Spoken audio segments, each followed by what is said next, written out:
going to bring this meeting to order. It is it's Tuesday. We wish it was Wednesday. March 14th. This is the regularly scheduled Vacaville City Council meeting. And with that, we'll begin with a roll call. Council Agency Authority Member Stockton. Here. Ritchie. Here. Silva. Here. Chapman. Here. Roberts. Here. Vice Mayor, Vice Chair Wiley. Here. Mayor Chair Carley. Here. With that, please rise for a moment of silence, followed by the pledge. Greg, will you do this afterwards?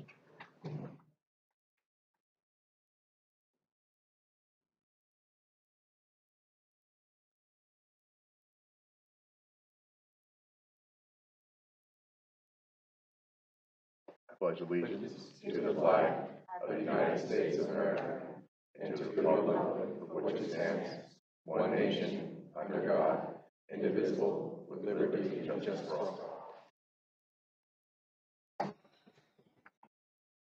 All right, next we need to approve the agenda. Is there any changes to tonight's agenda? No, there's not, Mr. Mayor. All right, do I have a motion? Motion to approve the Do I agenda. have a motion, a second? Second. All in favor, aye? Aye. Aye, opposed?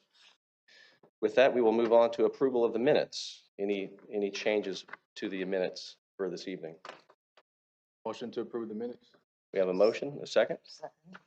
All in favor? Aye. Right. I see no presentations, so with that, we will move on to the consent calendar. Any member of the council or the public wishing to have an item removed and pulled?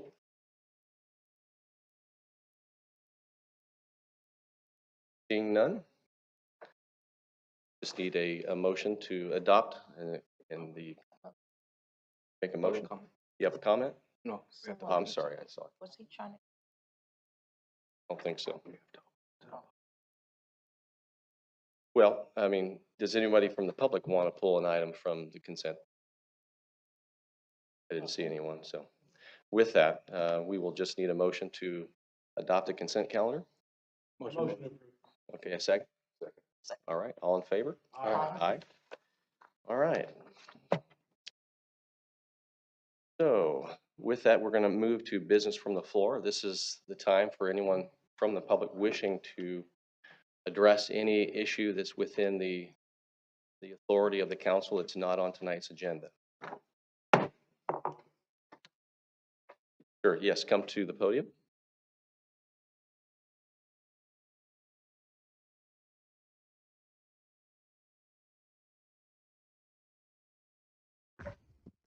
Good evening. Hey, good evening, council. My name's Matthew Badu. I live in the Foxborough area. I'm also a school board member for Travis Unified School District. Here's why I'm here tonight, because I wanted to just take this second with all of you. So if we rewind back years ago, we know how small that area was. And those kids go to Travis Unified School District. So all the middle school kids and all the high school kids go to the city of Fairfield, which is what a hardball throw away, right, from the city of Vacaville. That's where they attend school. Now, if we fast forward, and I know everybody here knows that area is huge. It's just growing. The problem is what I've discovered is the developers, they got to come pay their fees. So we do our little paperwork and they can start hammering nails. But the advance notice isn't coming our way. So yes, we get the money from that and we can make do there. The problem is getting from point A to point B with all this happening, and our roads just can't handle it. They're dangerous. We have no safe school route or anything. Now, I know that's the city of Fairfield, like you said, a hard ball throw away, but all the impact is coming from Vacaville.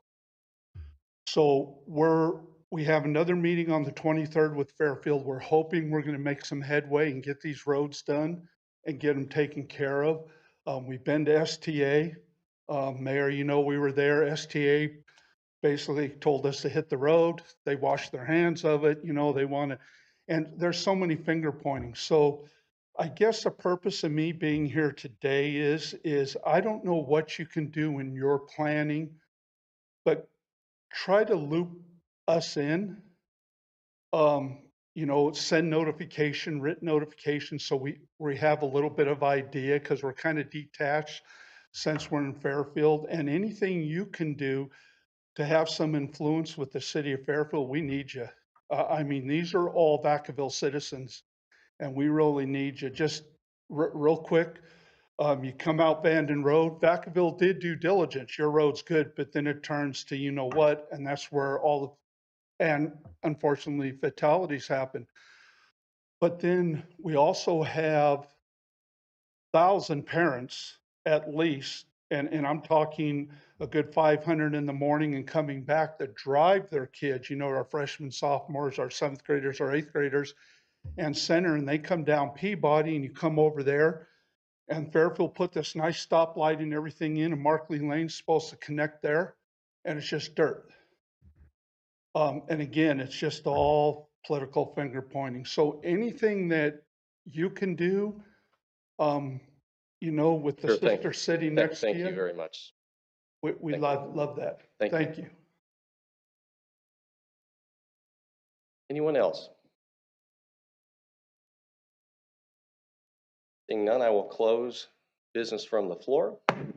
Move on to item 8, public hearings. Mr. City Manager? Thank you, Mr. Mayor, Vice Chair, and members of the City Council. This first item is a rehearing of the Southtown Apartment Project, and it actually is comprised of 2 parts. For the first part, I will turn it over to our city attorney to explain the procedural component of this particular project. Following that, we will turn it over to the council to take action on that part, and then we will follow that first part up with a presentation of the reconsideration of the actual development project, where we'll hear from our planning staff to make a presentation. So with that, I'll turn it over to Melinda Stewart, your city attorney. Thank you. Good evening, Mayor, Vice Mayor, members of the council. As was mentioned, we are here tonight to reconsider the Southtown Apartment Project. That's a result of a settlement of pending litigation. That's what brings you here today. But before the council can consider that project on the merits, you have to take a procedural action, and I'll walk you through that in just a moment. But before I do that, I do want to address a comment that's been submitted to the council earlier today, questioning whether the council decision authorizing the settlement violated the Brown Act. And I will confirm for all of you that the direction that you provided and the authority that you provided to resolve the litigation was made at a properly noticed special meeting on February 7th. The meeting was open to the public initially for public comment on that closed session item, and then the council convened to closed session. So we'll respond to the inquiry directly, but I wanted to reassure the council that your action in resolving the litigation was taken at a properly noticed public meeting. There's no Brown Act violation there. So regarding the procedural action tonight, council did consider and voted on the Southtown Apartment Project on November 15th. That's when you took your final action. Pursuant to the settlement agreement, you agreed to reconsider the project with certain modifications at a meeting in March. However, under the city's municipal code and under Rosenberg's Rules of Order, generally reconsideration can only happen at the same meeting in which the original action was made. Obviously, we're 3 months away from that. So in order to consider the action and reconsider the project tonight, the council needs to vote by a 2/3 vote, which is 5 out of 7, to suspend the reconsideration rules and also vote to rescind the November 15th action and to reconsider the project as modified. So the council needs to take that action before you actually hear the merits of the project. The motion to reconsider and to suspend the rules must be made by a member that voted with the majority on the original action. And with that, that's staff's recommendation to take that action, and I will hand it back to the mayor. With that, I'm going to open up to the public to comment on the first part of this, and this is only for what was just explained, so.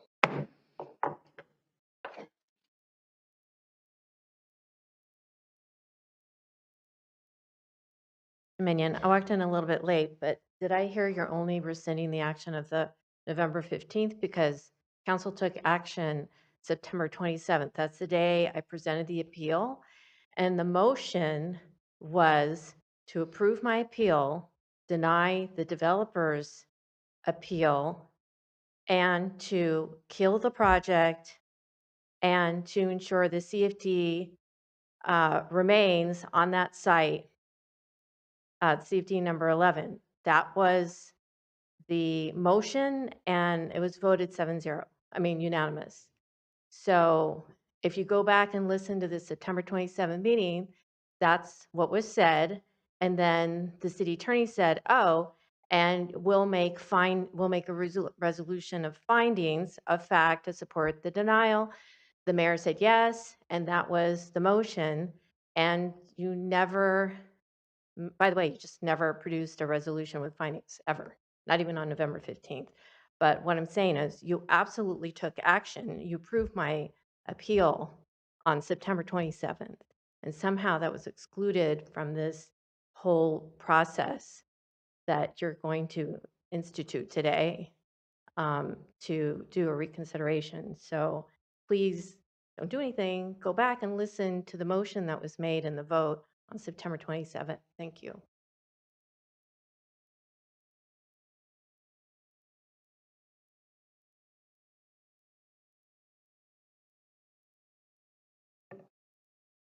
I just was responding to Ms. Stewart's statements about the Brown Act cure and correct. Actually, my understanding is the Brown Act requires that specifically the tax issue in the settlement be outlined in the agenda, and I don't believe it was. And also the litigants' rights were to be litigated, both issues. In addition, the outcome is supposed to be reported under the Brown Act.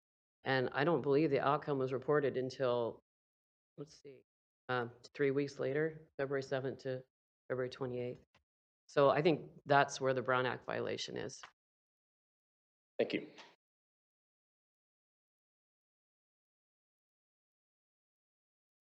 Seeing none, anyone else wanting to comment on this before I close the public comment? Sure, come to the podium. Commissioner, my name is Andre Casanova. I'm just a carpenter, and I'd like to speak on the the Southtown Apartments. I would like to see before you guys get started, put some type of language in for local hire. So It's not. we're not, this Okay, yeah. this is the first half of this discussion. Please be sure and come back. Thank you. Anyone else wanting to address this first part of this item? Seeing none, I'm going to close from the floor, and I'd like to direct this back to our city attorney if you wanted to comment on the procedural side of any Brown Act issue or noticing or the dates that were asked. Sure, I'd be happy to. With respect to Ms. Mignon's comments, I do believe at that the September meeting, the action was to direct staff to go back and prepare findings and bring the action back based on your direction with findings and for a final approval. So no final approval was made at that September meeting. That final approval and the formal approval was made at the November 15th meeting. Out of an abundance of caution, when you make your motion, you can rescind all actions, both at the September meeting and the November meeting that related to the Southtown apartment projects, and then reconsider the project new tonight. So that's with respect to that item. With respect to the closed session and reporting out of the decisions made there, it's true there are certain reporting out requirements. When you're resolving litigation, you don't report it out until the litigation is finally resolved, and so usually there's some negotiation finalizing the settlement agreement, so it's not till that settlement agreement is signed. That settlement agreement was signed September 28th. We did report it out at that time. And then again, in that situation, it's generally when there's a request that you have to report it out. The council went ahead and reported it out without any request. Thank you. All right, I'm going to bring this back to the council. Any concerns or comments?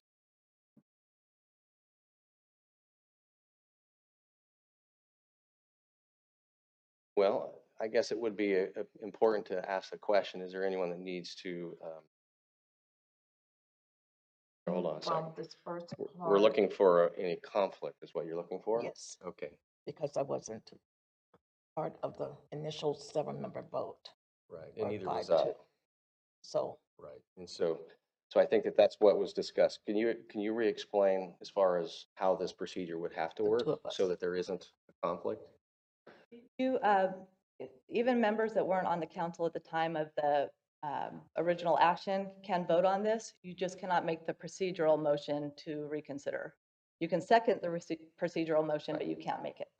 So only members, so if you explained it the way you did initially, only members who were part of the original proceeding and voted in a particular manner could bring this motion forward tonight. Correct. Is that correct? That's Okay. Well, being that that would be the request or the requirement, is there any member who was qualified to bring a motion, bringing a motion tonight? Councilmember Silva. So I have the unfortunate duty to be that individual. To adopt, make a motion to adopt the staff recommendation to suspend the procedural rules, rescind the council's actions on the Southtown apartment projects and related environmental impact documents, and to reconsider the amended project and related environmental impact documents. All right, so we have a motion. Second. I have a second. All in favor, say aye. Aye. Roll call? You can do a roll call if you choose. Can I have a roll call? Councilmember Stockton? Yeah, comment before my roll call. I am going to approve the motion, but under duress. Happened is extremely. Vacaville has had some amazing with developers that have gone above and beyond to work with the members of our into and are welcomed and accepted by the people who live amongst them.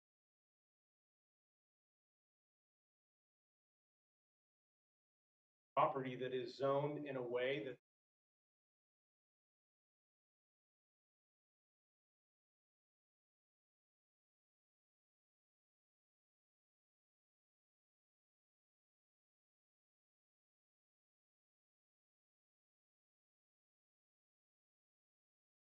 project more amenable to.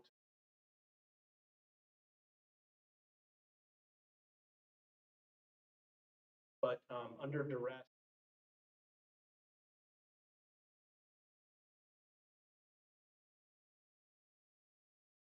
Continue with the roll call. Councilmember Ritchie? Councilmember Silva? Yes. Councilmember Chapman? I am. Well, this is just for opening know. and suspending it so that if there's going to be a hearing.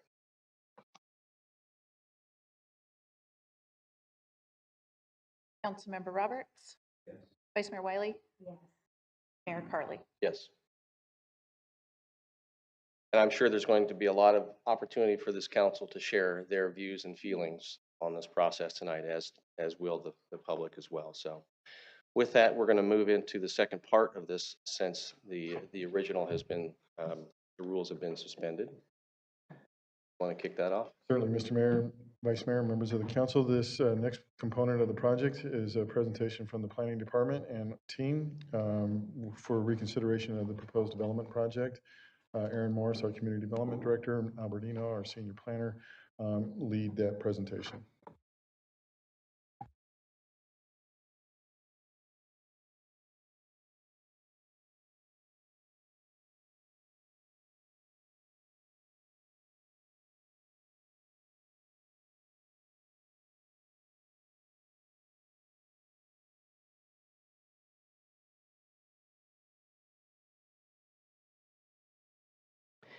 Good evening, Mayor Carley and members of council. I'm Erin Morris, your Community Development Director. With me at the table are Assistant City Attorney Andrea Borba and outside counsel Dolores Dalton. I also just want to acknowledge we have a variety of other staff here this evening who may become part of our presentation or question answerers. These include from my department, Planning Manager Payman Bivand, Senior Planner Albert Enault. From Public Works, we have City Traffic Engineer Gwen Owens. From the Fire Department, we have both the Chief as well as Fire Marshal Jill Childers. From the Finance Department, Finance Director Ken Matsumiya.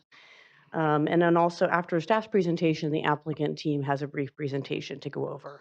So as indicated, this item involves reconsideration of the Southtown Apartments project and its associated environmental review. My presentation is a bit lengthy. I'm going to go through it as quickly as I can, but also not talk too fast. I'm going to cover a brief project background. I'm going to provide an overview of the Housing Accountability Act and how it greatly limits the city's review of this project. I'm going to talk about the city's land use policies and regulations pertaining to this site. I will outline the settlement agreement terms and how the project has been revised to both address neighborhood concerns and also the terms of the settlement agreement. I'm going to walk through each of the major project changes with illustrations. Then I will talk about the Environmental Quality Act and the subsequent CEQA analysis that was done since the council last saw this project. And then finally, because I think as we all know, there's been a lot of public comment on this project and staff has been listening and gathering, we've summarized the key themes we've heard and provided some brief responses to try to address those proactively as part of the presentation. And then finally, I'm going to highlight staff's recommendation to you. So by way of introduction, I think we all know where the project site is and that the project is a 236 unit apartment project. It's on Leisure Town and Redstone. It's a 9.91 acre site. And this is an illustration of the project site plan, and each of the boxes is part of its apartments. So I'm going to show the next exhibit. This actually shows the site plan in an aerial view. And so what this shows is the major access to the project site is from Leisure Town Road. That's along the bottom of this illustrative site plan. Secondary access is on the north side along Burgundy Street. And then the townhouse style homes are those structures that you see around the perimeter of the project. And then the more conventional apartment buildings and also the community amenities like the pool are organized toward the center of the project site. And this site plan has not changed substantially since the council last saw it, with the exception of some parking changes, which I'm going to highlight in a subsequent slide. This is a view of the Burgundy Street elevation. These are the townhouse style apartments that I referenced that kind of form the perimeter of the site design. This project utilizes farmhouse style architecture. The townhouse project in particular uses a variety of roof forms, which are intended to break up the kind of appearance of mass of the project. Also part of the design are little front yards that provide that eyes on the street. Residents can come and go through those front yards and also provide some sociability out there. This is an area of the site plan that was revised in response to community concerns. As I'll show in some later slides, some significant landscaping has been added to try to soften the view of this side of the project and the perimeter of the project in general from the surrounding single-family detached homes. So this is an interior view of the more classic apartment style products. This is not the townhouse style. This is just more standard conventional apartments. And these are the buildings that are at the center of the site, surrounded by carports and parking. So this background, I think, is familiar to all of us, but I'm just going to go through it. In August of last year, the Planning Commission held a public hearing, and they approved the Southtown Apartments project. Right after that meeting, 2 appeals were filed. One was from the applicant challenging the imposition of CFD 11 as a condition of approval, and the other was from the neighborhood represented by Alicia Minion, requesting that the council deny the project for a variety of reasons. In September, the council held a public hearing and ultimately provided direction to staff, but did not make a final decision at that time. And then in November of 22 is when the council had the final public hearing at that time and ultimately by motion denied the Southtown Apartments project. After that action was taken, the applicant sued the city of Vacaville. That's that litigation in December. And then since then, the council and the applicants and others have been working through this settlement agreement process, which I will go into in a little more detail in a moment. In February, the settlement agreement was executed. And that's here, where we are right now is in February, the city council asked staff to bring this project back for another public hearing. These next slides provide the legal framework and frankly, practical background that frames how the council is able to review this project in compliance with state law. And I just want to note that Housing Accountability Act has been in state law since 1982, but it has changed dramatically almost on an annual basis over the last decade. So the slides we're going to present are the act as it exists right now, as you're reviewing this project right now. But I want you to keep in mind that it could change, and that's something we'll talk about in the future.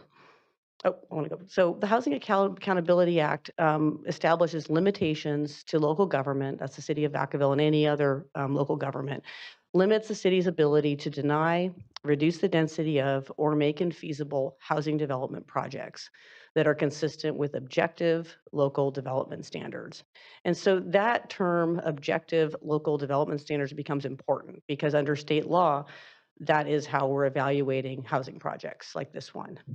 So by definition, an objective standard, I'm going to read it, standards that involve no personal or subjective judgment by a public official and are uniformly verifiable by reference to an external and uniform benchmark or criterion available and knowable by both the development applicant and the public official. So the easiest examples of an objective standard are things like height. The height maximum is 40 feet. That's an objective standard. The project either is or is not 40 feet tall. Setbacks, if it's 10-foot required setback and they're proposing 9, it's not meeting that objective standard, and therefore that would be an example of not meeting it. And the same thing goes with providing parking in compliance with the code, lot coverage, the amount of open space. Our local code, our land use and development code, does have a variety of objective standards, and those are the things we can use to evaluate this project. So on the flip side, the slide is titled "Not an Objective Standard." Another way would be subjective standard, but not an objective standard would be things that have actually gone to court. People have sued, well, cities have been sued, and ultimately these are the kind of standards that have not been found to be objective. So one of the standards could be addressing an unmet need for senior housing. That's really subjective, so therefore that's not the grounds for evaluating a project. Another example, special care shall be taken to avoid obstructing views to the surrounding hills. It is not like a fixed standard, like do you have the right number of parking spaces? It's very subjective. High quality, authentic design, vague, not particularly objective. So in case of this project, the Planning Commission staff found that it is consistent with the objective standards.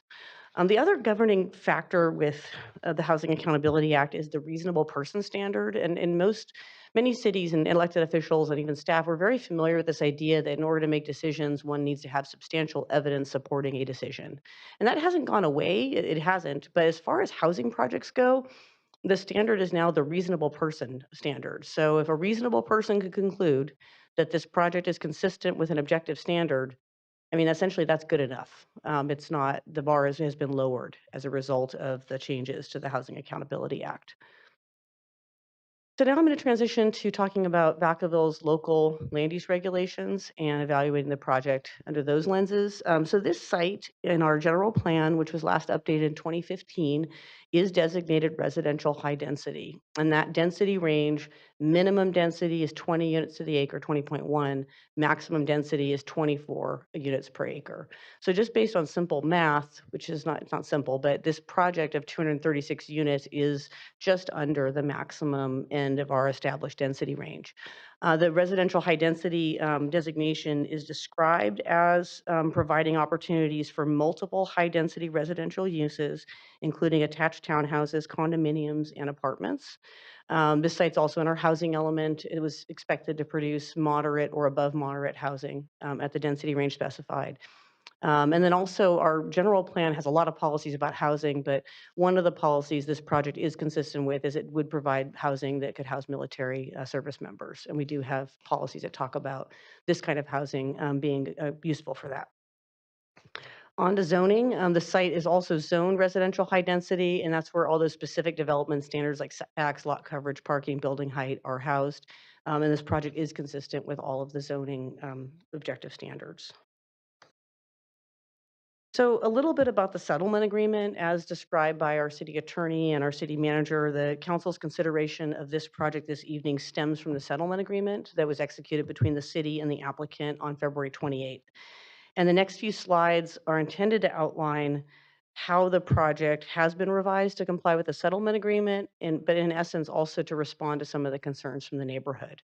So per the agreement, the applicant agreed to revise their parking, in particular, get more of the required parking on-site and less of it off-site, to add visual screening for the new development to soften its view from the neighbors and help it blend in better, and then also provide funding for police and fire services.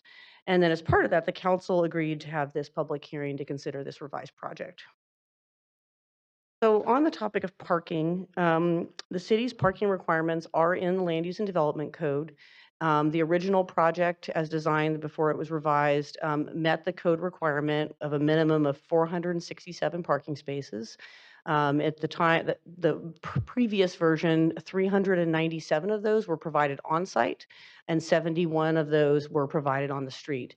And that's not inconsistent with the city's rules. We allow a certain amount of guest parking to be provided on the streets surrounding our project sites. But in any case, that was the original project.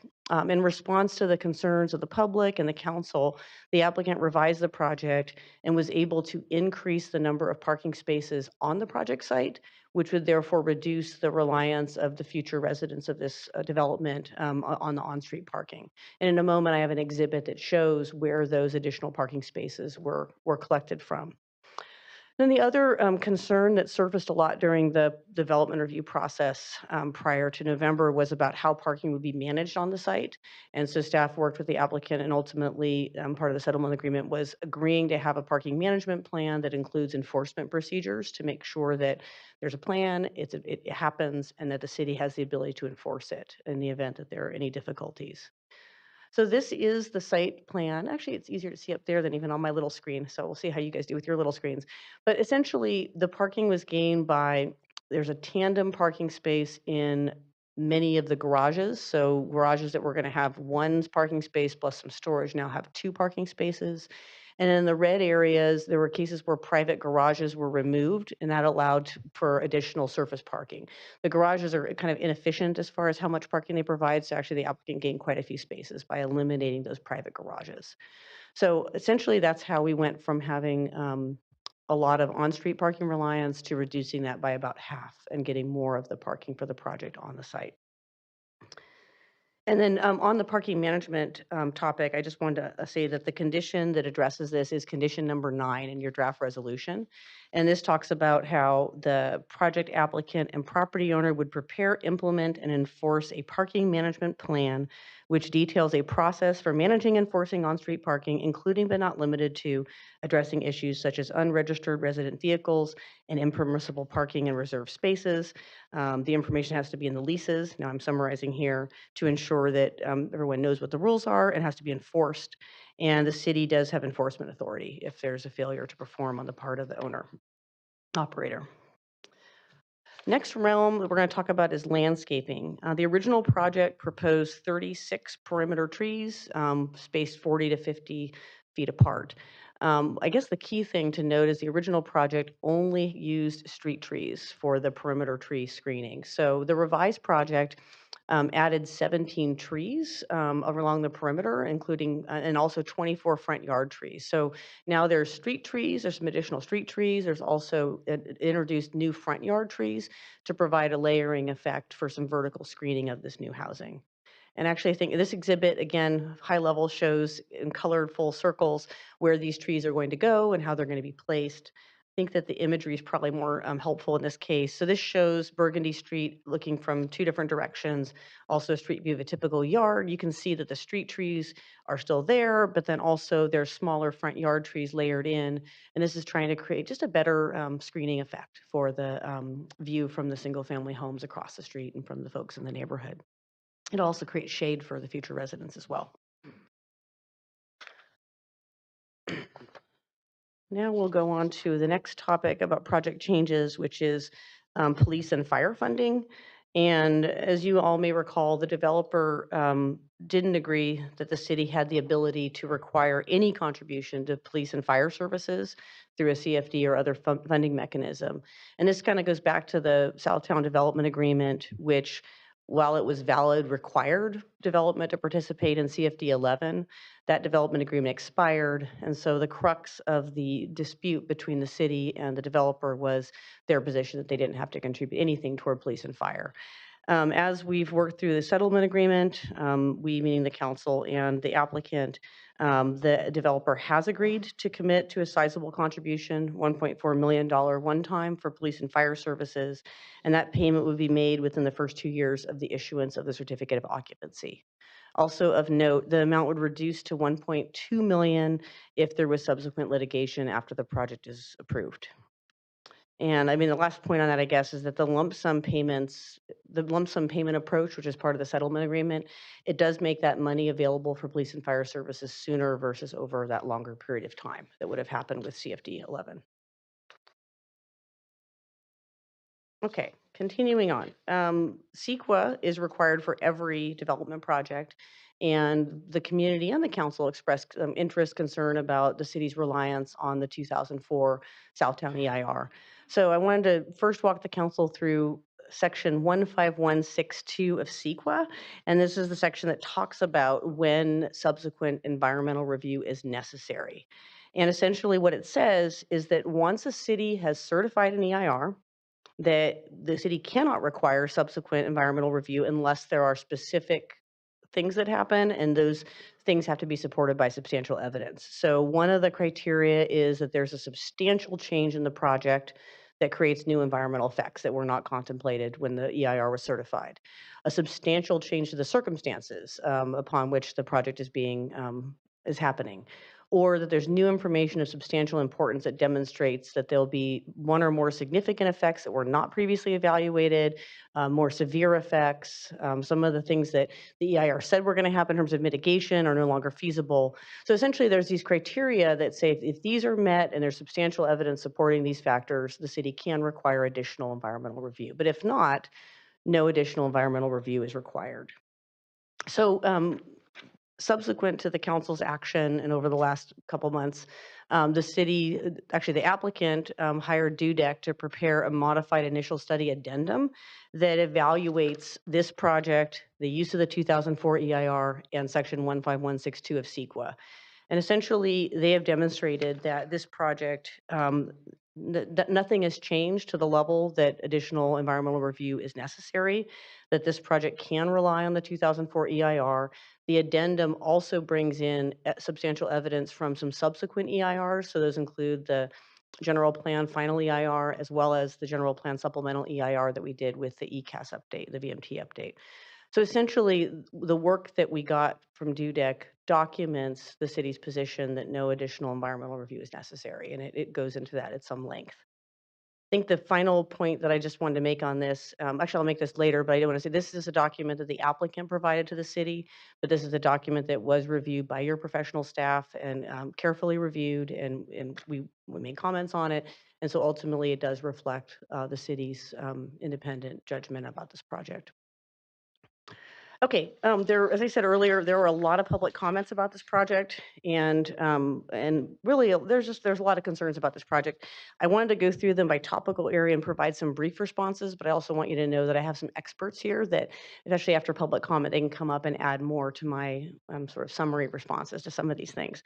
So the first area we heard concerns about is about the noise on Leisuretowne Road at the project site and how the road noise will affect the future residences. And so the first thing is that under the California Environmental Quality Act, there's no requirement to evaluate the effects of the environment on the project. So it's not something that CEQA lets you look at. But the other thing is that this site was looked at through the city's general plan. We have a noise element that shows where there's different levels of road noise. And this site is just outside of those noise contours as illustrated on this exhibit here. And then the other piece is the project will be installing an 8-foot tall masonry wall along Leisuretowne Road, which will reduce the amount of noise coming into the apartments, actually a livability feature. And then also New construction has to meet very stringent building codes, and ultimately, at the time of building permit, the applicant has to demonstrate that the interior noise is at an acceptable level for people. So there's a lot of different ways noise gets addressed, but it wasn't addressed through a separate study. It was addressed through the method I just described. And I guess the last point on noise is there was some concern expressed related to a university case about future residents of this apartment complex making noise, and that might be disturbing to others.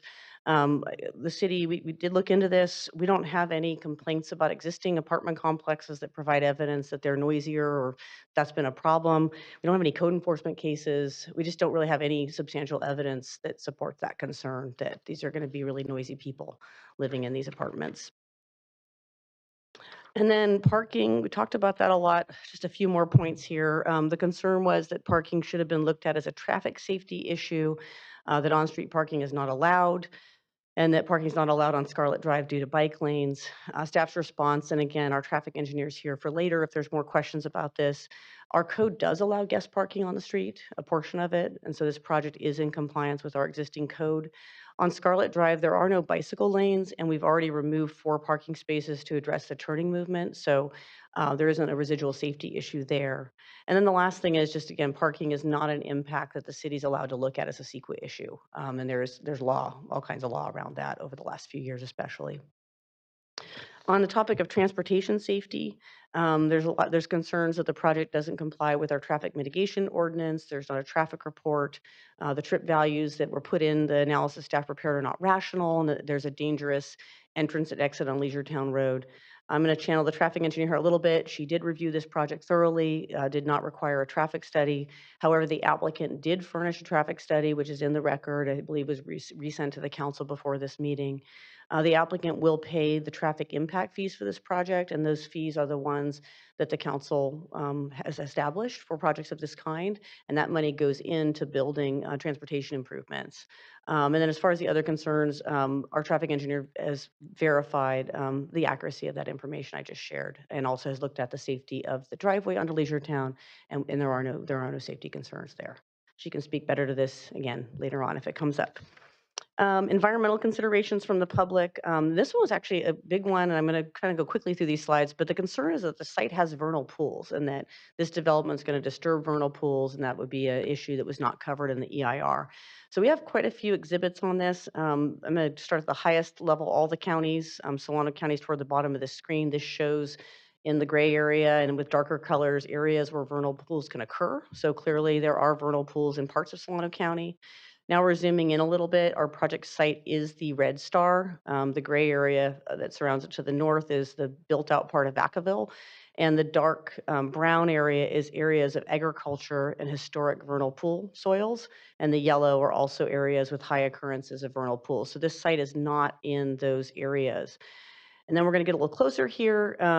And this site is on, I can't see, I don't know if my cursor works here. It doesn't. Anyway, it's on one of the sites identified as hay crop within the Southtown EIR. And again, there are no vernal pools identified within the Southtown EIR. And then this is a more recent EIR of the Vanden Meadows EIR. The project site is again with a red star on the top. All of the habitat, vernal pools, et cetera, are quite a bit south of this site. And then lastly, because of the concern of the public, the applicant hired a biologist, Madrone, you have that report in your packet, and did an on-site investigation about the presence of vernal pools and concluded that they're not there. And then the project is conditioned to do a pre-construction survey to make sure that they're not there at the time that they commence construction. So we've done a pretty thorough analysis of this issue. I'm almost done with the presentation.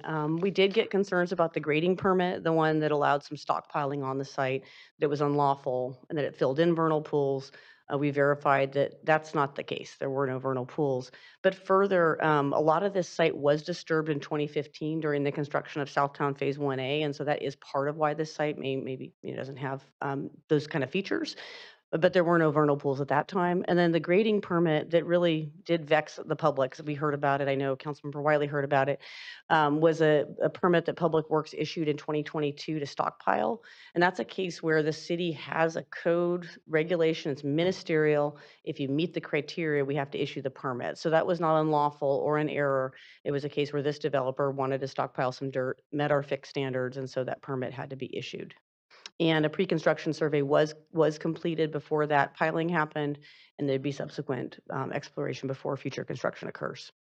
Okay, then I think we're almost to the end of my slides. Okay, we're going to talk about so there was a concern about staff not evaluating the environmental effects and relying on a third party to perform the analysis. In response to this, Dudek was hired by the applicant, but staff does want to make the point that Dudek does a lot of work for the city of Vacaville. And we didn't just take the report that the applicant gave us and just pass it along to you. We reviewed it independently. We concur with what it says. We have questions. We're happy to try to answer them. I believe Dudek is also here. But really, the analysis that they provided that we have agreed with confirms that this project is within 15162 and that no further environmental analysis is necessary. Okay, schools, and we had an earlier speaker on schools. The concern is that the city continues to allow development even with overcrowded schools. This has been a hot topic with our public. This site, as you all know, is served by Travis Unified. That school district does have a board of representatives that represent the folks that are served by that school. Unfortunately, the school district and the city, but let's focus on the school district, due to Senate Bill 50, what happens with new development is new development pays a school impact fee, and that amount of that fee is limited by that law. So city approves new development to meet our housing numbers, to produce housing consistent with our general plan. There isn't another option. The law limits what can be required of developers, and so if they pay their fee, they're in compliance with that. And so ultimately, the city doesn't have jurisdiction over local schools, which is why this is, I understand, a vexing issue for our public. Conclusion slide before we go to the recommendation slide. Just really in brief conclusion, this project does comply with the general plan and our zoning regulations. It would provide multifamily housing that would help us meet our regional housing needs allocation. It complies with the city's objective standards. The changes to the project comply with the settlement agreement, and staff believes are responsive to a lot of the concerns that we all heard from the public. And we've also concluded that no further environmental review is required under section 15162 of CEQA. And so staff's recommendation is that the council by simple motion adopt the subject resolution to consider the final Southtown Moody EIR. I'm not going to read all this out loud, and approve the plan development for Southtown Apartments. I'm here to answer questions. We've got attorneys on either side of me. We have staff, but the applicant is also here with a presentation about the project, depending on how you'd like to proceed, Mr. Mayor. Thank you for the presentation. Before I open it up to the public for comments or questions, I wanted to see if council has any questions specific to the presentation. Seeing none, I'm going to open. Oh, sorry, I do see some now. Sorry. It's a little bit delayed on this. Councilmember Stockton. Mentioned that the developer is not in a CFD but is making a contribution. Can you or somebody from staff elaborate on that and advise how much are the residents that live in that CFD that project would be in? How much do they contribute a year to the CFD? I'm going to defer that question to our finance director, Ken Matsumiya. Good evening, council. So to answer that question, for each single family resident, it would be $2,200 is the annual amount, and that amount would go up by CPI.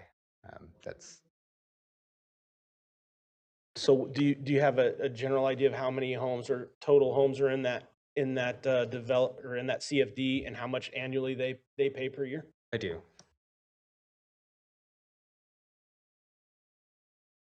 So for CFD 11, we have 2,258 units is what we had going into fiscal year 23.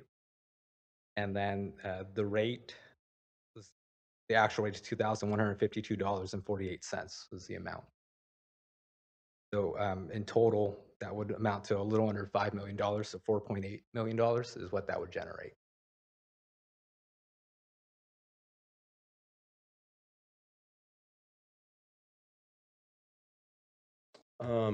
How often are our objective standards updated? And when was the last time that they were? They were last updated in 2022. That was the first time in 30 years that Vacaville had done a significant overhaul of the municipal code pertaining to land use regulations. We anticipate bringing the council a bunch of updates this year in response to the housing element and some of the new housing laws, and also in response to some concerns we've heard. But Typically, cities will update their rules, not every year, but on the regular to kind of adjust as new state laws come out. And with the new state housing laws, it's not unusual to do it annually after the new state laws come out. So I hope that answers your question. Vice Mayor Wiley. Thank you. When you were talking about the noise, you said that you had looked at other apartment complexes and noise wasn't an issue. And I just wondered, because some of the apartment things are all spread out more. So how's this density compared to other apartments? Or that, because it looks like there's a lot of people in that small area. I'm not sure I have a specific answer to your question. I mean, I've observed there are quite a few apartment complexes in Vacaville. The way staff approached it was in response to the public's concern that this apartment complex would generate a lot of noise. We looked to see if we could find any substantial evidence supporting that, and we just don't have it. We don't receive complaints about noisy apartment complexes from neighbors. We don't have calls for service about that. I mean, we have calls for service, but it's not a persistent issue. And we don't have code enforcement cases that we can say, oh, we get a bunch of cases about noisy apartment complexes. So it's more like what we didn't find in terms of substantial evidence versus, I mean, anything more precise than that. Right, so that's what my question is, are those apartments more spread out than this with the townhouses and the apartments? It looks like a lot of people in 10 acres to me. So I didn't know if the other ones might be more spread out, which resulted in less noise, so. Yeah, this apartment complex is at the high end of Vacaville's currently one of our denser density ranges. So it might be a little more dense than some of our other apartment complexes, which would be closer like 20 units the acre, but it's not that much denser in terms of just units per acre than many of our other apartment complexes. Okay, thank you.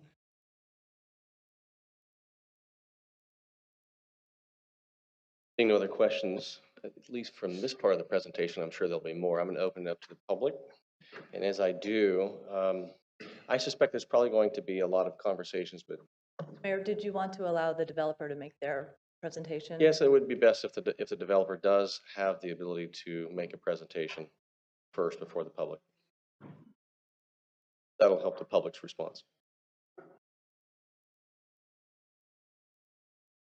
Mr. Mayor and members of the council, there was a very complete presentation there, so I won't go back through all of the changes that we did make, but I will say that over the last 2 months, we've worked to make meaningful changes and concessions to the project to try and address concerns that were brought up by the neighbors at the last hearing. So we think we have made meaningful changes that will address those concerns. We have some slides prepared, I think. Thank you. And a lot of them, right, like I say, were touched on by staff already, so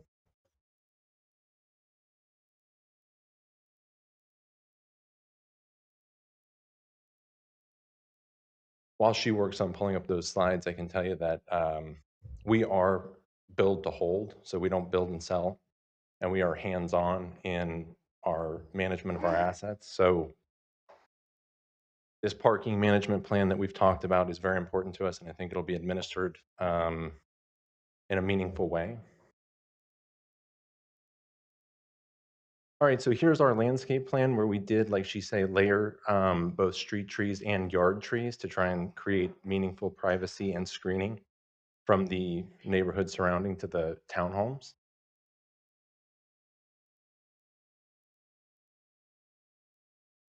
Here's a little bit better picture of it.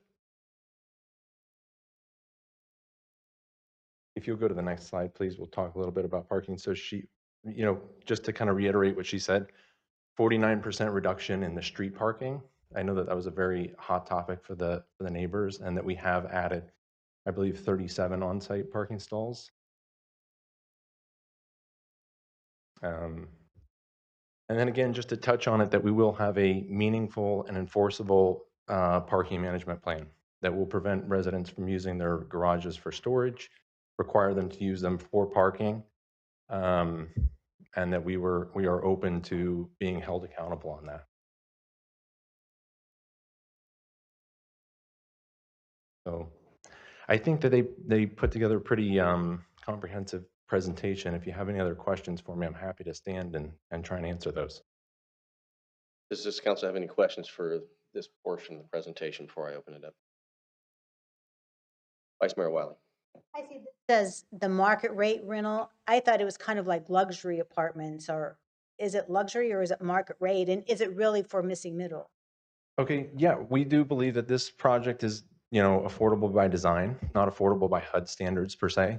But we do believe that it is designed to fit a need that is the missing middle, those that don't have, say, down payments to purchase a home, younger families, members of the military. So I do believe that, yeah, it's a affordable by design product that would serve a very real missing middle and a need that you guys have here in Vacaville.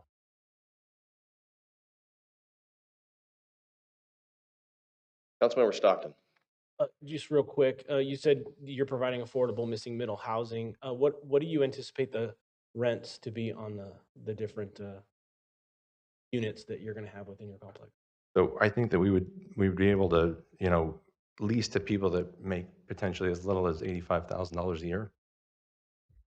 I don't know exactly what our monthly rents would be yet, but Councilmember Silva. Thank you. What's our median income in Vacaville? So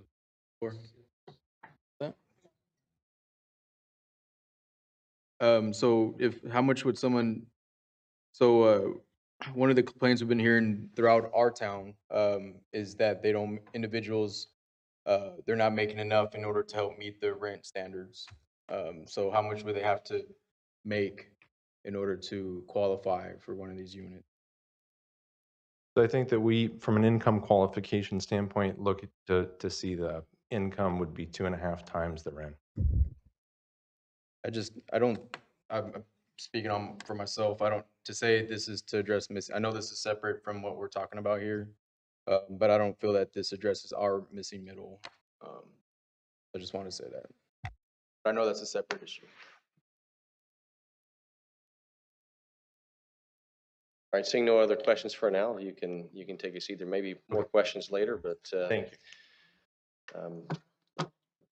And with that, as I prepare to, not sure, are you going to speak? All right. As I prepare to open this up, just a few observations, as I know that this has been a long-standing, contentious and emotional issue for our community, whether it comes from a lot of the history behind this and also the past and planning commission meetings and prior council meetings.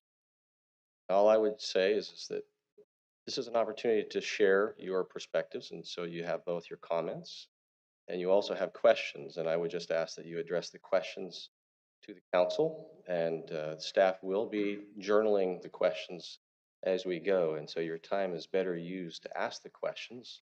And also I would just encourage members of the public, if you've heard something that's already been asked, you don't necessarily have to repeat it. You can just concur your position or opinion on this. And depending upon how this goes, not sure how many people want to speak. I mean, I may offer the ability for those who have been somewhat of spokespersons for the neighborhood to have more time. But otherwise, what I'm going to do is just offer that each member will have 2 minutes and not 3 minutes tonight. But what I am going to do is there are as many people, and I know both Wendy Breck and Alicia Minion, you've represented a lot. So I don't know, are you representing more of the voice of the community? Because I mean, I am willing to give more time, but what I want to do is be able to afford all of us to be able to have a meaningful conversation. And so with that, I'll go ahead and open up to public comment.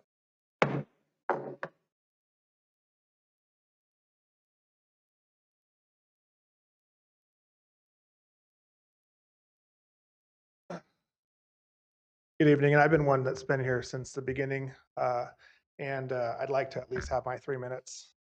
Evening, Mr. Mayor, City Council, and staff. My name is Mike Little, and I'm a resident of Southtown. I live on Ginger Street, which runs right into this project. My kids play on the street where we had a couple close calls actually more recently, but that's because some of our neighbors and guests haven't learned safe driving skills. I can only imagine the danger that will come from over 500 cars going in and out of our small neighborhood with no care about our community. Almost all of you had heard me speak about these apartments, and I hate that we're still dealing with this. I should instead be at my VFW meeting, which is tonight. From the beginning, all I've ever felt was our city planning department, community development, fighting us every step of the way to get what they want. From these staff members who don't even live in our city, in management, most of the decisions usually come down from the top. And I'm wondering if, Mr. City Manager, are you driving the bus or are they? Your staff got instructions from past mayor and city council to produce the details showing the health and safety concerns. City council and our neighbors gave you all the information necessary to present these findings, and city staff refused to do what they were tasked. This just helped give ammunition to the developer, the same developer that cares nothing about the city except for whose pockets he can line, including his own. Now, I don't just live in our city, but I give myself to our city. I don't make any of these activities about me, but about the projects I serve or I'm involved with. From veterans to youth programs, I'm a doer in the city because I want my kids to see what it is like to give back when we are successful. It is completely disheartening when it feels like our own city doesn't care about the citizens or keeping our neighborhood safe. I live in a small community on the outside of town without any public services nearby. And you're going to allow a huge apartment complex, which we just found out is even more dense than all the other apartments, to come in and change everything. The agreement you're about to approve should have never come this far. And I believe the collusion between city and staff, or city staff and the developer is horrible. And it's not right for us to do, for you to do this to our neighbors and me. The settlement agreement, you decided what it actually costs per residence to cover city services, including police and fire. Nowhere did it mention lighting and landscaping or fees that we all pay as well, but just alludes to them not paying CFD 11 because they're paying way less in upfront costs. Well, let me tell you what that just did. So you said we found out $5,000 or $5 million a year from Southtown CFD 11. They're going to put $1.4 million in totality. That CPI index that raises our CFDs, it goes up by 3% every year, no matter what. So what you're doing right now is you're making a decision, setting a precedence that says that you don't need any more of our CFD. That our CFD has actually been paid in full because we put $15,000 to $20,000 already from our own pockets into the CFD. So the decision you made today will lose more money for the city over the long term than any lawsuit you are now fighting. We're going to repeal CFD 11. Thank you for your time. Thank you.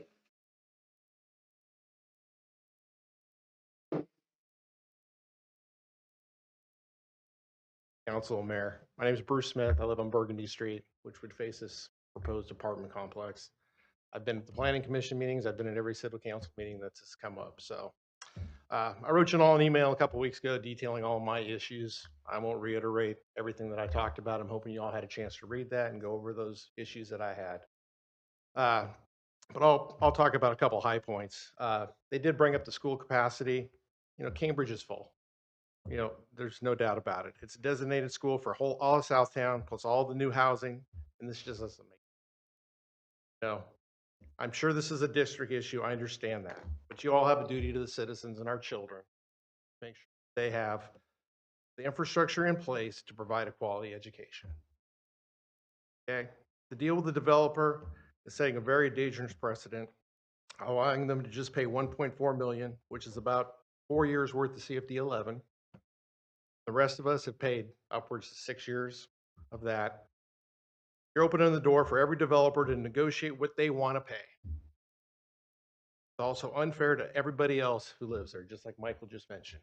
We've all paid tons of money into that CFD. So if you don't need our money, that's great. I'll save my money. So there's an entire list of other issues. They talked about the landscaping. We pay out of CFD 11 to pay for that landscaping and the trimming. Is the developer going to pay for that for their trees, or are you going to increase our CFD and we're going to pay for those? They're not paying CFD. So, you know, I offered to show you guys all the neighborhood, take you to the school. No one took me up on my offer, so I'm hoping that you guys have had a chance to at least come out in our neighborhood and see that this just does not fit our neighborhood. All right, you guys were all elected by the citizens. You weren't elected by developers. You work for us, not the developers. So I urge you to do the right thing. And I'll leave you this quote: courage is the ability to do the right thing all the time, no matter how painful or uncomfortable it may be.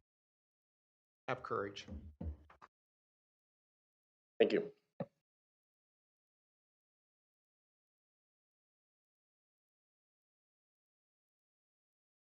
Good evening. Somebody leave something there. How you doing, Mr. Mayor? Good evening. Council members? Lady right there. What is this site at that's being built? Can I see the picture? So that's a question that we can. Yes, sir. We'll get back to it. So just whatever the questions are, you can just present it, and that's being recorded. And so when it comes back to council, that can be shown and answered again. Okay, how much is these houses gonna cost, or these apartments? Is it gonna include low-income people or rich people? But I'm asking, city council, Mr. Silver, I met you down at the park. You had a dog, you're a good man. Mr. Mayor, I've met you so many times, came eminent. So, when is this thing gonna take place? Because I wanna go look at this site. I lived in Vacaville all my life. 1979. I went to Epiphany Church with Father Waldron, Chief Tatum. We're building more apartments, we don't need it. We got too many right now. Find some low-income places to help the people. Nothing else to say at this point. Thank you. Thank you.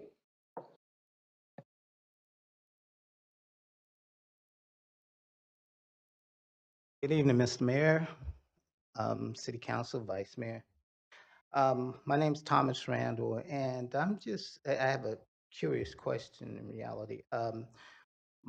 My development is in the south side, and we had to go through the Solano Land Use Commission, Solano Land Use, Airport Land Use Commission to get our development approved. Okay. My question is, did this development, because of density, go through the Airport Land Use Commission, Travis or Solano County? That's it. Thank you. Thank you.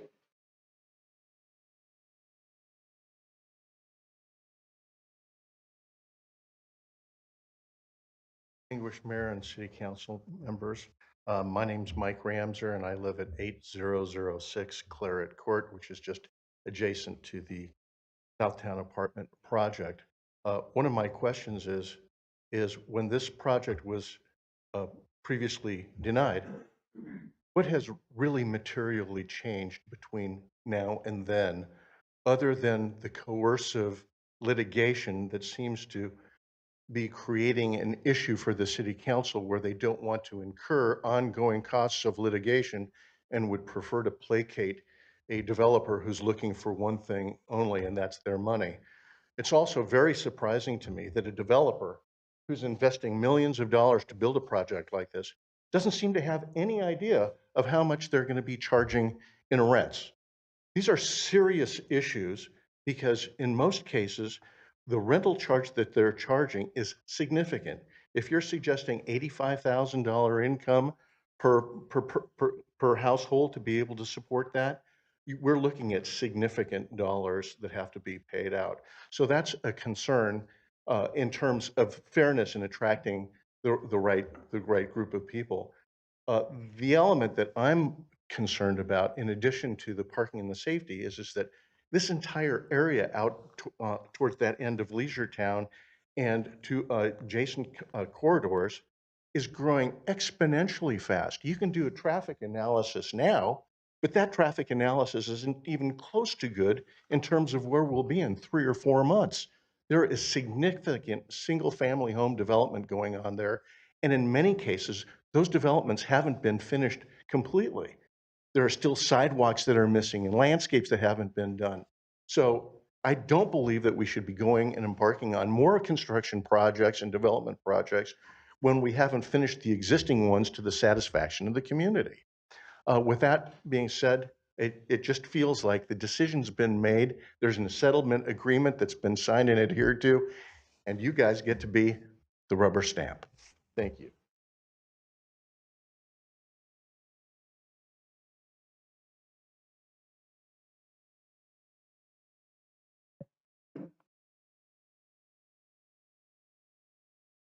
Yes, good evening, Commissioners. My name is Andre Casanova. I'm speaking about I'm a carpenter, and I would like to see some type of language when we build these projects that we put something in for local hire, some form of an apprenticeship program, some kind of health and welfare, and prevailing wage. I've drove past many projects just like this to get to jobs that does pay that. I feel if we put this language in, it'll help the community. For those who build these projects should be able to afford to live in them. Thank you. Thank you.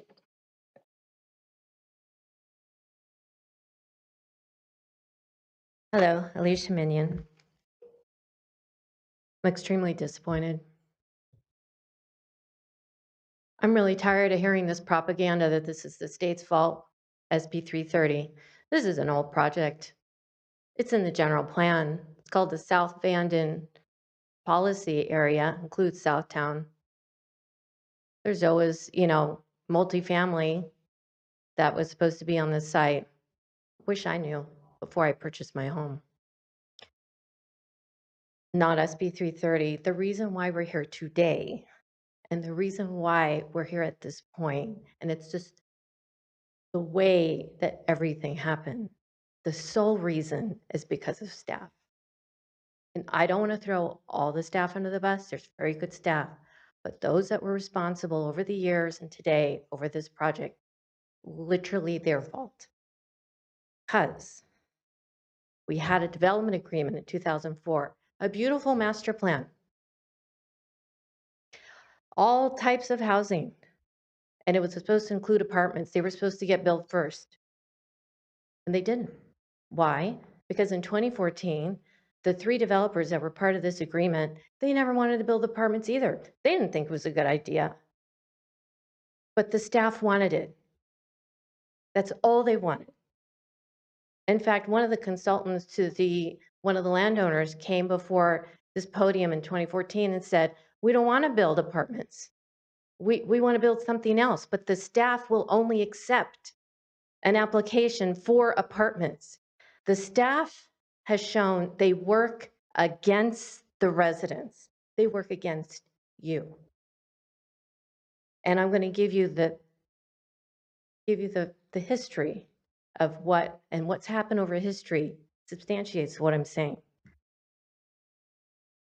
Again, 2004 development agreement. It allowed 14 to 20 units per acre. We never had to rezone that site. We could build 14 to 20 units per acre. Fine. The landowner then convinces council to remove the requirement to build the apartments first. Under the condition, the city said you must disclose on 4 signs on that lot, future Southtown apartment site. Those specific words, they were never disclosed. We were all supposed to have that disclosure in our Tri-Point signing docs.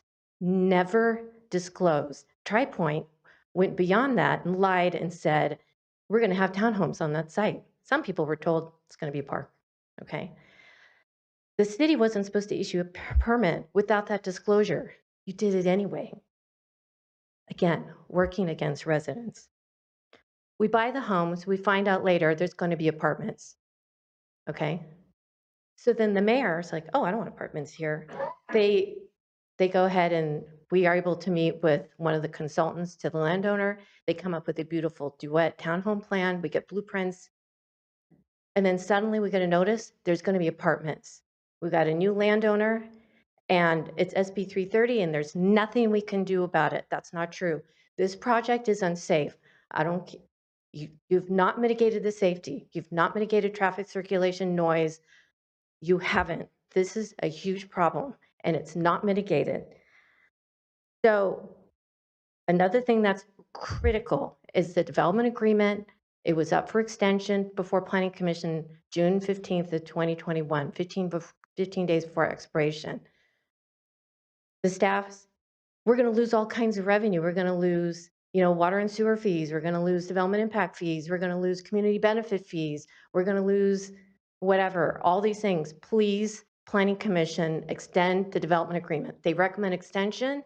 It never goes to council. Staff unilaterally decides to keep it from you, and they never disclose it to the neighbors. We never knew that we were fully exposed to state law because you killed the development agreement. You had every incentive to do it because you wanted the apartments. You always wanted the apartments. Okay, so again, another piece of evidence. You're working against the residents. Then it's time to analyze this project. It doesn't get analyzed properly. You rely on a 2004 EIR. And by the way, everybody should know that we hired an attorney and she provided a solid legal opinion that we had a winning case. She assessed all the merits of the lawsuit that the developer filed, and we have a winning case, but you wouldn't even go to summary judgment. You wouldn't even get to that place to let the judge assess the situation.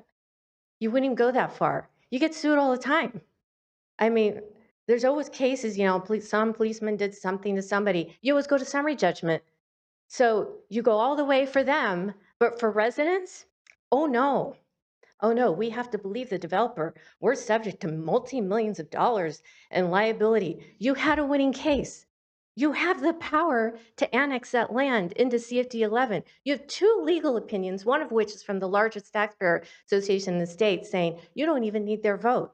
Yet you just cut them a break. It feels like a gift of public funds, honestly. So I've given you some more time because you've represented a lot of the residents, and I'm aware of that, but if you could get to some specific questions so that as we're journaling these, the goal is to be able to be more robust in trying to get to some of these answers. I appreciate that, Mayor Carly, I really do, but I feel like we're collateral damage. So in order for the city to be better when they assess their next project, we are collateral damage. Our neighborhood is forever changed and it's negative for the worst. We're forever changed for the worst. As soon as they start building, it's over. You can't go back. It's over. Someone is going to get hurt. Guarantee it. Guaranteed. And I hope they do a better job. I really do. And, so used to haven't mitigated noise. The landscaping, the extra landscaping, great. You had to do that anyway because the noise, we put out a decibel meter out there, 80, 90, and that's not even that many cars. There's a neighbor across the street that lives from me. He did the decibel meter behind his sound wall. It's still over your limits in your ordinance. Even inside of his house, it exceeds your limits. I don't think Vanden Ranch should have been built, those houses. So you need to do the analysis, acoustical analysis, parking, whatever. If you have to change your code so that this doesn't happen again, please, all of you have a lot of power. Please change the code. Because over the years, bit by bit, the staff changes the code, but never tells you what the impact is. They make it sound like, oh, we're just changing the code to be consistent with the general plan. And then they make it sound like it's benign. And then it's this horrible thing, like changing the parking rule, okay? So there's so many improvements that need to be made. But I think it's important that the summary of the history of what happened to us is really known by you, because not every one of you know the entire history, even though Mayor Carly, you might have been in the room, but you have to connect the dots over time because this happened over a 20-year period. So I'm still concerned about noise, traffic circulation, and parking. And I don't like where the entrances are located. the exit, it's 60+ miles an hour. I requested emails between the staff and the developer in October. It took 4 months to get those emails. Most of them redacted. I didn't receive them until after you had made a decision on this element. Okay. So there was information in there that I think you should have known that could have helped you in your negotiation. You were denied that right. And I was denied that right. And so here I am staying up until 1 in the morning, sending you emails early in the morning, taking time off work. This is the harm you're causing to your community. You've caused tremendous harm, and I don't want to hear about state law. This is literally staff's fault. We were protected under that development agreement, and staff let us down and let it expire and concealed it from us. And then, okay, I'm just saying. I'm going to just ask you to But- conclude. So what I'm asking, our neighbors still want to meet with staff and the developer to go over the remaining issues. We asked for that on June 8th, 2022. Please give us what you gave to Green Tree neighbors. We would like to meet with the developer and the staff so we can discuss our concerns and work it out. Had that happened, this would have never happened. None of it. None of it. It never happened. It was a reasonable request, and it's something you gave to another neighborhood. Seriously, I feel like we've all been discriminated. We're not being treated the same. I just want you to let this sink in. We were not treated the same. Thank you. And we need good neighbor policies. We need developers who are going to work with the neighborhood. Everything we asked for was completely reasonable.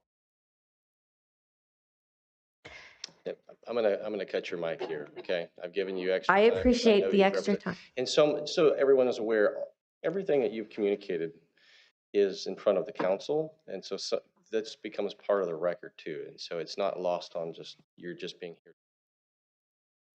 Shared a lot of information that has allowed staff to dig into details so that this council can be more informed. So thank you. I appreciate it's a time, but Mayor, you should realize when a planning commission, when staff, they relay their initial conclusion, they share their analysis, and then when they're wrong and we bring it to their attention, we have no confidence that they performed that additional analysis that's actually legitimate or meaningful or reliable, because they're preparing analysis to support a conclusion they've already made. It's like backing into a number. And so just keep that in mind, that there's a lot of improvement in that area. So sorry, I don't rely on the analysis that's been done even by the third party, but I appreciate you giving me the extra time. Thank you.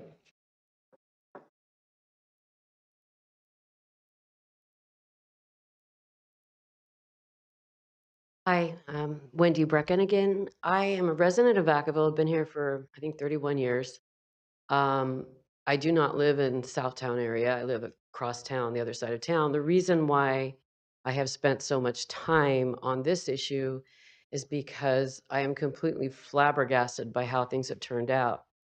I have all these points, but I'm just going to talk. So wetlands, let's say. We hear that there was, I guess, a 1998 map that there was no wetlands on the project. Since that time, there has been a complete change in the scenery. It's gone from agricultural to single-family homes everywhere, thousands of them. So there's this little spot here, 10-acre spot, where now, if you go there now, you will see huge vernal pools, huge, like almost a lake right now. And there was also vernal pools last year. Egrets, those little hawks called kites, ducks, geese. I mean, all the migratory birds. You're not allowed on the property because of fencing, but I'm sure if you looked closer, you might find other wetland evidence. And a biological study that is done very quickly is not sufficient to determine if this is a wetland. Clean Water Act, Section 401, requires delineation of wetlands. When it looks like a wetland, acts like a wetland, you call a Corps, or I guess it's a regional water board, I'm not sure which, and you get a delineation and you find out, well, what level of wetland are we at? You know, good, excellent, whatever, and then you find out what mitigation needs to be done. Staff never told you this. Staff probably hasn't been out to the site. The developer just checked the box, no, no, no, no, all the way down as far as what biological harm will happen, what harm to humans, none, what harm to this, none. New significant impacts, none, because that's easy, right? And then Dudek just justified everything. Aside from wetlands, noise, okay. So there was a comment made about being consistent with the general plan, that this project consistent with the general plan, staff told us so.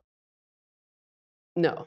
The noise element of the general plan calls for a code section that is now an ordinance, a noise ordinance, that says that before you build on a site like this, a residential site, that where there's high traffic roads, you know, alternate to 80, they're going 70 miles an hour there. They've got 4 lanes. These are all the changes since 2004. It's gone from 2 lanes to 4 lanes, substantial change. And that's what's required. So it's hard to explain all this. I mean, you see my emails, they're 15 pages. So go back to noise. So there's been substantial changes, lots of noise. I bought a decibel meter, went out there at 8 in the morning or whatever, and I was getting consistent, you know, 80 point whatever counts. And then somebody else used it and got up to 90. Okay, why is that important? Well, because anything over 75 at peak commute hours, you're not supposed to construct. It says in our general plan, you're not supposed to construct residences. It says in the general plan, it says it in our noise ordinance. Has this been divulged to city council? No. Not to planning commission? No. They ignored it. They didn't go to the site. They didn't measure it. They just said, oh, nope, no new changes here. Nothing to see, nothing to hear. So why is that important? Why is noise important? Well, there's all kinds of studies on how it harms humans, that, you know, deprives people of sleep. It affects their psychology. It harms their, you know, physical harm. And I think I pointed to some of those studies. I was just taking it off of the, I believe the general plan, the noise element in the general plan. So no, noise, it does not meet the requirements of the general plan. Traffic circulation. Okay, so if you go look through all the files, which we did yesterday, there's like 20 of them, green files. Look through all of them. I didn't see any traffic studies. The only thing I saw was from 2001 for the 2004 EIR. That was the traffic study. I went down to Public Works and asked them for what traffic studies have been done on this portion of Leisure Town. None.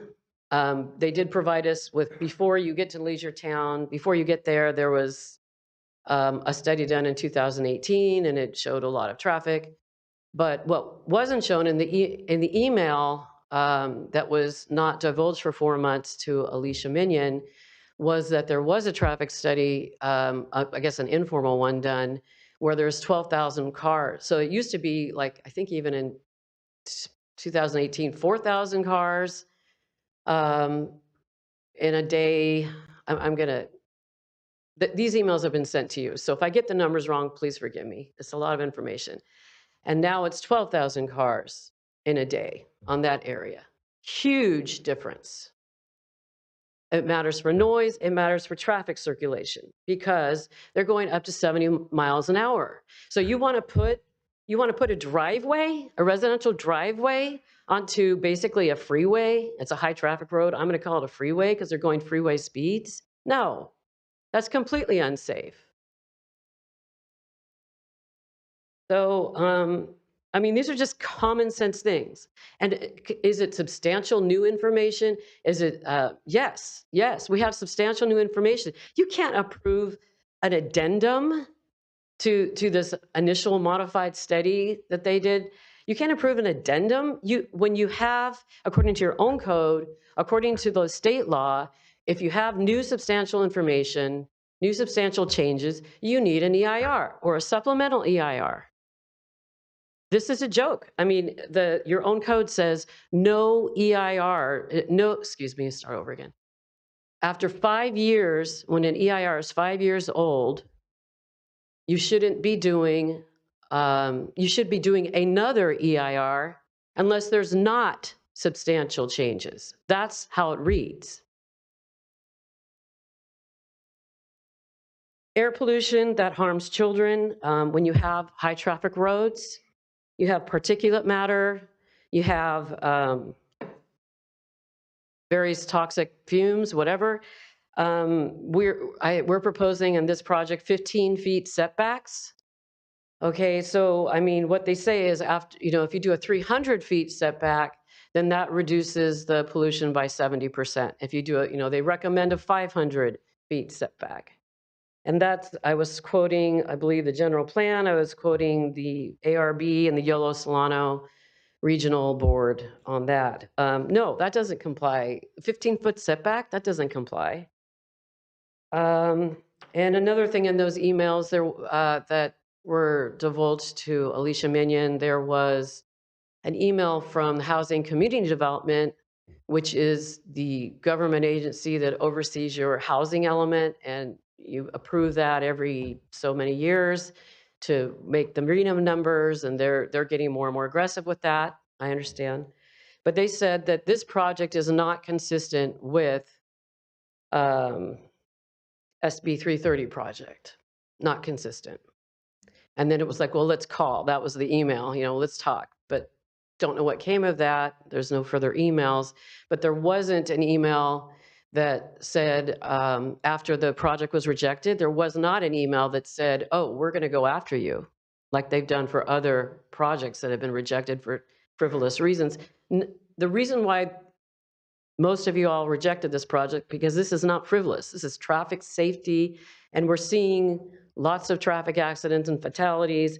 And I understand that that's being dealt with on a regional level, but it needs to be, before the apartments are complete, before they're built, there needs to be some kind of assurance that this isn't going to increase worse accidents. Just require the study. Just require the study that is required by law. Why make us go to court? I've wasted so much time on this, and I feel like I'm hitting my head against the wall, and it's so unnecessary because you just have to follow the law. It's really simple. Simply follow the law. Staff is not giving you accurate law. I ask you to best you can at this point. I've given you more time just because I know that you've represented so much of what's been going on down there. Thank you. Okay, so I did have a question. When is the acoustic, according to the noise code, there's supposed to be an acoustic study. When is that supposed to happen? And what will be done to mitigate the noise? Because especially on the second and third floors of these apartments, you might have a sound wall on the first, and that'll mitigate some noise. But how much will that be mitigated on the first floor? Will it be mitigated at all on the second or third floor? Is there going to be done anything about air pollution? Will a real traffic circulation study be done? Will a wetland delineation study be done according to the Clean Water Act? You have a wetland out there. Anyway, thank you. I'm sorry I'm angry. I didn't mean to come up here angry. I meant to thank you all for the parking reductions, because that was good, and the parking plan, that's all good improvements, but I think more needs to be done. Thank you. Thank you.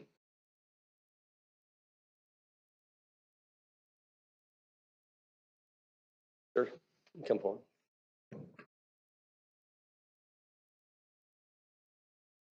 Minion, I'm married to Alicia, and I just wanted to go over a few things that Mike had even mentioned.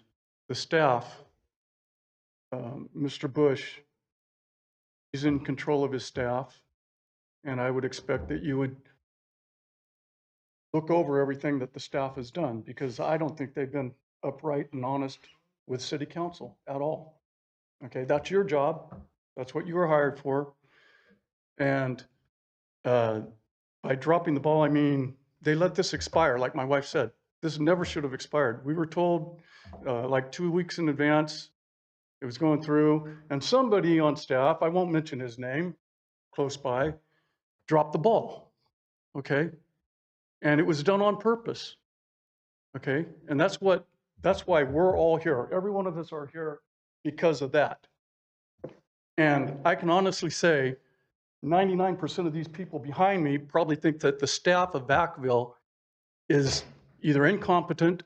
Sir, don't mean to interrupt. I'm going to ask the gentleman in the back who wants to have the conversation to step out into the lobby or discontinue the conversation. It's just disruptive to everyone else who's trying to hear. Sorry. Thank you. What I was saying, I think everybody behind me, 99% of us think that the staff is corrupt, okay? They've done things under the table that are outrageous that no city should do. I was with the Highway Patrol for 29 years, honorably retired, and then I went and worked for the City of Martinez, and I worked in their department that would be like under our manager here.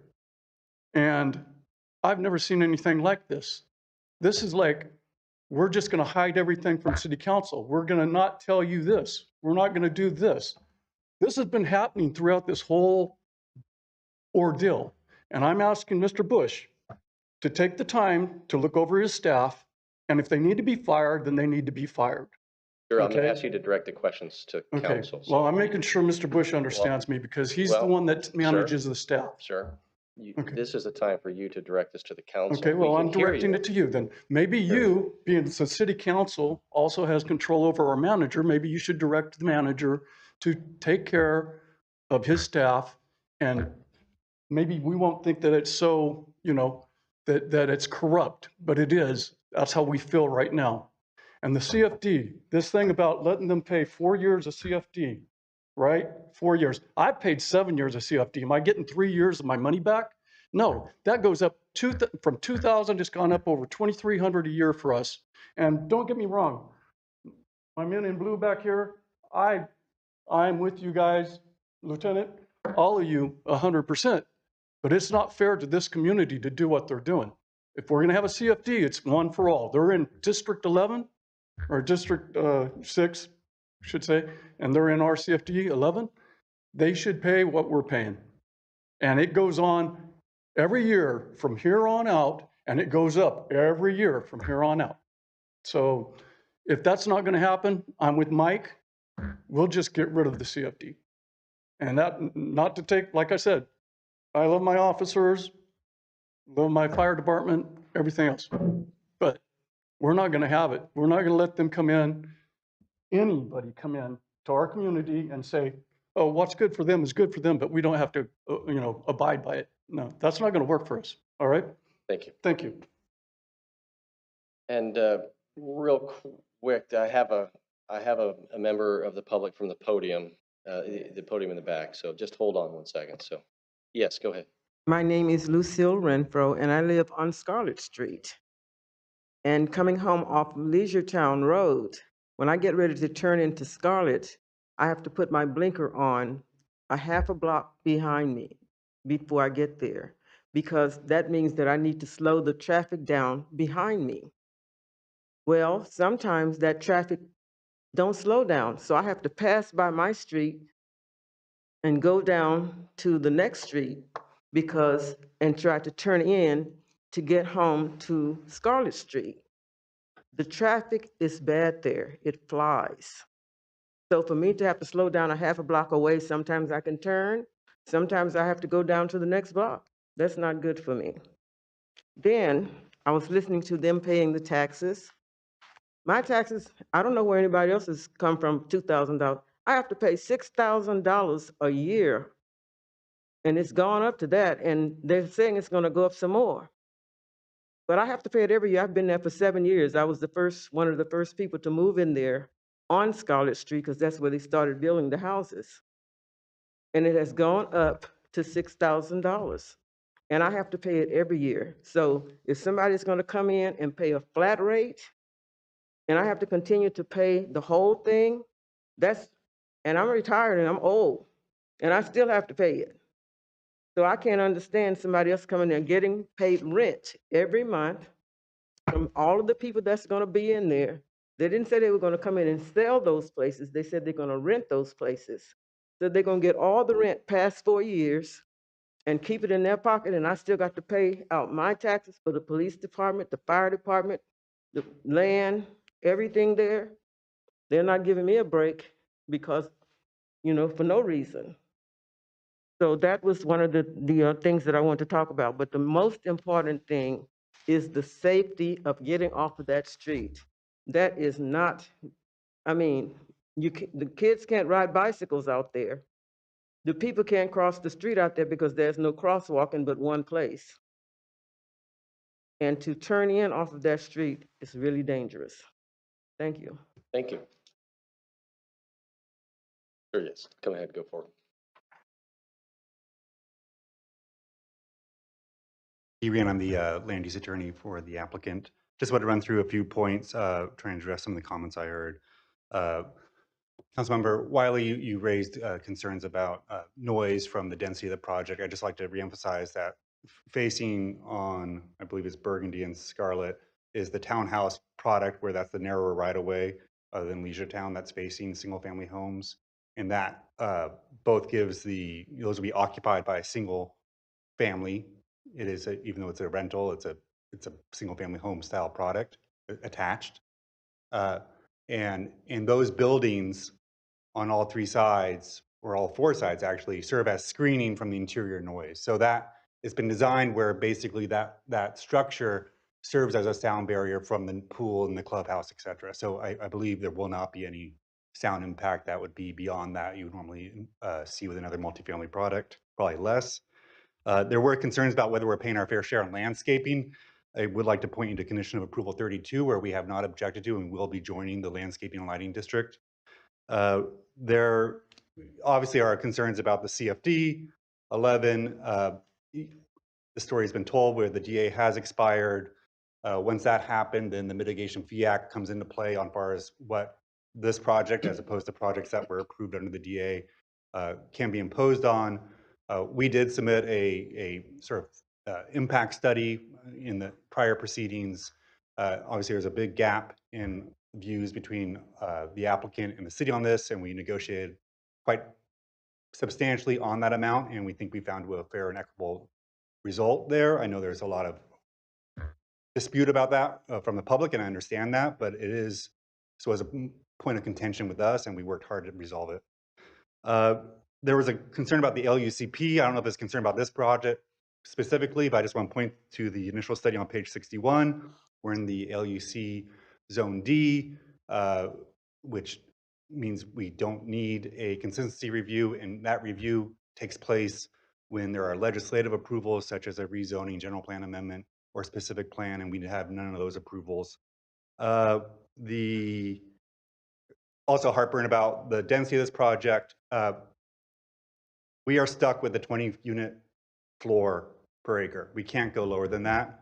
And we've designed a project to fit as well as we can in the community, recognizing that we have single family homes next door. There are concerns about the vernal pools alleged to be on the site. There is pooled water currently. We have had a substantial rainy season this year.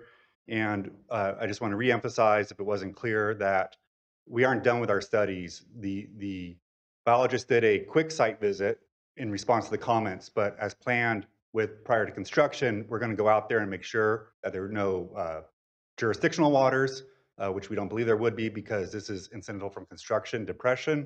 And then also to confirm beyond that, what species and habitat are present. You can't tell yet when the water's pooled. It's counterintuitive. You actually have to let it recede some to see what vegetation is there to know what it is. And then noise. I understand that some neighbors did use a sound meter. We submitted correspondence on how that may not be too relevant as to actual sound levels out there. And I would like to point out that we are building no closer than adjacent development to that road, and so are being exposed to the same sound environment as our neighbors. Also, as far as air quality, Again, we are as close as our neighbors. The general plan policies about buffer from a major roadway that were cited by Ms. Brecken are related to roadways that have over 100,000 trips per day. We're about a tenth that on this road, and so those don't apply. And we are matching the required siting locations, and we will be, just because of what we do, installing MERV 13 filters anyway. And so I don't believe there'll be any air concerns onto our project, and definitely not any more than on adjacent development. And then finally, I'm a little bit over time, I would like to introduce Dr. Kier, who was a traffic safety consultant that we had look at this project, and we submitted a analysis by him in the prior proceedings, but I'd just like to have him speak to you briefly related to traffic safety, because that is a concern of the community, and he's happy to answer any of your questions, and as am I. Thank you very much. Thank you.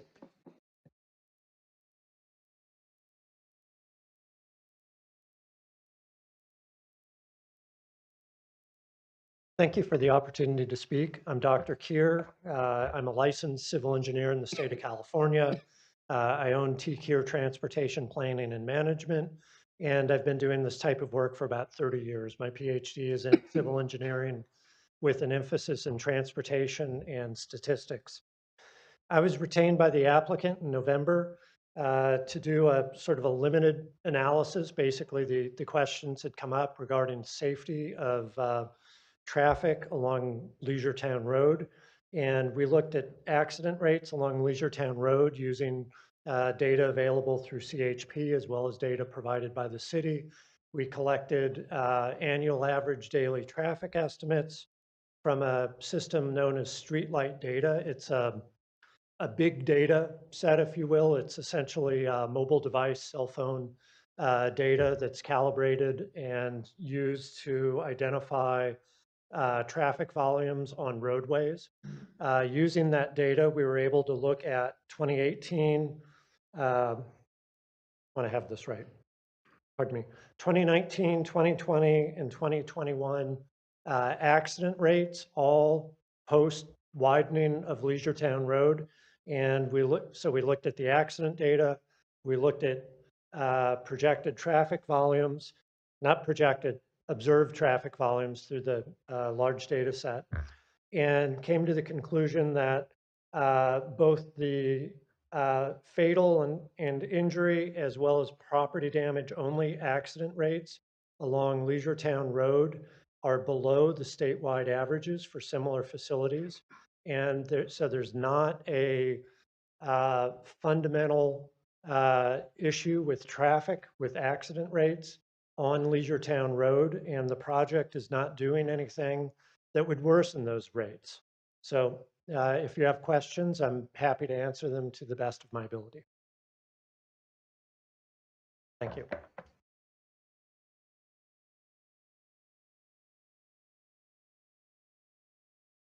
Anyone else who wants to address the public or the council on this issue?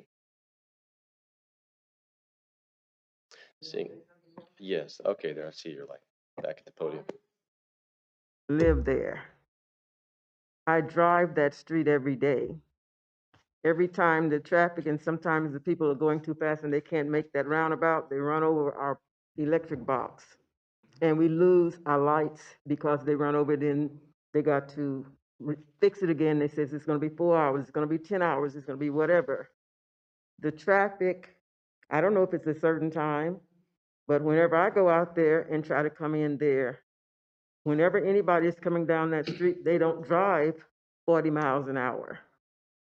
So when I try to slow down, and I give them that much time to slow down behind me, if they still stay on my bumper, I cannot turn in, make that right turn. So the study that he's done, maybe he did it one time, or maybe I don't know when he did it, but I drive it every day. So it's not something that just one time. Thank you. Thank you. Anyone else who has not addressed the council want to speak? Okay, you can ask one question, but you have to come to the podium. You need to come to the podium. This is publicly recorded. I've been in Vacaville a long time. I've moved here back in the 90s and I've been in and out of Vacaville, but I can't recall where else in the city of Vacaville, in a residential area, they've allowed 3-story apartments to be built. Does anybody know of that? I know on Harbison or whatever, they have 3-story, but that's by Safeway and, it's industrial type area. I'm just curious as to why we're going over the limits in height wise, because that was one of the things that we really wanted to sit down with Teak and talk about, but nobody wanted to talk to us. I'm just curious why it has to be 3 stories, because that's towering over all of our houses. But I don't know of anywhere else in Vacaville that city council or anybody has approved a 3-story apartment right in the middle of residential. That's all I have. Thank you.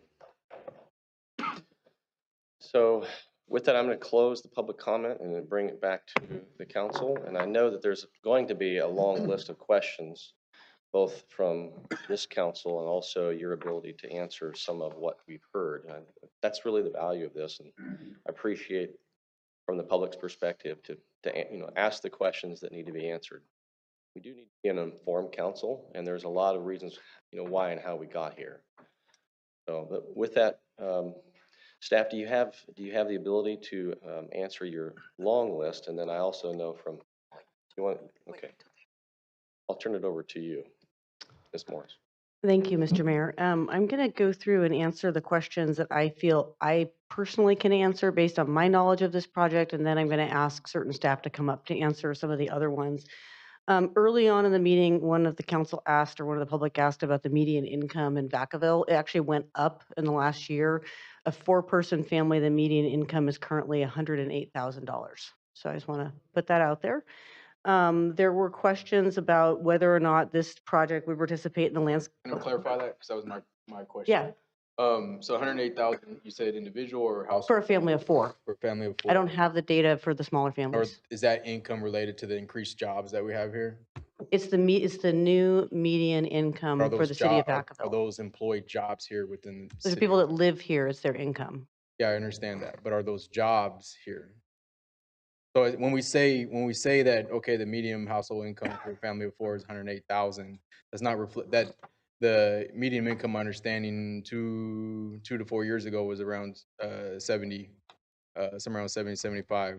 I don't think our income from jobs here has gone up that much. Yeah, I don't have that data right now. I know it's not. Thank you. I just want to clarify that. Thank you, Councilmember Silva. The next question, I believe the developer answered, but just want to confirm, this project would be required to participate in the landscape and lighting maintenance district, like the residents of Southtown and other parts of Vacaville. Other questions, there was a gentleman who wanted to see the location. I can put that up in just a minute. I'll kind of keep going though for now.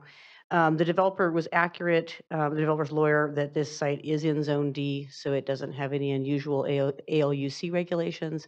Those kind of issues are looked at when the general plan for the site is established, and in the case of a general plan amendment or rezoning, but they're not pertinent to this project at this time.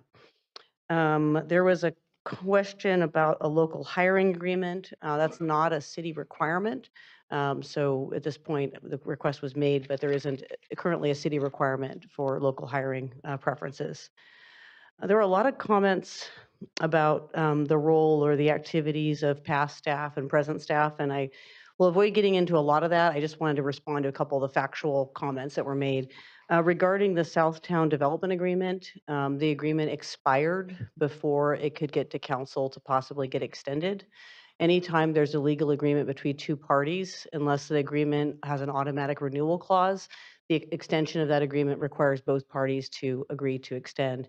And in this case, the developer did file the application before the agreement expired. It languished a bit and didn't really advance due to missing information. The staff did take it to Planning Commission at a notice public hearing, and neighbors were notified. It did get recommended to be extended, but it expired before it could get scheduled for council. So those are the facts of what happened, without getting into the whys or some of the accusations that were made about inappropriate staff behavior. Regarding noise, my presentation really did go into this in a lot of detail, and I think that the applicant's attorney maybe clarified this, but our general plan looks at noise community-wide and looks at areas impacted by noise and sets forth standards that projects have to meet. This project will, for the future residents, it will have to, through its construction documents, demonstrate to our chief building official that it's meeting various California standards for interior noise. It doesn't mean it wouldn't be loud in someone's front yard. There are a lot of houses out there that are quite close to Leisure Town Road, but when inside the home, a lot of our building codes and standards require that the developer implement measures that make that space inside quiet. Not a CEQA issue, but definitely a livability issue. I would like to have Gwen come up in a minute to talk about traffic, to add anything to the previous person's thing. The meetings with staff, Ms. Minion requested meetings with staff. I remember I did meet with her and some of her neighbors to talk about this project. I just want to say we are available to meet with people, but I'm not sure about that specific issue. Regarding wetlands, the presentation highlighted how staff has approached looking at whether there are wetlands on this site based on evidence that we have. It is true that prior to any construction activities of delineation will occur, and that will all get checked out in detail. And also any habitat that's out there. It will get dealt with and mitigated if there is any prior to the commencement of construction. Trying to see here what else might be helpful. I've got a lot of notes. A lot of them are about traffic. Oh, three-story apartments. So the question was asked, are there other parts of Vacaville that have three-story apartments? I think actually the best example is North Village. The first AP1, Area Plan 1 of North Village has a variety of single-family detached homes, single-family attached homes, and has multi-story apartments. I can't remember if they're four-story or three-story, but they're definitely tall compared to the things that are around them. And there are a few other examples coming forward with Green Tree.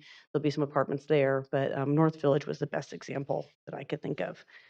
I think maybe it's time for the traffic show, or the traffic.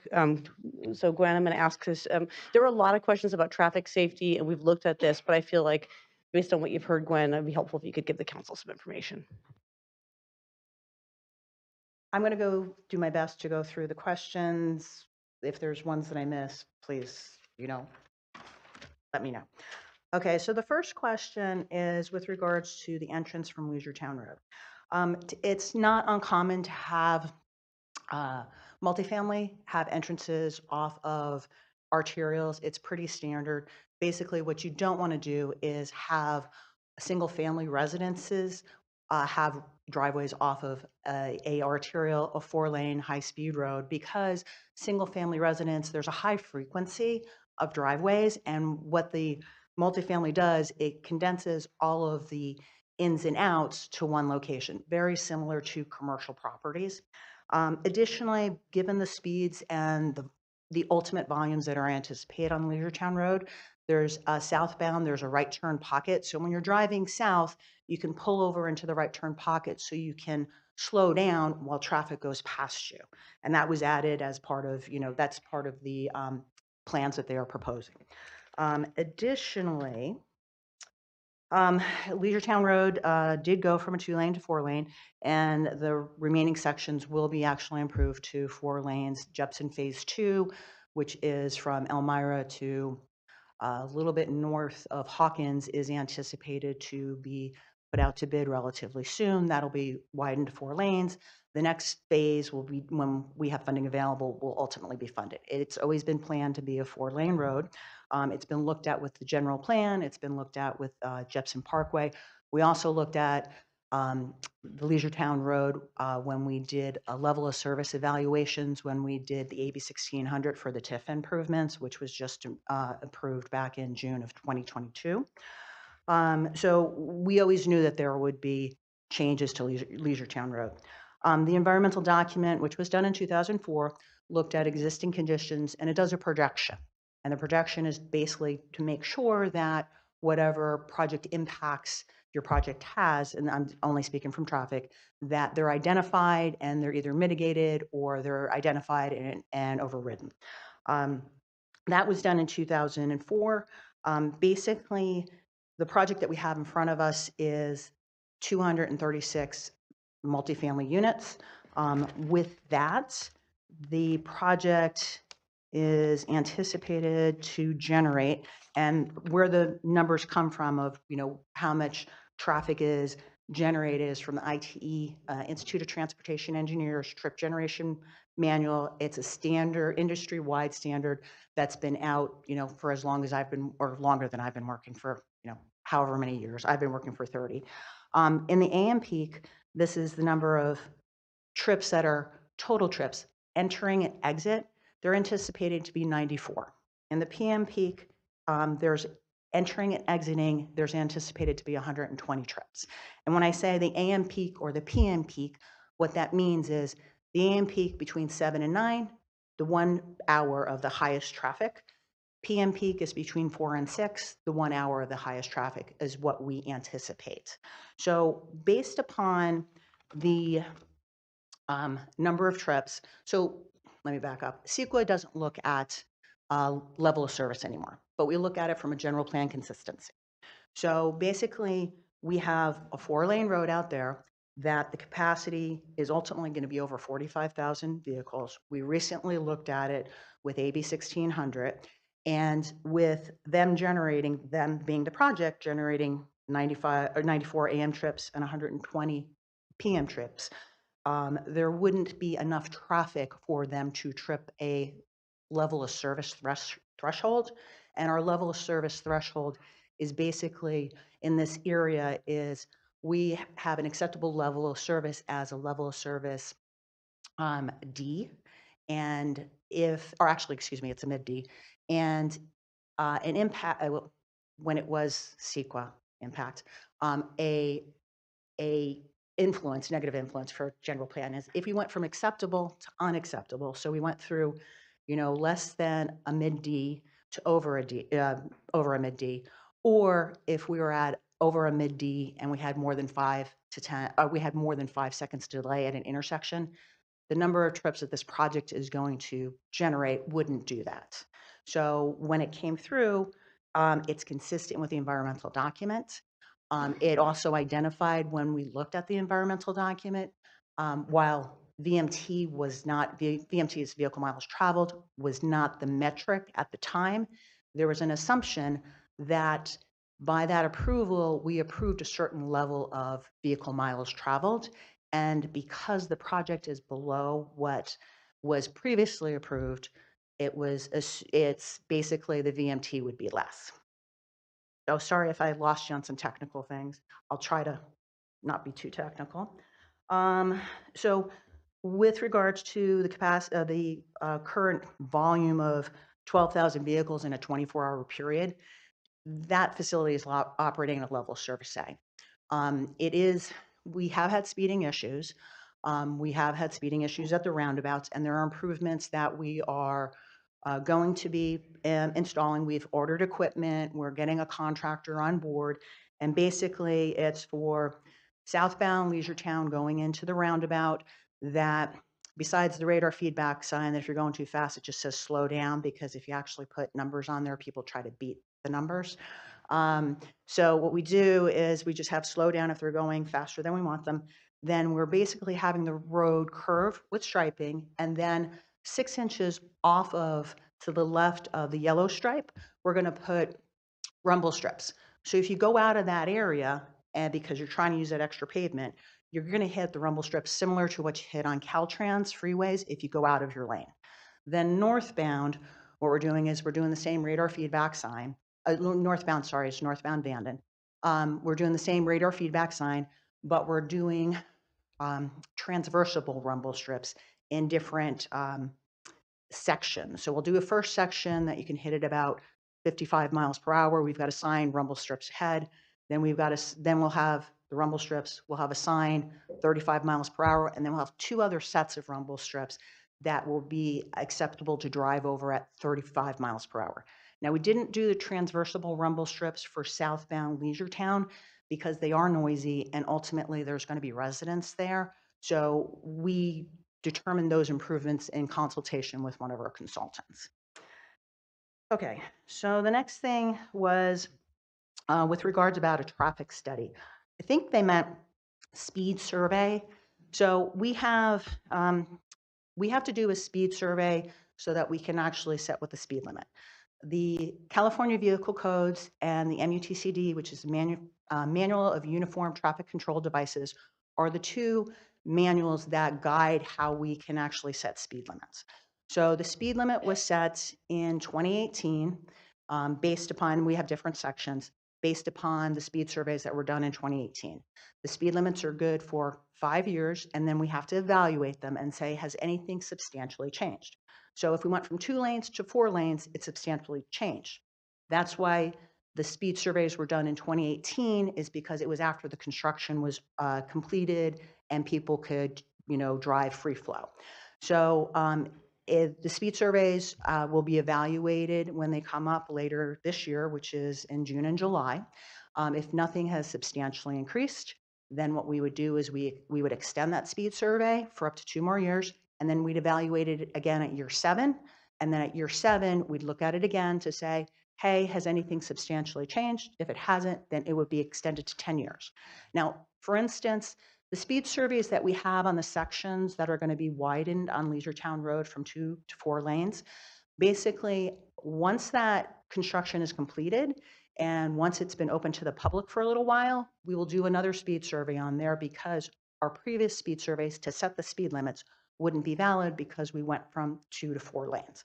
So we do have speed surveys. Traffic studies, like I said, we've looked at it with AB 1600 with regards to level of service, and this is citywide for all the impacts of development. The other thing, I think I got to that. I think I did everything. Is there any questions or anything else you want to ask of me?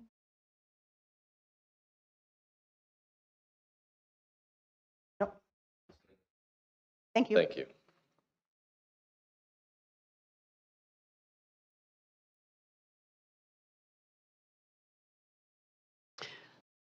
Mr. Mayor, looking through my notes, there was one topic I didn't touch on. There was reference by Ms. Minion to an HCD email that was sent to staff.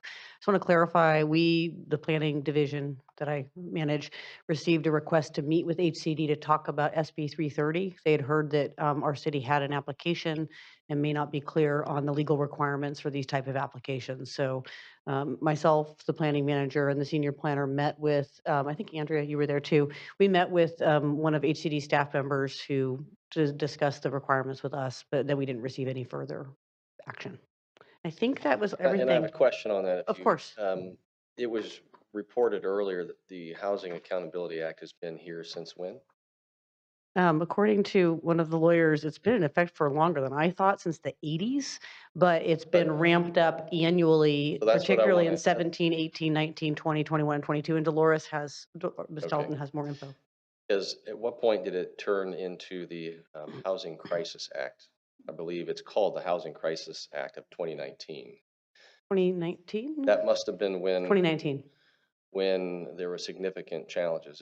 It's in, I've done a lot of reading over the last period of weeks and months, but it is codified in the government code.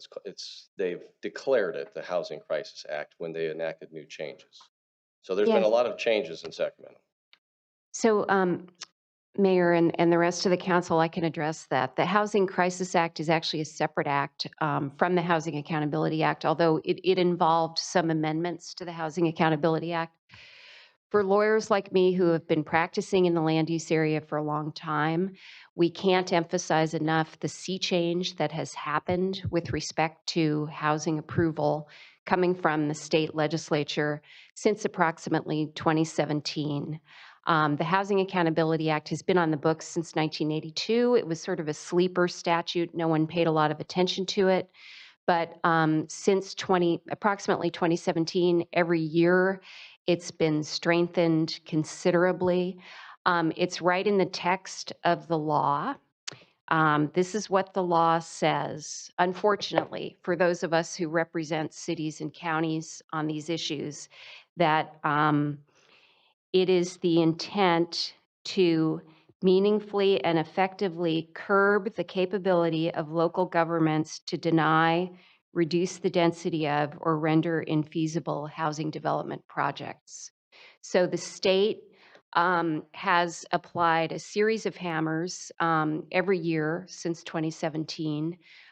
directed to curb local discretion. And as was pointed out previously, at the heart of this new landscape that we're all in is the requirement that if a city or county deny housing, that it point to an objective standard, and there's a strict definition of objective standard that can justify a denial. The other thing that is really important to realize, and there was a slide on this, is the shift in the burden of proof. The landscape, the ballpark that we've been in for years and years is if there's substantial evidence that can support a city's determination that a project should be denied, then the courts are inclined to uphold that denial. That is no longer the case. There's language now in the Housing Accountability Act that if there's substantial evidence that would allow a reasonable person to conclude that a project is consistent with objective standards, then it's deemed consistent.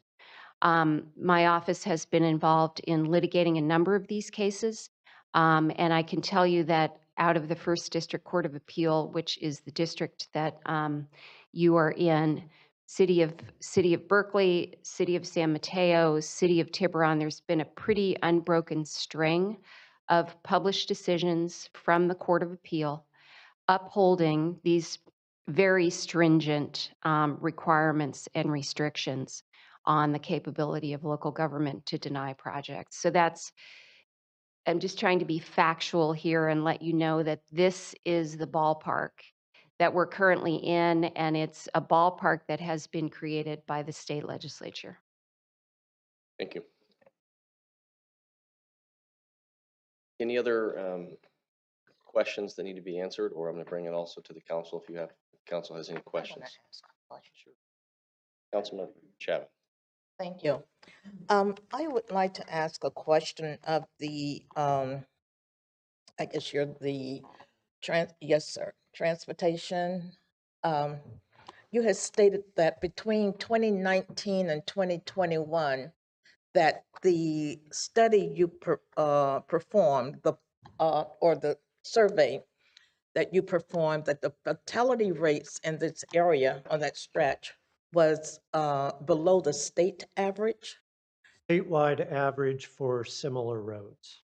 Okay, now, was that just for the area of the road where this development is going in, or did you take into consideration before taking into consideration, did you do any other study about the speed or the accidents on the entire stretch that has come about since the development that has been occurring on the south side?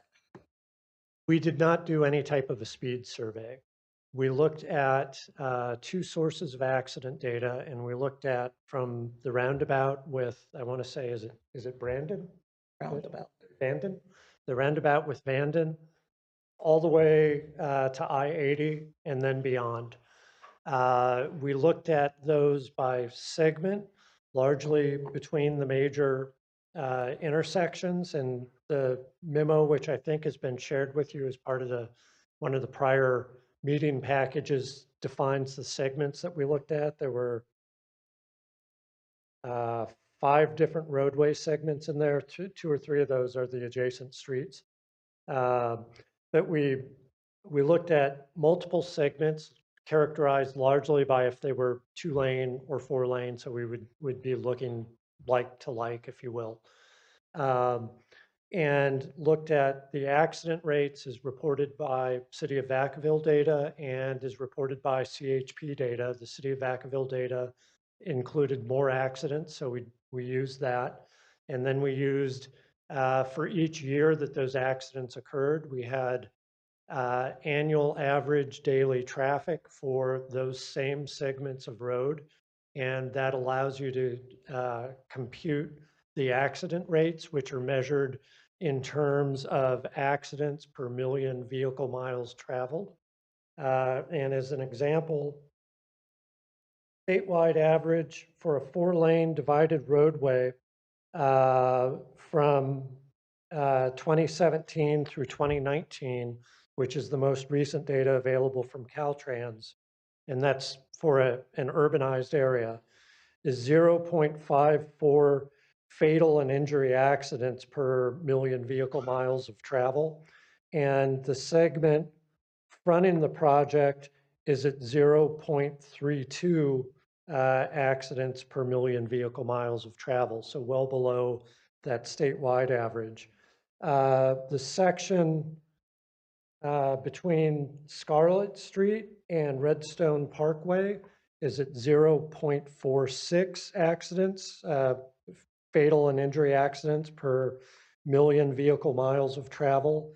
And the section from Alamo to Scarlett is at 0.18 fatal and injury accidents per million vehicle miles of travel.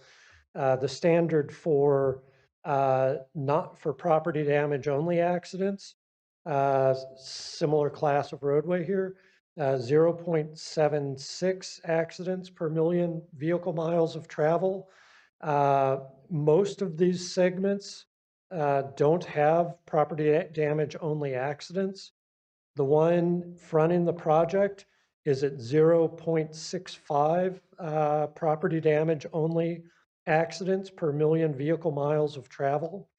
And again, the standard there, the statewide average for that for similar roads is 0.76. So there's nothing in these statistics that would make you think you've got an uncharacteristically dangerous situation out here. Our assumption is, when I say there's nothing about the project that will worsen traffic here, as the city's traffic engineer pointed out, part of the design includes a deceleration lane for the right turn into the project from Leisure Town Road. That's standard practice. I work on projects in El Dorado County, City of Folsom, City of Elk Grove, throughout Sacramento County.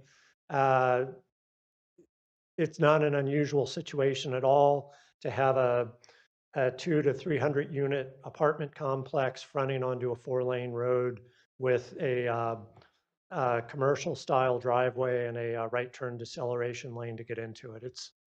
It's a safe design that's consistent with what's done elsewhere. Okay, so if I heard you correctly, near the development, you said it was 0.65 per million, and the state average was 0.76. So that's pretty high, and they haven't built yet. Also, don't you usually, I mean,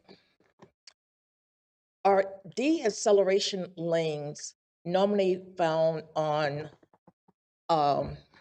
like, I don't, well, you're probably not familiar with Highway 12, where you pull off and you let other traffic go by, and then you come back in to turn?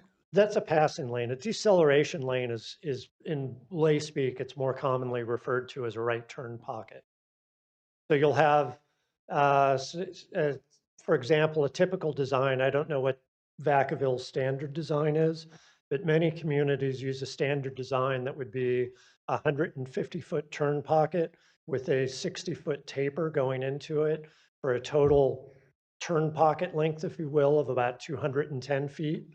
And that'll typically, for example, City of Folsom implements that whenever you've got a right turn into the project that's expected to exceed 60, it's either 50 or 60 vehicles per hour.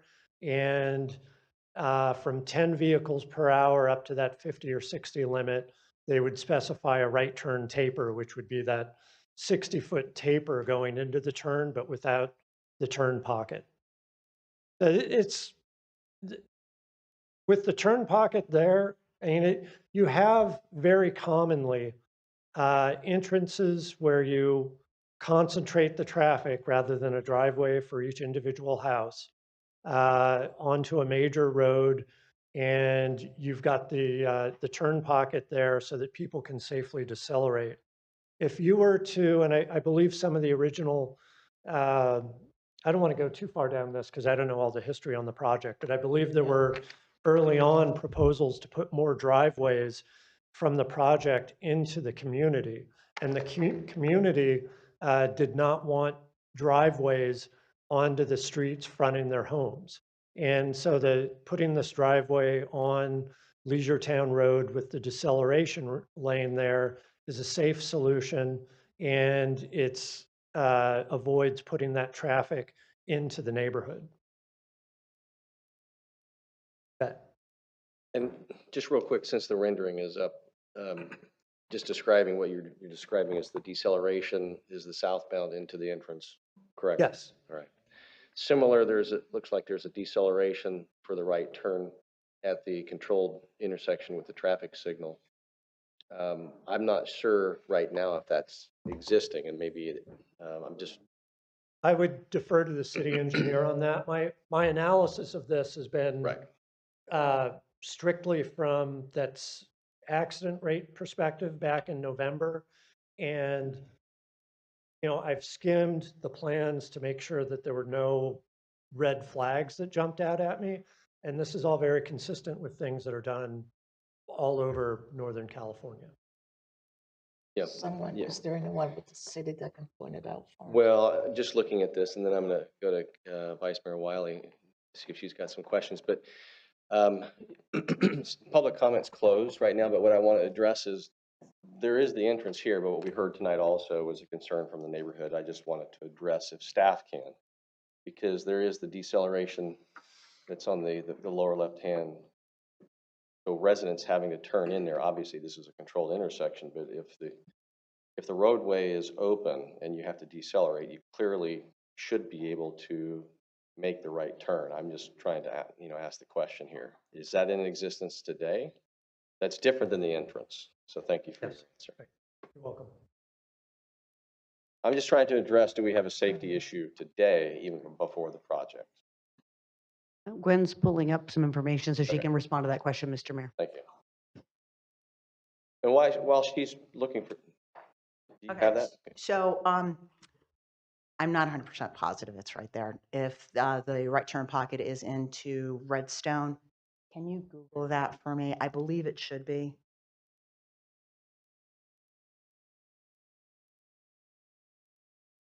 It is there. Okay, So, all right. Any It's other just- questions? No, that's all I wanted to know, because it is about traffic behavior. And so I think it's important from a traffic engineering, and then there's traffic pattern behavior, which is people who are behind the wheel. So Vice Mayor Wiley. I had heard earlier in the evening from a resident trying to turn further north on Scarlet. And so I don't believe there's a turn there, but so that is the issue. People can't really turn into Scarlet now. So it's important to have that right turn pocket. I'm glad we have that. When you're going 40, 50, 40, you can slow down a little bit and turn right into the place. But I see if I'm stopped at a 0-degree speed and I'm turning on to Leisure Town to go south, there is no pocket or way for me to accelerate gradually. So I'm turning on it from 0 and the cars are going down there at 50. So I think there's going to be a lot of rear end issues there because people are going to be tired of waiting, and there's several other cars behind them also waiting. So has there been any kind of mitigation or any kind of adjustment for people who are trying to take the right rather than, because you can't take a left, you can only take a right there anyway? So basically, there'll be different times of day that it'll be more congested or less congested and there's more speeding. The residents of the apartments have the ability to go out to Burgundy if they're uncomfortable with making that right turn, and then going out to Scarlet and going using that intersection. That's a controlled intersection. But there's just a lot of traffic going out to Base. I mean, Leisure Town is busy much of the day going that direction. Everyone going to Band and Golden West. It's a very busy street. So it's going to be dangerous to go from 0 to 50 and then stop at the stoplight. But anyway. So if you did do a acceleration lane, it would probably end up hitting the right turn pocket for southbound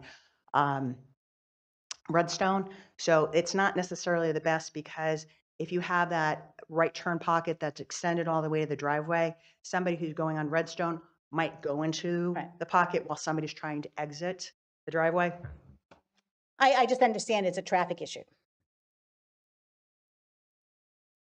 And I would also say it's important that, and I certainly am not alone in hearing the fact that if it feels like freeway speeds, then there's a behavior problem that our police department may have to address as well. Thought about that. Councilmember Stockton. Yes, and I just want to confirm this is not for comments, just questions, correct, Mayor?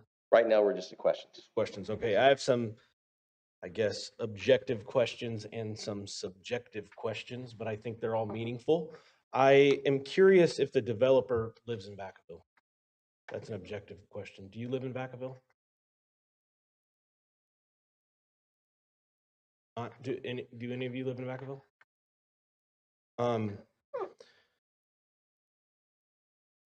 There were some questions that were asked by some of the folks that were here. Some of the folks spoke that I haven't quite heard anything else or heard addressed at least yet.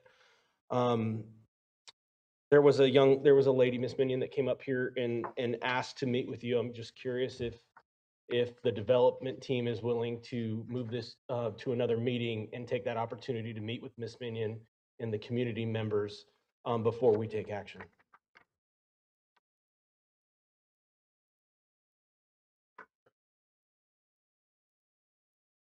So this is the fifth meeting on the project, and the Housing Accountability Act requires that action be taken by the fifth meeting, and a continuance counts as another meeting.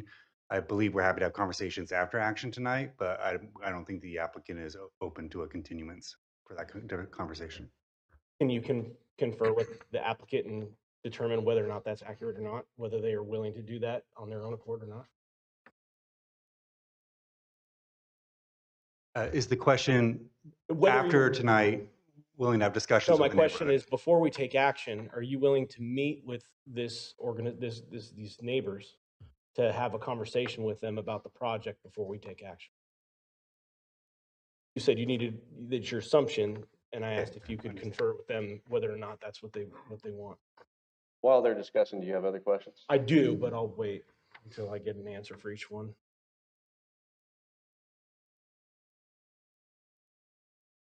So the applicant is not willing to agree to a continuance tonight? Okay, of another question, is the applicant really willing to reconsider the using union labor or doing a PLA with local labor to build this project? I do not believe there will be time to have that discussion tonight. Okay, so you don't know, or So my understanding, and I'll let Rich Alexander speak to this, but my understanding that we're always open to bids, but I don't know if there'll be a PLA, so to speak. There's there has been those discussions to date. okay, is the after hearing some of the stuff that was said today, is the developer willing to reconsider joining CFD 11 and paying the same amount of money as the rest of the residents that live in District 6 CFD 11? No, we are willing to do what is stated in the settlement agreement, and those payments are now a condition of approval.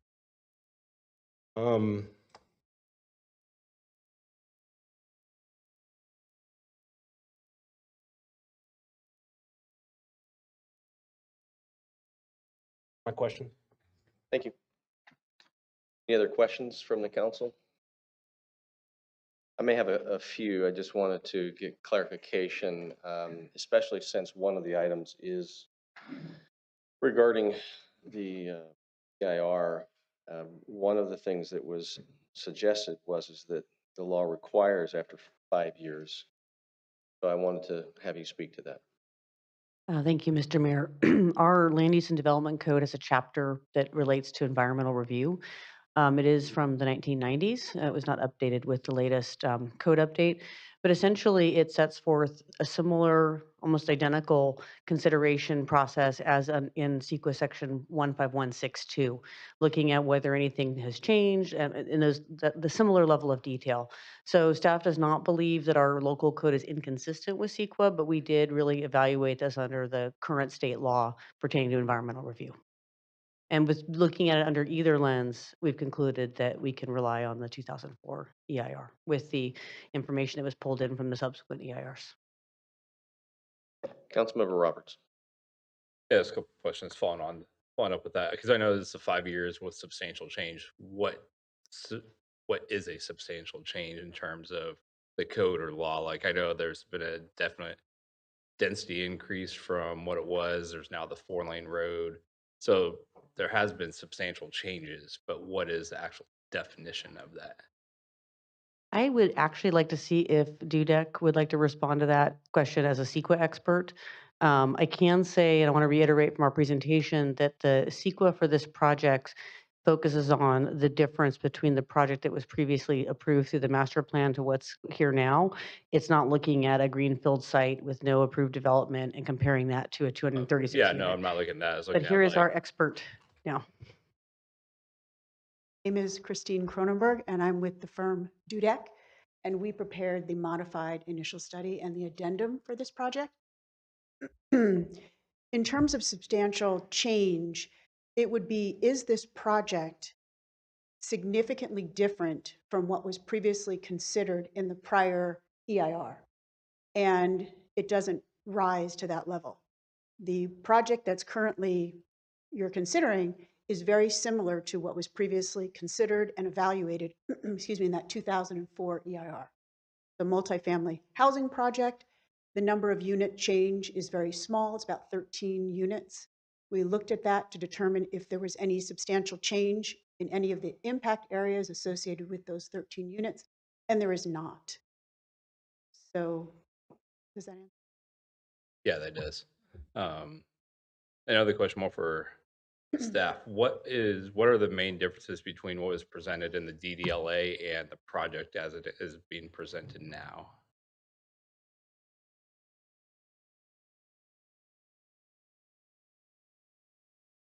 It's a similar unit count. I mean, as our consultant, Dudek said, there's a 13-unit difference between the original vision for this multifamily site, but we looked at where there were units that were not built elsewhere within the Southtown development, and that's how that worked out.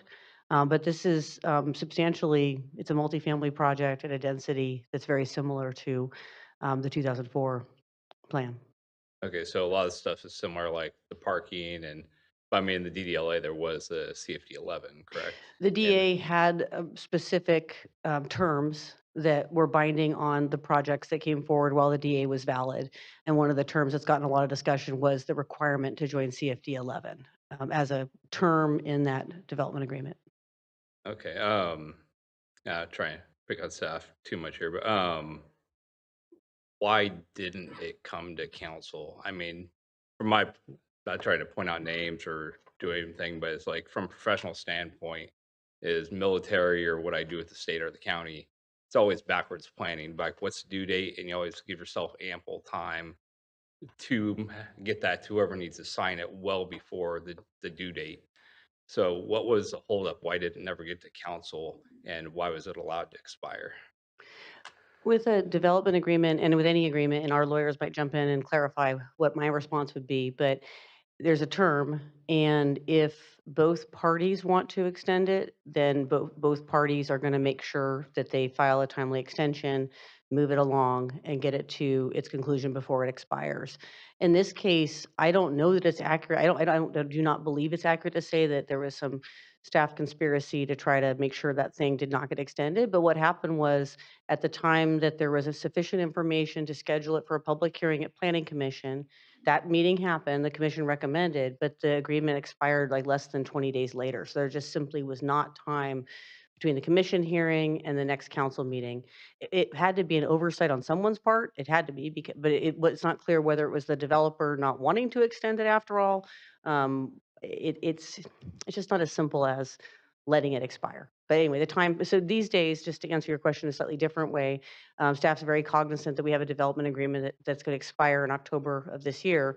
So of course, we've initiated conversations with the developer. Hey, do you think you're going to want to extend your DA? File your application now. And to your point about military planning or planning, we're really working diligently to make sure that it comes in time and we have time to get it to decision makers before it expires.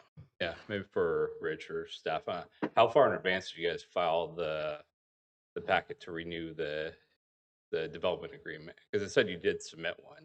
How far in advance did you guys submit it to the city? Yeah, come, as a prior owner. yeah.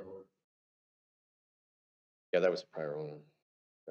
Quick question on this particular issue, because I think it's important. One of the comments I heard, and it's trying to stay objective and not so much trying to figure out clearly how did we get here. Obviously, that's a deep dive.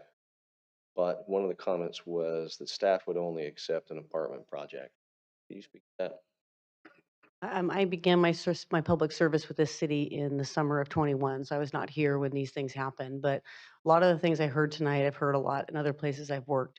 I guess I would say in response that the staff that work under the direction of your community development director, both current and past, who also work for a city manager, our work on development projects that are filed with the city is totally governed by the adopted general plan. General plan is the policy, it's the premier policy document, especially as a land use planner, that is the council telling the staff and the public, including the development community, what land uses are expected in which locations and what the policies are that govern that development. And staff's role is not to shove that document aside and exert independent judgment. Staff's role is to implement the general plan.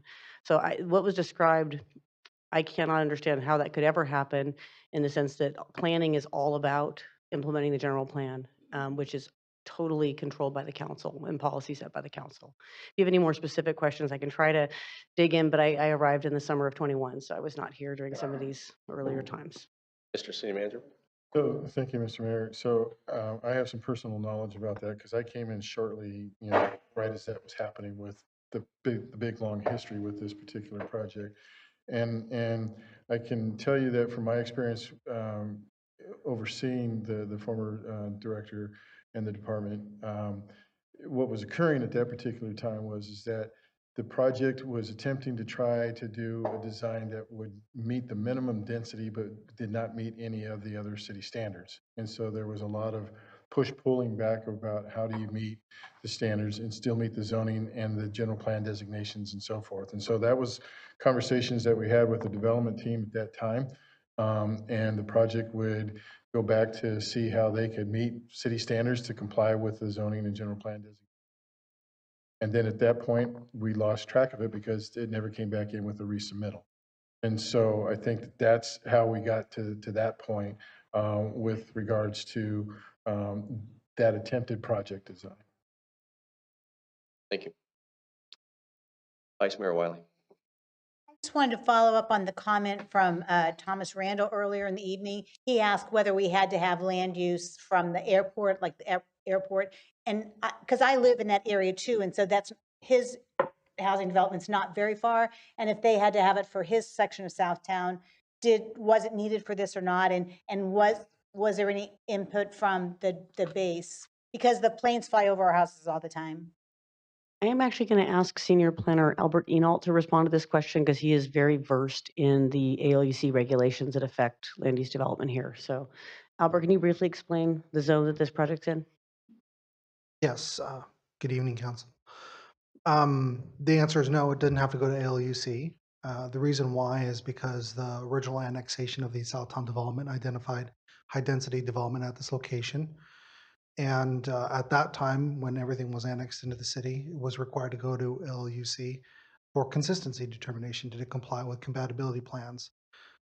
It is located in one of the compatibility plans. We have two that affect our city limits. One is the Nut Tree Airport. The other one is the Air Force Base. You might have heard that it's in Zone D of the Air Force Base. And so that would have been the applicable plan that was required to be determined consistent with back in 2004 when it went before City Council for the overall development.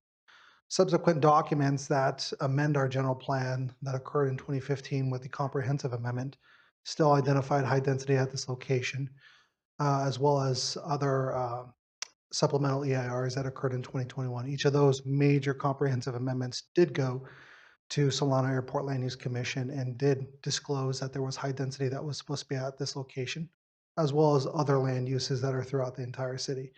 So the reason why it wasn't required to go back to LUC by our Vacaville Municipal Code or by state law, and because we had previous analysis or previous documents that we could refer to that said it did go before Airport Land Use Commission, it was looked at and it was found to be consistent. So that's a little bit of background about why this particular project didn't have to go to the Airport Land Use Commission.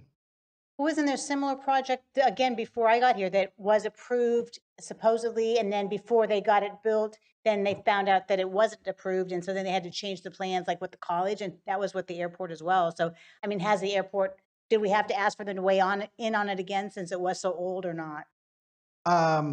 Not in this case. I think the one that you're referring to is a different development over in North Village, which is the reason why in that particular sense, it was needed to go back to the Airport Land Use Commission is because those involved major amendments to our general plan that did meet the threshold under state law and under our municipal code that requires it to go back to the Airport Land Use Commission. And also in that other case, it is affected by very significant flight paths from the Nut Tree Airport. In this particular case, it's so far removed, it's not affected by the Nut Tree Airport and the airport activities around there. It is within Zone D of the Travis Air Force Base, but the restrictions that are imposed by that zone is inconsequential. For instance, the height limit out there in Zone D is 200 feet for structures. Okay, thanks. Councilmember Stockton. Yeah.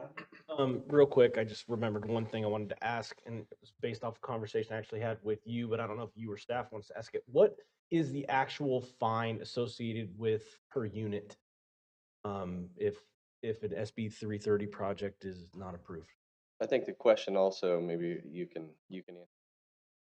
What has changed with SB 330 that also becomes so much more enforceable, that has the appearance that councils no longer have control of what the development is? So that you mentioned there's a lot that's changed. I think this is an opportunity to help educate all of us. I know that there's been discussions, but thanks for the question. So we've already talked about the emphasis on objective standards and the change in the burden of proof. If a lawsuit is brought under the Housing Accountability Act challenging a denial, which has happened here already, there is a lawsuit that was filed by the developer. And if the city were to lose, there's a mandatory attorney's fees provision so that the agency has to pay the other side's attorney's fees. There's also standing given not just to the developer of the project, but to housing advocacy groups. You've gotten 2 threats of litigation out of this project from YIMBY Law and California Renters Legal Assistance. They have expressed standing under the Housing Accountability Act as well. And there's exposure for their attorney's fees also. The state, HCD, and the Attorney General's office, this was new legislation effective last year. They also have standing to bring an action against a city. We've defended some of those actions. So there's an array of potential plaintiffs. And if a court were to determine that the denial was not based on objective standards, then there's attorney's fees exposure to all of those parties, right in the statutes. If it's found that the denial was in bad faith, in other words, that there was no basis to the denial, it wasn't a good faith interpretation, but no basis to the denial, then the court can actually order approval of the project. If the court orders approval of the project and the city doesn't comply, then there is a scheme of fines that are multiplied 3 times, 5 times, 10 times.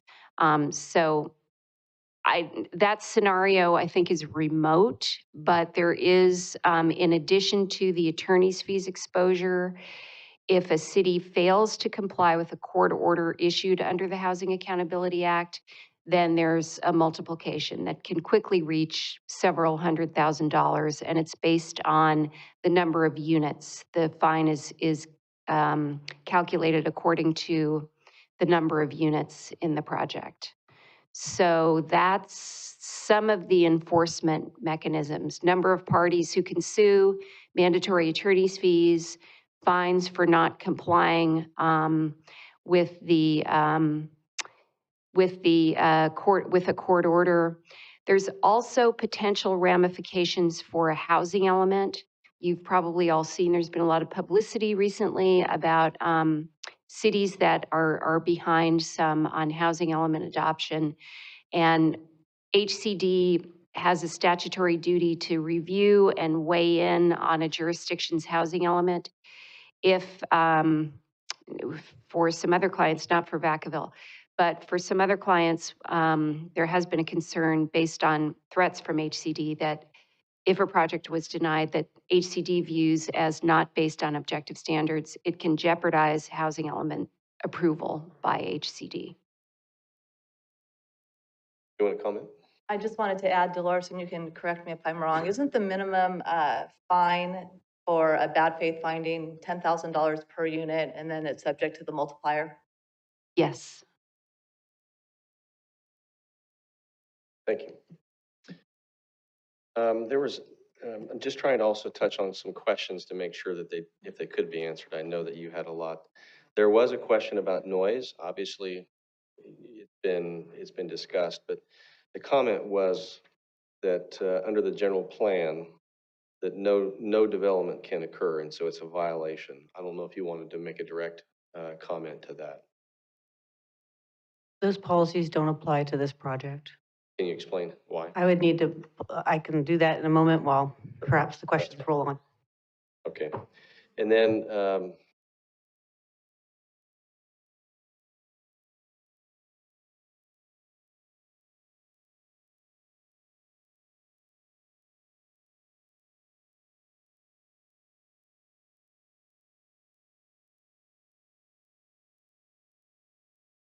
that covered all my questions, and I don't see any other questions.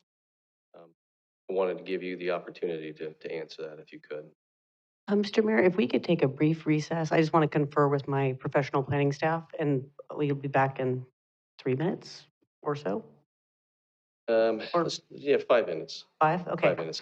Thank you. I could take a standing break here. So we're going to stand in recess for 5 minutes.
All right, we're going to return from our short recess, and hopefully, Ms. Morris, you've got an answer for that last question. I do. Thank you, Mr. Mayor. The question was about noise levels and what triggers a need for an acoustical analysis. This actually goes back to our general plan, and we have a goal, NOI 1, to maintain an acceptable noise environment in all areas of the city. So specifically, policy NOI P1.1 states require an acoustical analysis for all proposed projects that would locate noise-sensitive land uses, that would be residential, where the projected ambient noise level is greater than the respective normally acceptable noise level as indicated on table NOI 3. And then you go from there. So table NOI 3 is titled Land Use Compatibility Standards for Community Noise Environments. And this is where it specifies that an acceptable community noise level for residential multifamily is up to 65 decibels DNL. So this chart that I showed earlier, I'm going to see if I can get it popped up. So this diagram shows the project site. It shows Leisure Town Road is at 70 decibels DNL, and it shows that yellow color is up to 65 decibels DNL. So this multifamily site was already situated on a property that's within a normally acceptable noise environment. That's why there's no acoustical analysis required. It doesn't mean there won't be noise attenuation as part of construction, as I discussed earlier. There will still be a need for these buildings to make sure the interior noise level is lower, but this is why we did not trigger a noise study consistent with our general plan policy. Thank you. Vice Mayor Wiley. Clear about the Zone D and the Airport Commission. So I did get this paper that talks a little bit about Zone D and Zone E, and it doesn't restrict densities or intensities, but it does say that Zone D prohibits hazards to flight. And you mentioned the height of the building, but right now, there's a lot of birds that pose a problem to planes, and there are a lot of geese flying over and things like that. So I just don't want us to get into the situation where, oh, well, we didn't do that, so now we're in trouble. So how can you be sure that we're not going to have any hazards to flight in Zone D if we haven't really worked with the airbase? Thank you for that question. There's a number of other development applications that we have worked with the Airport Land Use Commission to develop a very knowledgeable understanding of what are the types of things that create obstructions. Development of a residential development site would not breach that threshold. Things that could potentially breach that threshold would be solar farms. An example of that was the Genentech project that had a very large solar field. And the way that we deal with situations like that is we require solar array visibility to determine whether or not the reflectivity of solar panels could affect the glare for pilots as they're flying over the area. Those are the types of things that breach those thresholds, but not single-family resident or multifamily residential development. And a while ago, you mentioned a height requirement. So what did you say it was? I didn't get, like 200 feet or something, or what did you say? That's correct. It's 200 feet for Zone D for the Travis Air Force Base. Okay, so it doesn't matter if birds fly that high, then as long as the building's not that high or whatever, so. Okay, 200 feet. Vice Mayor Wiley, I just want to add one thing about we had the Green Tree project. It went to ALUC because it was a general plan amendment and rezoning. And a feature that did trigger ALUC discussion was the detention basins that would be storing water and whether they would harbor birds. And so a condition from the ALUC was to not have those ponds hold water for very long at all. It was good because our standards require those ponds to drain, but that's an example of a residential project. Went to ALUC, birds were the concern, project was revised to address that. This residential project already went to ALUC and it does not introduce any new detention basins or things like that that would attract birds. Councilmember Roberts. Yeah, just kind of follow up with Vice Mayor Wiley. I know, yeah, the height is an issue because 200 feet. What's the population or the density trigger? Because I know previous like Oak Grove, well, it wasn't a height issue. The density was too high for a specific area, so they couldn't build and had moved to a different location. Is there a density requirement for the LUC for that Zone D for the flight path or anything? No. But to your point on different development projects that are within the city that do have density requirements, That particular standard is most notably applied to development that's surrounding the Nut Tree Airport Okay. and the flight paths as they're approaching and departing. There are within the compatibility plan for Nut Tree Airport restrictions on densities where you can't allow a certain number of people within buildings or a certain number of people on project sites or a certain number of residential or single-family development. It's not the case in this location. Okay. Thank you. And I have a couple of questions that are just a matter of understanding, because a lot of this was before many of our times, right? We've inherited a lot of where we're at today, as well as these have come before the commissions. And obviously, I spent a lot of time, and I'm sure council has done its own research in addition to just listening to staff and our experts. But did this project at any time request a variance? No, this project has not requested any deviations from the city's development standards. And there's been no change to the general plan. The general plan has not changed. And same with the zoning, nothing's changed. This project, because they filed their application under SB 330, they're being evaluated under the previous land use development code, not the one that the council adopted in February of 22. But substantially, the development standards did not change between those two related to multifamily. There were minor things, but anyway, that's how they're being reviewed. And obviously, the number of hearings was answered. And help me understand from the original EIR, there was a comment on there was an increase of 13 units. Can you speak to that? And then also the overall project that was during the EIR.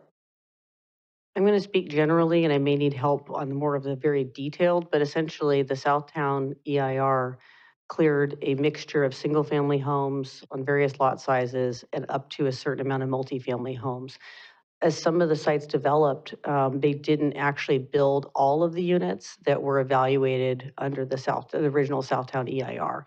That's where the 13 units come from. They were not developed on a site that could have had those additional 13 units. So that development intensity is part of that EIR and can be assigned to this project site.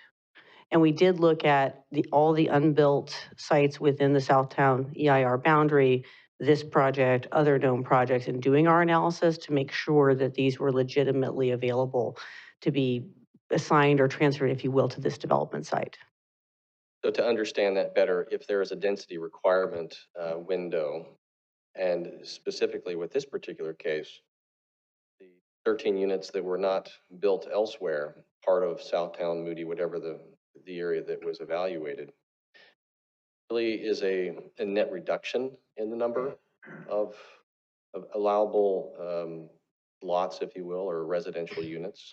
Or- In general, EIRs clear an up to figure. So the EIR says there can be up to this much development. And as we're evaluating projects subsequently, we're making sure that they stay within, I'll call it the envelope that the EIR has looked at.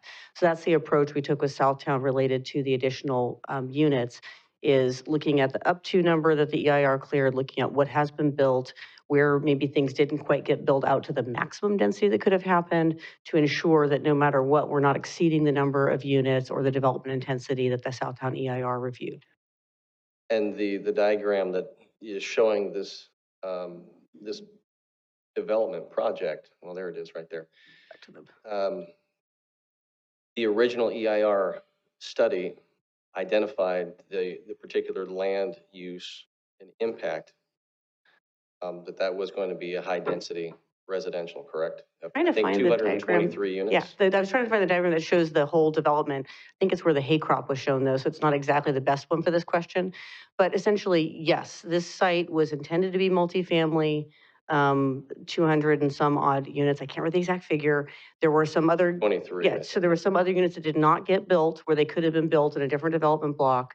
Those have not shown up in other blocks that have already been developed. We know what's happening with the remaining land, so they were available to support this project. Was that also the basis as that it didn't meet any substantial changes? That's correct, because ultimately with this development, there is not a scenario where we're going to exceed the amount of units that the EIR looked at back in 2004. Great, thank you. Any other specific questions from the council? What I want to do now is, with not seeing any additional questions, is have a discussion from council. So an opportunity, if there is a desire to have comments about where we are at. And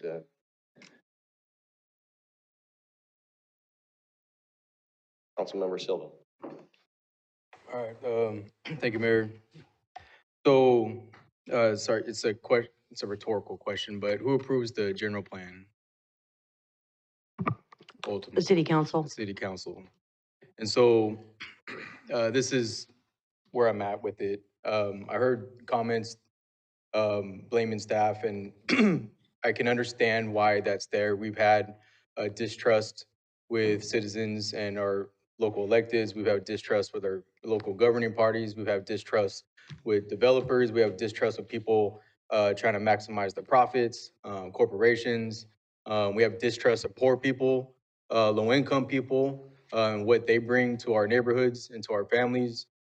This is something that I hear continuously, not just in this role, but throughout my upbringing in low-income areas, in subsidized units, and even now is actually I'm under median income now, so found that out. But I think that the I'm going to take responsibility for this as much as I can, because it's not, staff are following what our policies are, and to the point of where we say it's state's fault. States do change laws, and it's up to us as electeds. It's to us to encourage and support and give the tools for our staff to stay on top of how those policies change and how we reflect our policies to ensure that the integrity and at very least a balance on how we continue to grow as a city and how we continue to bring in and be competitive in this economy, that is in the forefront of our minds. I've said before, privately, from private stories, that this city has always served as the American dream for families like mine that who immigrated here, starting picking whatever trees they could, painting whatever walls they could, to be able to work in a cannery, or before that, basic, which took produce onion powder from throughout the area, again to the cannery once that closed. And then the last would be a custodian at Genentech. And then my parents did that to make sure that folks, people like me, their kids, and other folks had an opportunity to live a good life. It doesn't escape me about the concerns that people of what they are purchasing and what they expect to see as that neighborhood continues to expand and develop and change. One thing I've seen, and you can see it through all these historical photos throughout the city, is that this area is constantly changing. Some businesses thrive and they stick around, and then sadly, that's a rarity in all of this. The question is, how do we continue to support all of that? How do we, we call it a vibrant city. So how do we support all these different elements of a vibrant city? What we're faced with here is policies that we allow, that I've allowed,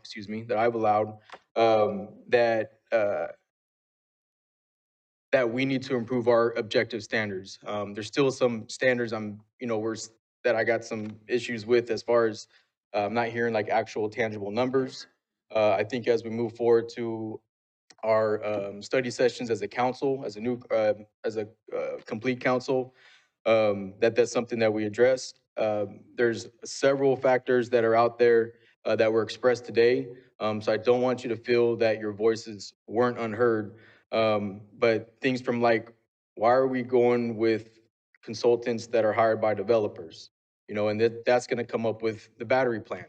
I'd like for that to be something that's more internally controlled, or processed, or at least influenced. So that's something that we as council have to decide. The goal for me has always been to find ways to build trust with these essential services and people that have dedicated their careers and their knowledge to be able to serve a greater good. It's obviously not an easy process. And I think when things don't go our way, it's very difficult to accept it, this process, with all respect to the developers or folks on that team. This doesn't feel good because I believe that folks continuously throughout the town, whether you weren't a part of it, the key is when you're a developer, you're in that body. When you're elected, you're a part of that body. When you're city staff, you're part of that body. The question is how do we increase the trust and respect for our fellow residents, not just the ones that we have now, but how we have moving forward. We've discussed in closed session through litigation where we're at, and based on where it's at, I also can't, in good faith, jeopardize the level of potential fines, so to speak, or the cost of continuing this to the state.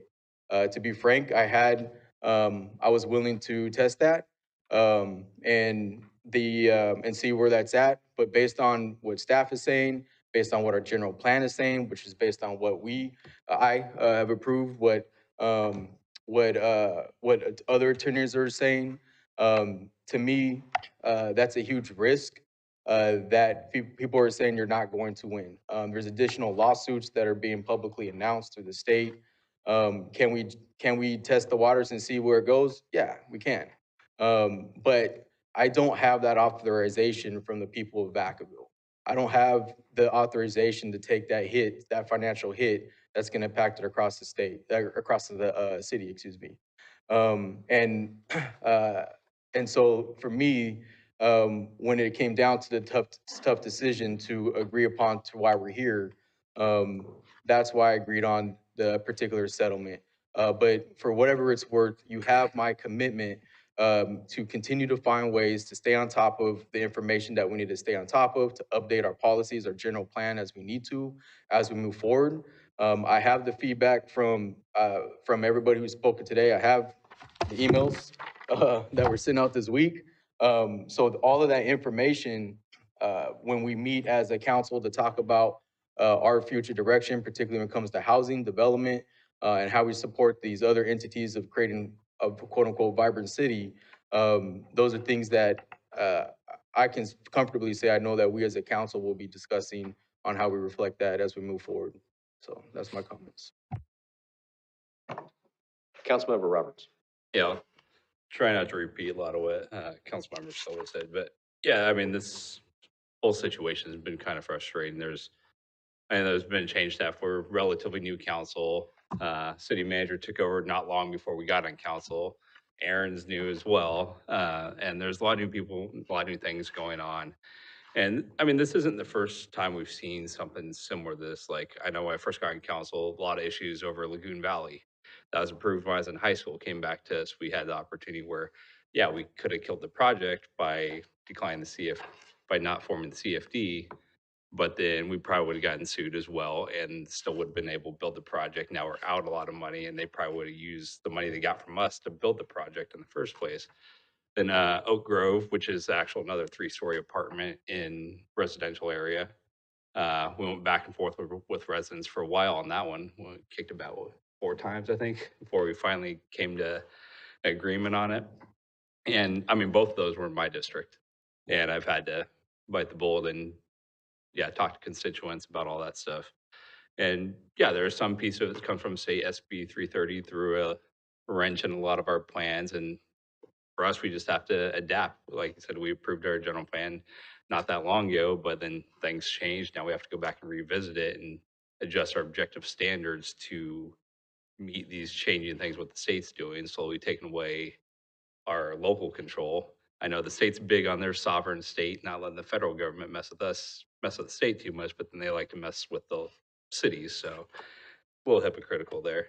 Um, but yeah, like Councilmember Silva says, like looking at the numbers and the way the general plan is and what the state is, just bad time between those where legally we don't have a lot to stand on with this. And financially, if we do take it to court, then like Huntington Beach right now, the state's going after them for a very, very similar project or situation. And like, it's very difficult to justify spending that amount of money for something that will most likely be dictated to us, and we'll be out a lot of money, and the project will still happen in the end. The only thing we can do is like take this, work with developers. Like Rich, I've seen your other developments. I have no doubt it'll be a nice looking development. And I'm pretty sure a lot of military is going to stay there. But yeah, so those are my thoughts on it. Councilmember Stockton. Yes, thank you. Councilmember Silva, I really appreciate your words, your demeanor, and I'm right there with you. This is my fault too. Absolutely my fault. I've been on council for 2 years. Some of these laws were put into effect in 2020, and we didn't do anything to prevent this from happening or creating objective standards that could have protected many of the community members that are here today. It's not something that I take lightly. It is very disappointing when the letter of the law outweighs the spirit of the law. And I deal with that on a daily basis in my profession. So much has been focused on objective standards today with the decision-making process, but so much about what makes Vacaville special is subjective and not objective. It's those things about our community having that small town feel, and it's about our citizens being involved in the process of designing and developing the growth in our community. And our failure here is what ultimately prevented some of that from occurring with this project. And so I stand in accountability as well. That being said, staff, legal counsel has given us pretty clear direction that the concerns that were shared by many of you that were here before, that were shared by myself, that were shared by my colleagues, don't quite meet the burden of what we're being directed or the standards that we've been given by the state. And so that financial liability related to the lawsuit as well as the fines is a difficult pill to swallow. It's always challenging when you feel like you know what the right thing is to do, but you can't do it. I think that these folks own a piece of property in Vacaville that the state says that they can develop, that our local ordinances say that they can develop, and meets the criteria of our general plan. We're getting ready to talk about our general plan and our local ordinances and local zoning and objective standards. And I can tell you that this will be my #1 priority to address immediately. It's disappointing that in 2 years we haven't we haven't done a better job of getting those objective standards in place.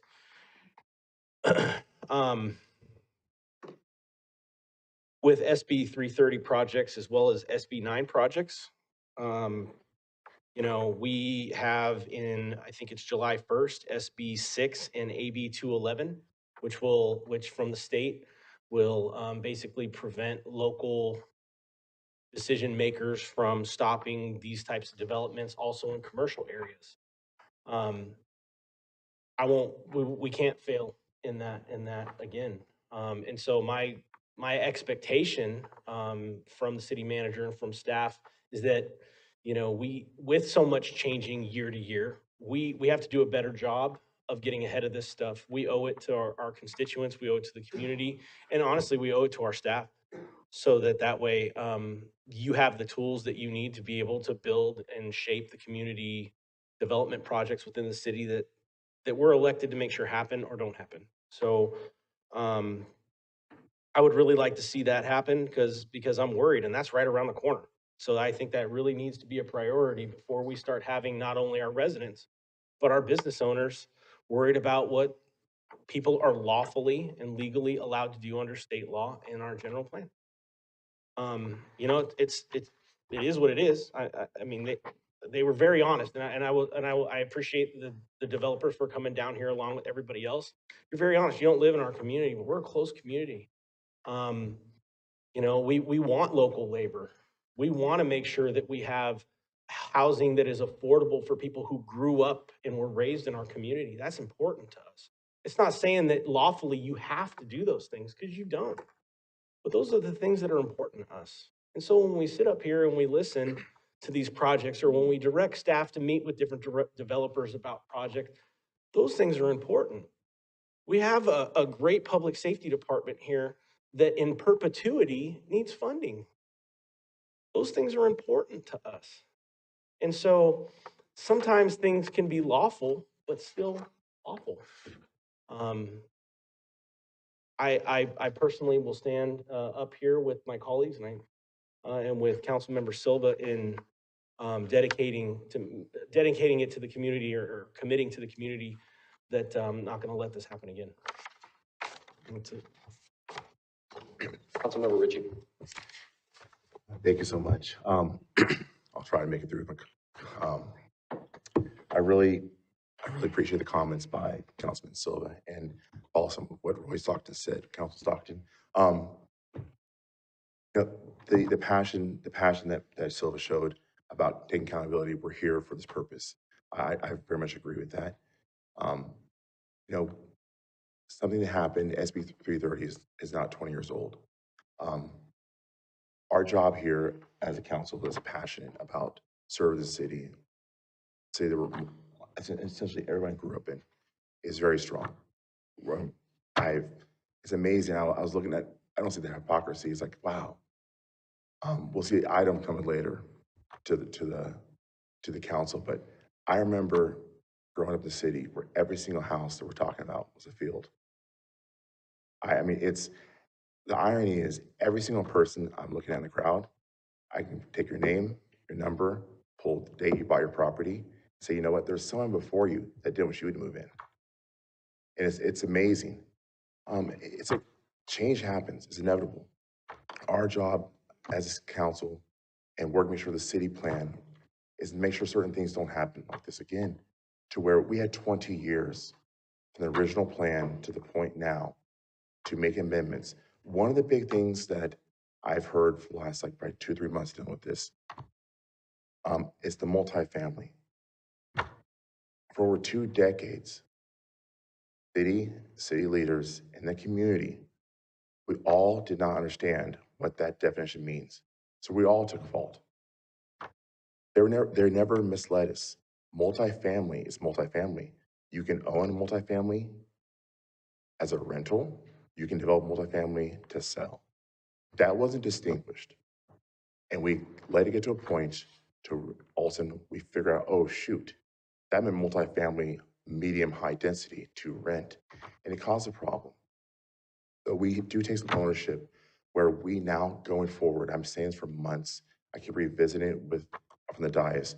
We need to educate and make sure that we provide the proper guidance to developers and to the community that this project will consist of a residential multifamily with attached, detached, cottage style properties that will be rented or owned. We owe that to the community. In a time of community, a lot of us had an opportunity to kind of go to the state of the base.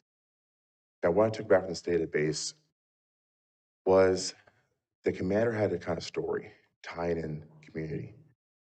Part of that was he talked with the Wright brothers. The Wright brothers and flight would not have been possible without a community. That Wright brothers had the help from the whole town because every time that plane broke, they fixed it. They housed them. They fed them. The community helped the Wright brothers get off the ground and flight and aviation possible. And the commander kind of used that analogy on how the community of Vacaville and Solomon County has been that for Travis. 70% of all Travis Air Force Base personnel do not live in those walls. They live next to us. They're our neighbors, they're our friends, they're our husbands, wives, they're our classes. Like our community consists of Travis Air Force Base. It's really, really important that we understand that. What happens in our districts affects the city. What happens in the city affects the community. What happens in the community affects the state. Travis Air Force Base is inherently important to the whole United States. We learned that almost like 90% of all the cargo that went to the Middle East, Afghanistan, and Honduras came out of Travis. I don't think people understand how valuable and how the symbiotic relationship Travis has with our whole community. So a part of the general plan is base housing, and we need to help them. You know, it's amazing. I was at that presentation. I was able to see the KC-10, the plane my dad flew, the last one he flew before he retired, and now the KC-46 is coming in. They're bringing a lot of people to Travis Air Force Base, and this project has the ability and proximity to help serve for housing. It's not gonna be all be all. We're gonna have more housing needed. I mean, this is just one model. We do need to make sure that we have a diverse population of the missing middle to make it work. But it's just, I don't want to miss the point of how much the community is important to Travis, and this housing development is essential. I mean, it's amazing we complain about having those people live next to us. We have no problem having them serve us, protect us, keep us safe. They can be our teachers, they're our nurses, but heaven forbid they live next to us. So there's a lot of hypocrisy sometimes I hear, and it's frustrating. You know, I live in apartments. There's a point when I was gratefully glad to even afford to live in an apartment, and now I don't. But you know, it just, there's no hegemonic structure, those people. It always bothers me. So, you know, we're all at different places in our life. Doesn't make me or someone else lesser or better. So there is this, I always feel like there's this taboo thing about those people in apartments, and it always bothers me. So we have to get past that. Everyone deserves the opportunity to live in our community. If it's an estate home, an executive home, or a one-bedroom workforce house. So we need to kind of, I think, we need to get over it and kind of grow up and realize that Vacaville has grown. It's going to keep growing. But our job here is to make sure we let it grow responsibly. I mean, it's like the level of hypocrisy sometimes is crazy.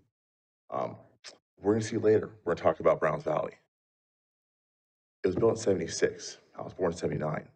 I remember driving my motorcycle and parking on the fence, and every single house from Browns Valley, from Markham School to that place was a grass field. So everyone living in Browns Valley now were the people that no one wanted to be there. But now it's just there, it's okay. And it's amazing how it always works. That every generation has that.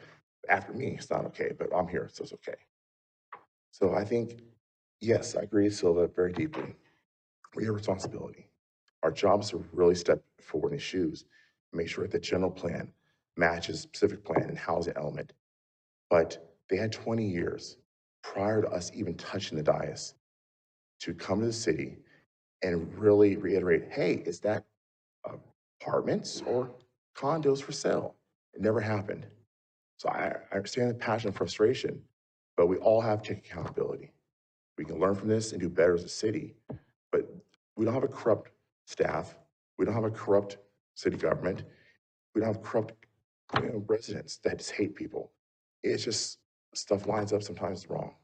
So I know it's long-winded, but it's just as passionate.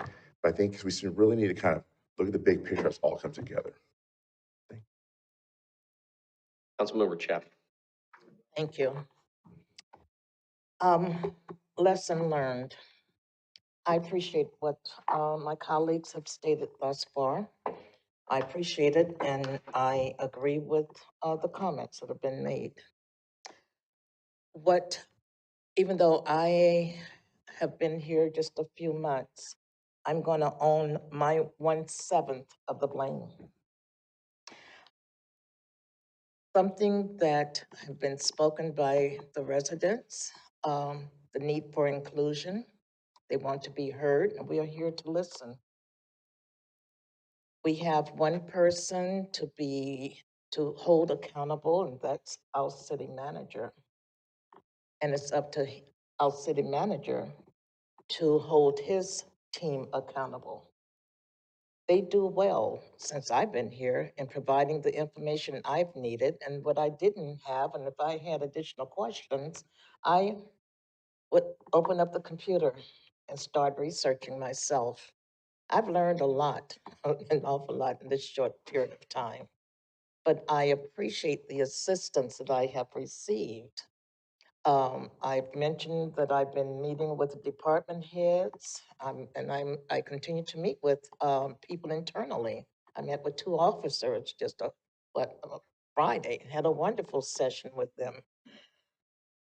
So, with that, I'm not going to, there's nothing else, nothing left to be said. We're all passionate about, Vacaville and what we expect and what we want. I'll tell anyone, I'm looking for outstanding quality of life, and I expect to, if I want it for all the residents as well. But what is most important to me is to hear, is to let the people be heard. And we had a couple of ladies that stated they wanted to meet with staff and the developer. We need to afford the opportunity for that to happen. We need to hear it early on in the process. We need to start out by including others, letting their voices be heard and the questions answered. So with that, Vice Mayor Watt. Thank you all for being here. I know it's difficult. The last several months have been difficult to attend meetings and to say what you have to say and not always feel like you're being heard. So thank you for being here for that reason. And, and as a resident myself, that's not very far from Southtown, I walk by that area, I drive Leisure Town every day as well. Your first, really, deny the project. This doesn't fit, we don't want it. But we can't just make a decision based on, that's what I feel like I'd like to do because that's would fit the neighborhood. And when we did deny it based on information first, it was a short-term win that felt like it wasn't quite over. If it is denied tonight, I don't know how the vote will go, then I don't think it will be over then either, because then the lawsuits will come right back. If we would prevail, because if that's the way the vote goes, the city has told us, if that's the way the vote goes, we will go forward, we will fight. The city is not telling us how to vote. We are looking at all the information, and the choice will be, what decision we make based on all the information.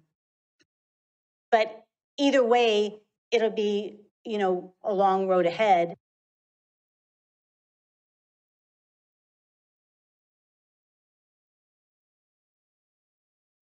Goes to litigation. And then even if we prevail, because our attorney had said sometimes the city prevailed, but then it was appealed and then they lost on the appeal.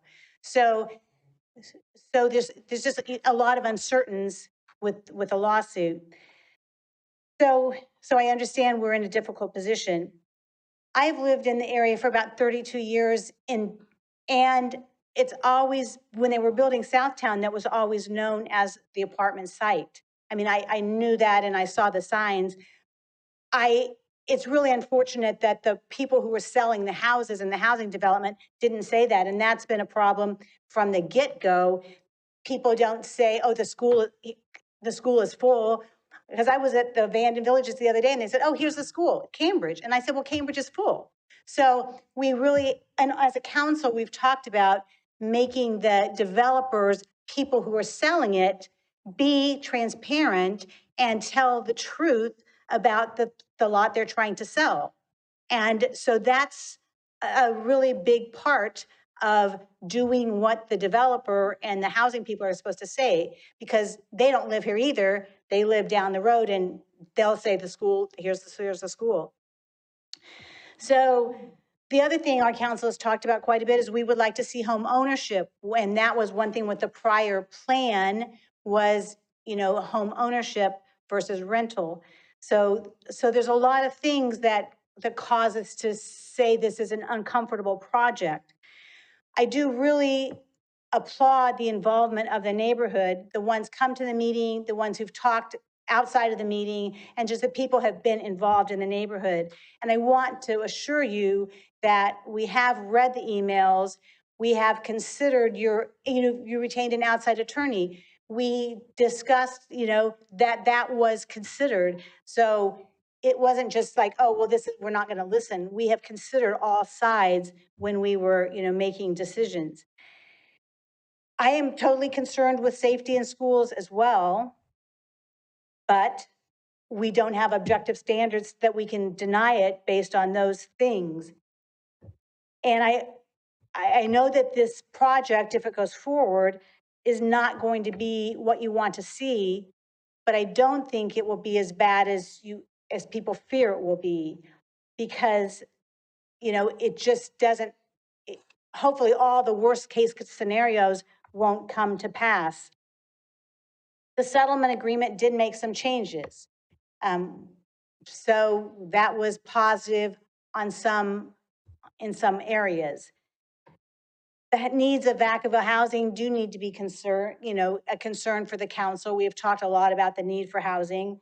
So this would fulfill some of that need for housing. We have to look at all sides. No side is perfect, but the decisions have to be made based on all the information that we have. And I am glad that the developers team is here. You gave us your settlement, but I just want you to hear, you heard from the people who live here and the people who will be affected.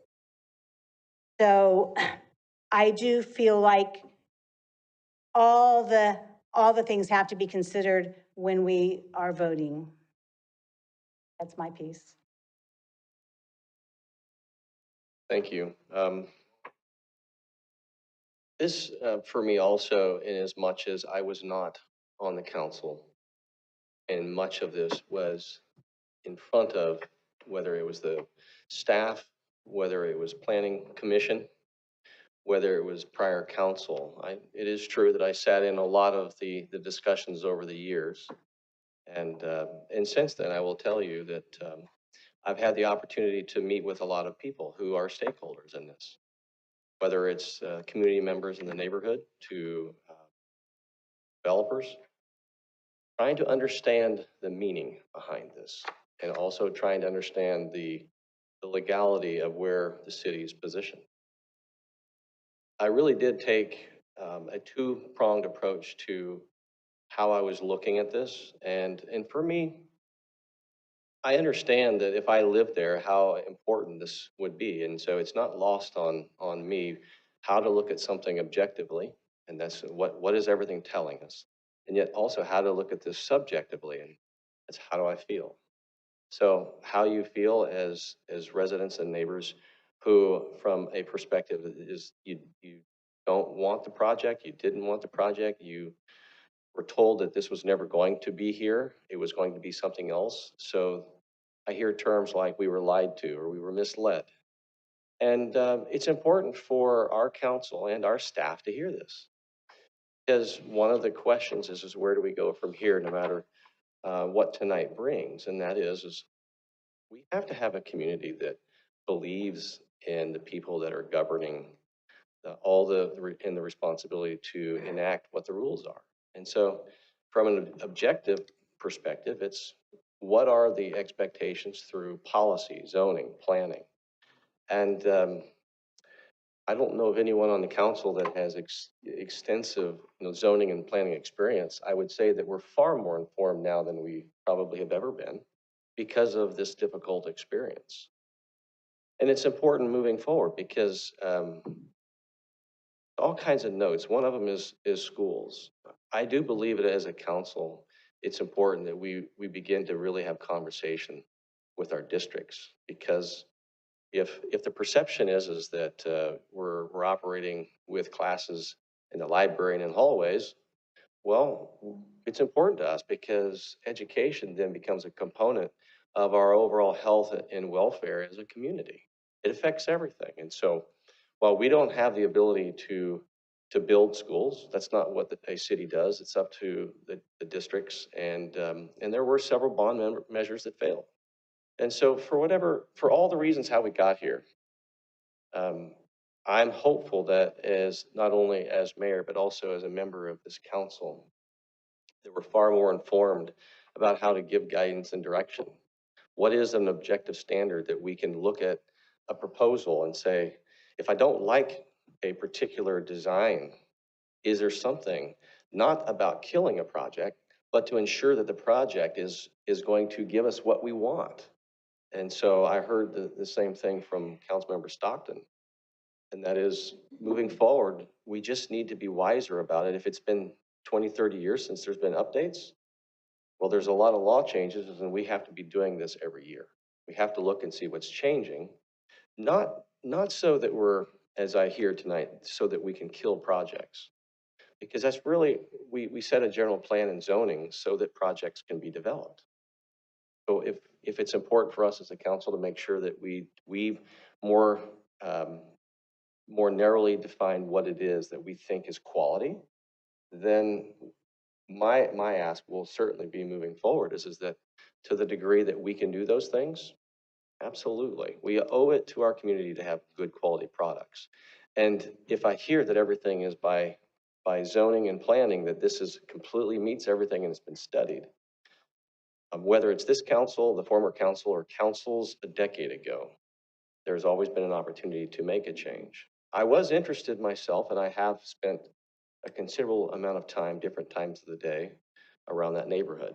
So I've walked parts of it. I've driven around it in all directions, different times to see the traffic flows and the patterns. And I do agree, right now speed is an issue. And speed is a behavioral. And so from a traffic engineering perspective, you can design a roadway so that it is safer and we can look at data. But what we can't do unless we educate and inform, and in some case we have traffic enforcement, that's the component that says, but are we operating within patterns that are safe? And what I'm hearing is that we're not. And so that's a comment back to staff, and that is there is public safety that's supposed to be part of how a CFD is funding police and fire in that particular area. And so that's my direction also is not only as I know we do the traffic studies so that we can know what the speeds are. It goes from 40 miles per hour to 45 as you head south. And it seems at some point it just becomes a suggestion, right? And so then it creates these unsafe patterns. And so we owe it for the safety of those who live there and who travel through there to make it as safe as possible. So that's going to be a direction no matter what to staff, because safety is important. We heard a lot about crime, high density, multifamily environments. One thing that to Councilmember Ritchie's point is when we say those people and they, how they're different because they live in an apartment. Those are generalizations that are based more in emotion. And if there is data, we'll want to see it because goal is to have quality of living even in a multifamily high density environment. And what I see here is a development that has staff on site with clear direction on what that looks like. We don't always get that in general residential neighborhoods, and then that defaults back to city governance to manage social and behaviors of a neighborhood. And so those are the kinds of expectations that I know that I want to see and expect from any development moving forward. The objective standards is definitely something that we're going to have to focus on. We have to, not, like I said, it has to be about what is going to be for quality of the people who are going to do it. If we want more than 15-foot setbacks for a 3-story building, then we need to have a standard that says you cannot do this. I think that there's opportunity for us to be better as a city from a local government perspective. It's disheartening when you hear the emotion, how staff is lied or staff is hiding. And so the takeaway is simply this. We as a council hear this. And so the goal is not, it's not about, is there some conspiracy? Is there some undermining? This is in the world of just human interaction. There's a lot of details that probably aren't necessarily giving us the full context of everything that's happened over the course of 20 years. We're trying to digest it into some of these meetings. That said, what we have to have is both a development and a community environment that trusts staff and trusts our council. No doubt about that. And so if we've missed that, then we have to find a way to make sure that just like we're being asked to be transparent, we're going to ask staff to be just as transparent. And one particular way may be how do we see these events occurring before they come, right? The train's coming down the tracks.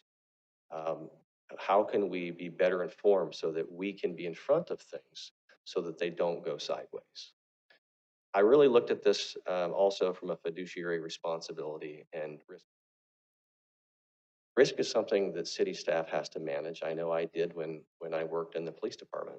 And it's very easy to sit here and hear, and it's okay to take it, that there's a belief that somehow someone is in bed with the developers or they're on their side. And I can assure you, I'm on the side of the community's best interest, but looking at it both objectively and subjectively and recognizing that there are rights to developers.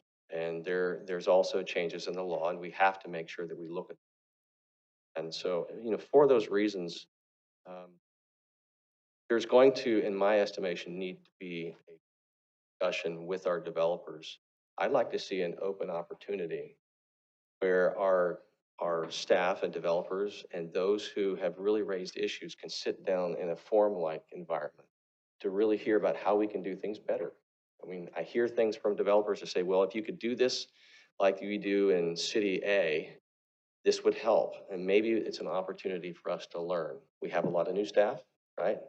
And it's not to blame predecessors, it's simply to acknowledge there's been projects that have been offered beforehand that were potentially lower density, that were purchase owners. So it can easily be seen as if somebody has lied to the people who live there. I've researched this.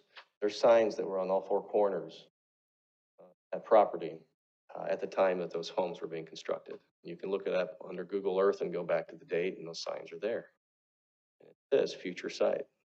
Some of them are knocked over right now, but they were there at the time of construction and even up to the last couple of years. And so I've always known it to be apartments. The EIR, the final EIR described them as multifamily high density. And I believe that the objective standards that are in place here have been met. That's the objective side. It's disappointing when there is the unmet expectation and the feeling and the emotion behind it. With that, I just want to say that I also heard concerns about the CFD. Those are real issues. And I would also say there's times when the city may have to, look at this. I know that the CFDs were analyzed a few years ago and designed to provide police and fire. CFDs are not always just for that. But in this particular case, that's all it's for, is for police and fire. And with that, I will just say that I appreciate the comments from colleagues. This is not an easy thing. I received an email today that said you need to have courage to make sure that this doesn't happen. The truth is, it seems like that's the courage to do, but based upon the overwhelming objectiveness of this, the courageous thing for me is to say that there is a right and a responsible way to move forward, and then there's the how do we go from here. So that's what I'm committed to. And so with that, I know that there's going to need to entertain a motion, and does it have to be any particular wording or just by simple motion? By simple motion to adopt the subject resolution. And with that, I'm gonna do a roll call. I need a second. I need a motion. Second? Oh, you made the motion. Well, no, I'm not making a motion. I'm asking somebody to make the motion. Motion to approve. Okay, and a second. Also. You'll second, Jason? Yeah. All those in favor? Aye. Any opposed? All right, the motion passes, and we're gonna take a break. We'll be in recess for 10 minutes while we bring the staff in AB back into the chambers.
All right, we're going to go ahead and resume our meeting. And at this point, we are on, wow, lost track. Item 8B. And one of the things that I will also remind, obviously it's been a long night, and what we have to also recognize is that if we start going long past 10:30, we have to make other outcomes so that we can finish. So if we can't, then by 10:30 we'll have to make a decision. Are we regularly scheduled meeting? So with that, I'll turn it over to the city manager. Thank you, Mr. Mayor, Vice Mayor, members of the council. I will be But we quick. did get 2 breaks tonight, right? That was This, better. this than is true, last. but no more going forward. We're ready for you. So this next item before you is a resolution of the council initiating an amendment to the general plan for the property related to the Millennium Center. We have our development team or planning development team from the planning department, and Noah Ramboa is going to make the presentation for you tonight.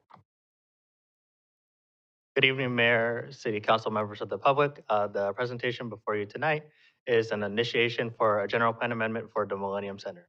Next slide, please. So the request is to initiate a general plan amendment to change the general plan land use designation of the site from private recreation to commercial office. And this is for the Millennium Center located at 3442 Browns Valley Road. The location map on the right of your screen shows the Millennium Center outlined in red. To the north of the site is the Browns Valley in shape, and to the south, to the east, and to the west are existing neighborhoods in Browns Valley. Next slide. Just for some background on the site, the Millennium Sports Club, which is now the In Shape, was first constructed in 1975. In 2002, the Planning Commission approved a plan development for the Millennium Center, which consists of approximately 15,800 square feet of secondary buildings. And this site was subdivided from the parcel, so that way it would be on a separate parcel from the Sports Club In Shape parcel. And this site was meant for accessory uses to the sports club, such as physical therapy, day spas, offices, and daycare centers. The existing general plan and zoning for both the In-Shape parcel and the Millennium Center parcel are private recreation and parks and recreation, respectively. And so the purpose of tonight's request for a general plan amendment is because the applicant has stated that they are unable to secure tenants that are allowed under the private recreation general plan land use designation, and that they believe that the commercial office land use designation represents the highest and best uses for the property. If the council chooses to initiate a general plan amendment tonight and ultimately approve the general plan amendment at a future date, the change would allow a rezoning to commercial office as well. In order to amend the general plan, there are a number of findings that the city council must make in order to approve such an amendment. This includes being internally consistent with general plan objectives, goals, and policies, that the amendment not be detrimental to the public health, safety, and welfare of the community, that it maintain an appropriate balance of land uses in Vacaville, and that the amendment would be consistent with state law and compatible with surrounding land uses. Just as a comparison of what the initiation and amendment would do in terms of zoning, under the existing Parks and Recreation zone, uses such as community assemblies, cultural institutions, indoor sports and recreation, and farmers markets are just a few of the very limited list of what's permitted under the Parks and Recreation zoning. Under the proposed commercial office zone, uses such as a community assembly and the other aforementioned uses under the Parks and Rec zoning would still be permitted, in addition to instructional services, veterinary services, financial business services, personal services, and general retail. Potential public benefits of the amendment include allowing new services to serve the local Browns Valley neighborhood, which has the potential to reduce vehicle miles traveled in the community. It also could help revitalize the existing center with new tenants and fewer vacancies, which could also lead to visual and common improvements like refurbished landscaping, improved pedestrian connectivity, and also improvements to the building facade. And so the Vacaville Municipal Code requires that any general plan amendments be initiated by the City Council prior to any formal development applications being submitted. And so tonight, you can choose, the council may choose to either approve or deny the general plan amendment initiation request. I do want to note that approval of the initiation for the general plan amendment does not guarantee that the general plan amendment will be approved. That will be subject to a separate final approval by the city council at a later date, following a more formal development review process. And so if the city council chooses to initiate the general plan amendment request tonight, staff would work with the applicant to evaluate the proposal and process a general plan amendment, a zoning map amendment, an airport area of influence review with the Solano County Airport Land Use Commission, and also an environmental assessment. If the council chooses not to initiate the amendment, then the applicant would have to withdraw their application and any unused application funds would be refunded. And so to conclude, staff supports the general plan amendment initiation because it would allow staff to formally evaluate the proposal, condition any changes or improvements. It could help bring new uses and services to serve the local neighborhood, which could also help revitalize the existing center. And the proposal could also lead to on-site improvements. And so staff recommends that by simple motion, the council adopt the subject resolution, initiating an amendment to the general plan land use designation from private recreation to commercial office. And so that concludes our presentation. Staff would be happy to answer any questions. And I believe also the applicant, Sandra Stephenson, should also be here to answer any questions that the council may have. Thank you for that. Any questions from the council? Councilmember Silva. My question is, would rezoning it to commercial, would that then fall under SB 6 and AB 2011, excuse me? Which I believe are the past bills that allow commercial property to be developed into residential.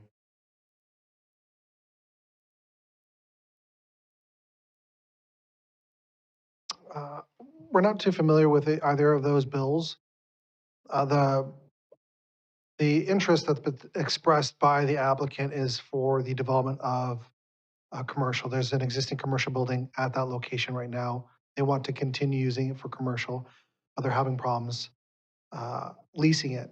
So there's no intent to use it for residential. They're just seeking to expand the opportunities for commercial development at that location. And I completely understand and interpret that from the packet or the attachments. Is there a way, and what we're requesting today is just merit. It's not actually approving a general plan change. So I'll just put, I don't see me approving this unless we have certain standards put in place that ensure that it will be used for commercial.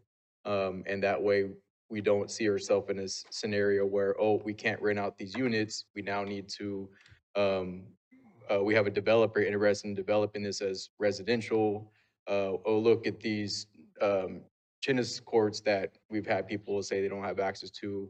Now we need to develop that, change that as well. So I'm just trying to lay out kind of where I'm standing on this. But I understand it's a merit, so I'm comfortable with the merit that to have that discussion. But to move it forward, ultimately, that's I'm looking, or for me, a little more security in that. Councilmember Stockton.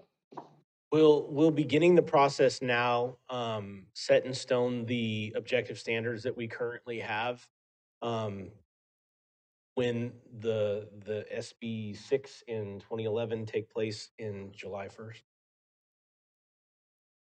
So should this development proposal end up going forward, there's already standards that are in place within our municipal code that development activity would have to inherit. They would inherit whatever standards are in place for commercial office zoning. So if they wanted to tear down the building at some point in the future and rebuild, there are standards in place that they would have to comply with.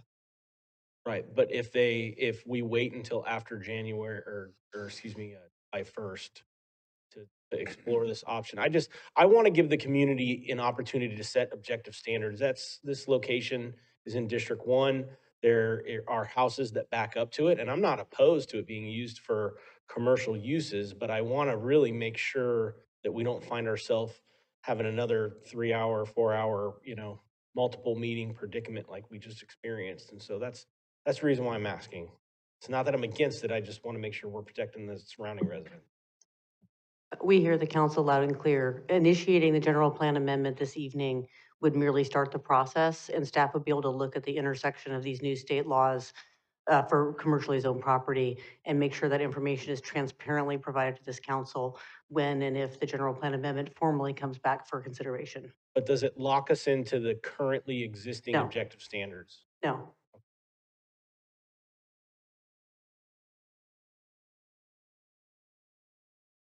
Any other questions? I'm going to open up to the public for comment.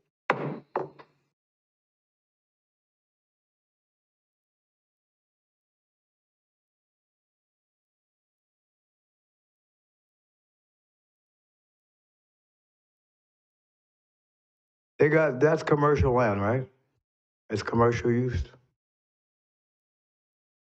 Just go ahead and ask the questions. I'm asking you, is that for commercial use right now, the way it's being planned, or they want to revise it? That's all commercial site. It can't be residential. Can't put a 200-story building in that spot. I know that area too. That's it. Thank you.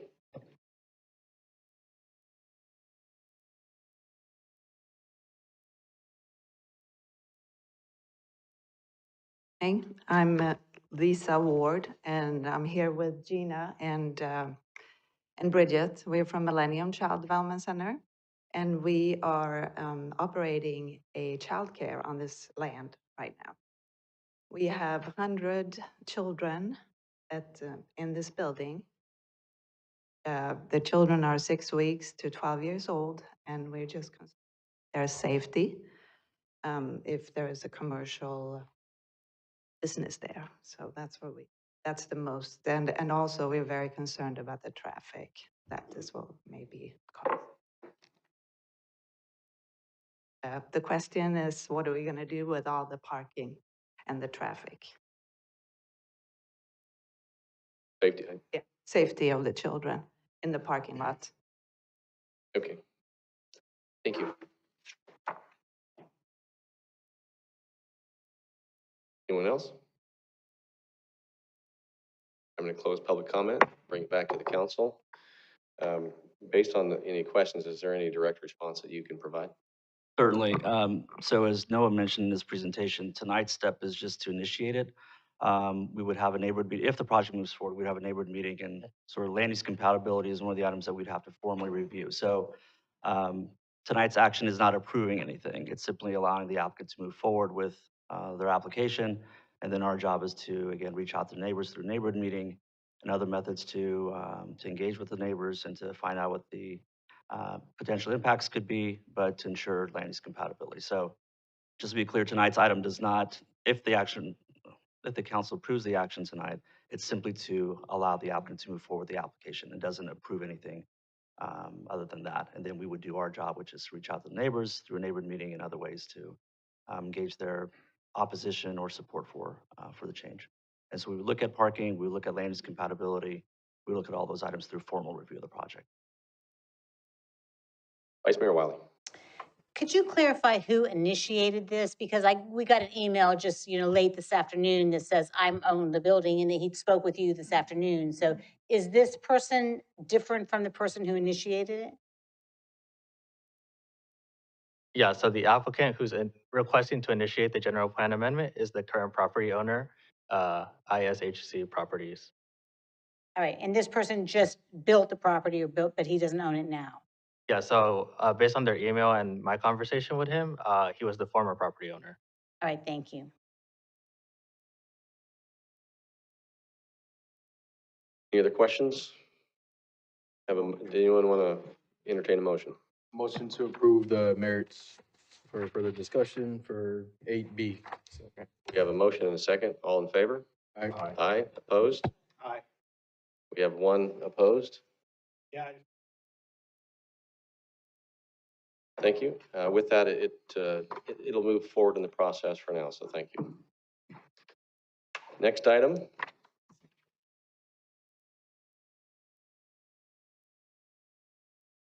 We'll move on to business 9A. Thank you, Mr. Mayor, Vice Mayor, members of the City Council. This next item is a resolution authorizing our Director of Public Works to work directly with NG Services on an integrated energy savings assessment for city-owned properties. With that, I'll turn it over to Brian McLean, your Director of Public Works.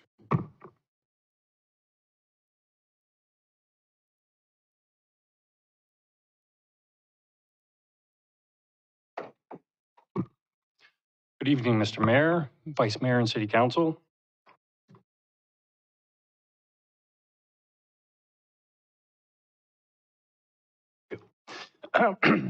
Excuse me. In August of 2022, the Inflation Reduction Act was signed into law.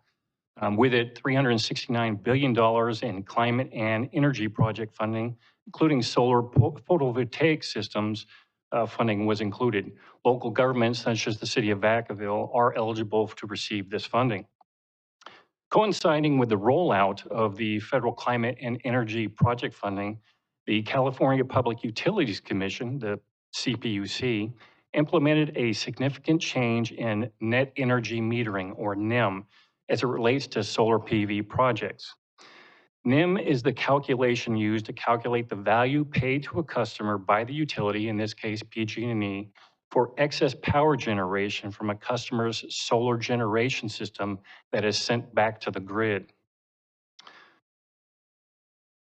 Currently, California is operating under the NEM 2.0 program. Within that program, it's a 25-cent per kilowatt hour credit that goes back to the customer for that excess energy sent back to the grid.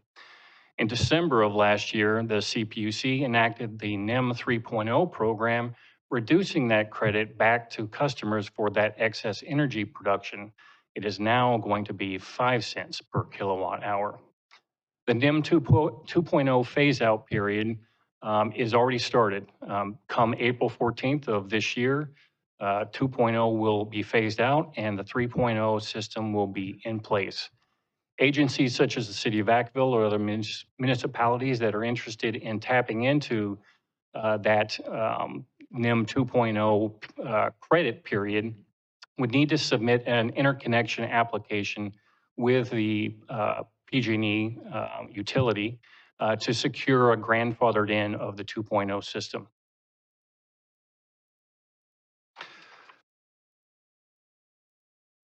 Currently, Public Works staff have become aware of several energy-saving projects completed or in progress here in Solano County, particularly with the City of Sassoon, American Canyon, and the County of Solano itself.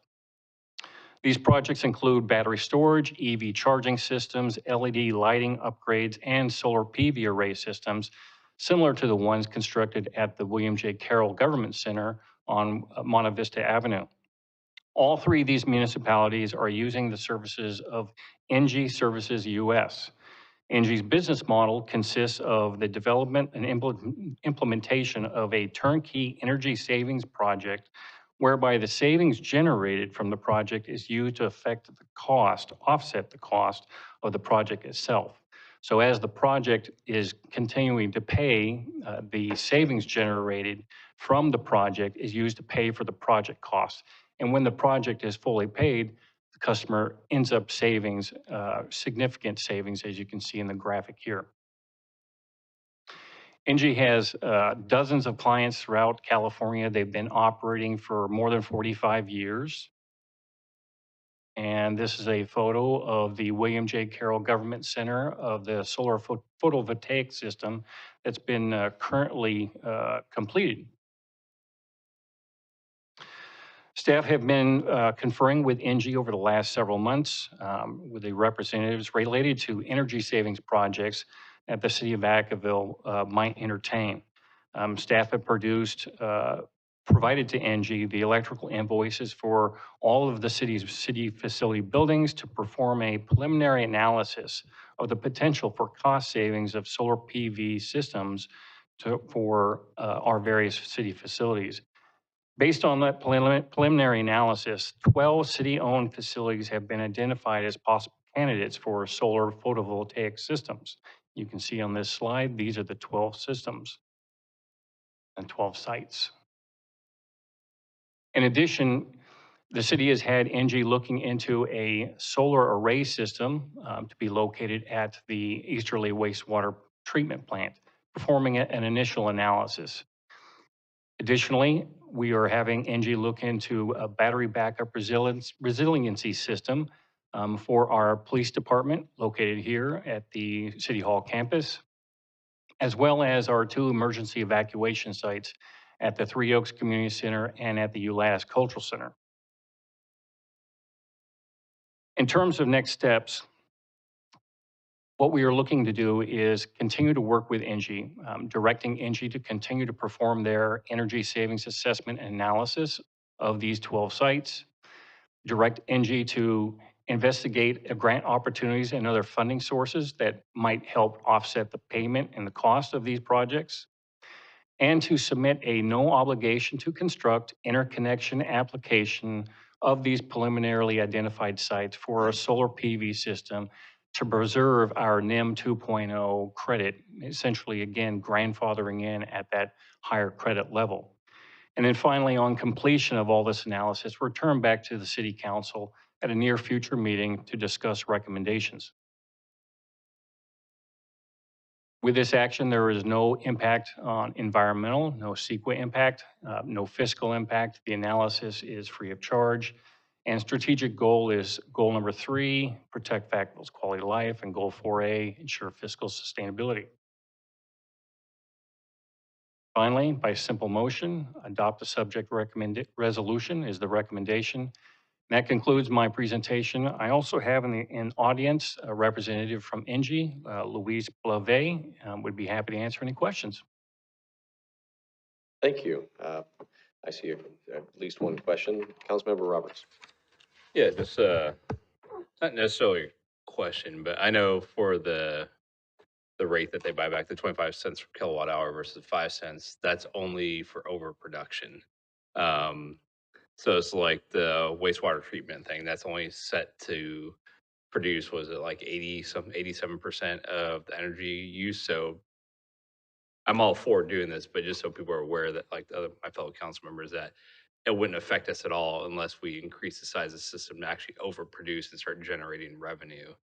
So unless we look at all the other sites for that and actually build systems that will overproduce, again, going back towards my net zero, which I've been bugging Aaron about for almost 3 years now. But yeah, just want to point that out, but should definitely do this. Councilmember Silva. Yeah, so just kind of along those lines, I know I've had private talks with staff, and this is my first time saying it publicly, but for a couple years now, I've been trying to entertain this concept of the area of town that's deed restricted. How do we find ways to bring revenue for that area, so that way they're not dependent on outside funds because of a lack of contribution from property tax, so forth, different issues that have come up historically. And so the goal is not only just to be economic, environmentally sustainable, or find ways to support that, but also economically. And so I know we're short on time, but my question is, can we add Callan Hill to this list? So that way, if the event that there's funding to support something to that scale, if it makes sense, that we're locked into a more optimal rate rather than the reduced rate. That's a great question. So the sites that are on this list, these are all self-generating sites, meaning the solar array system is on the site itself.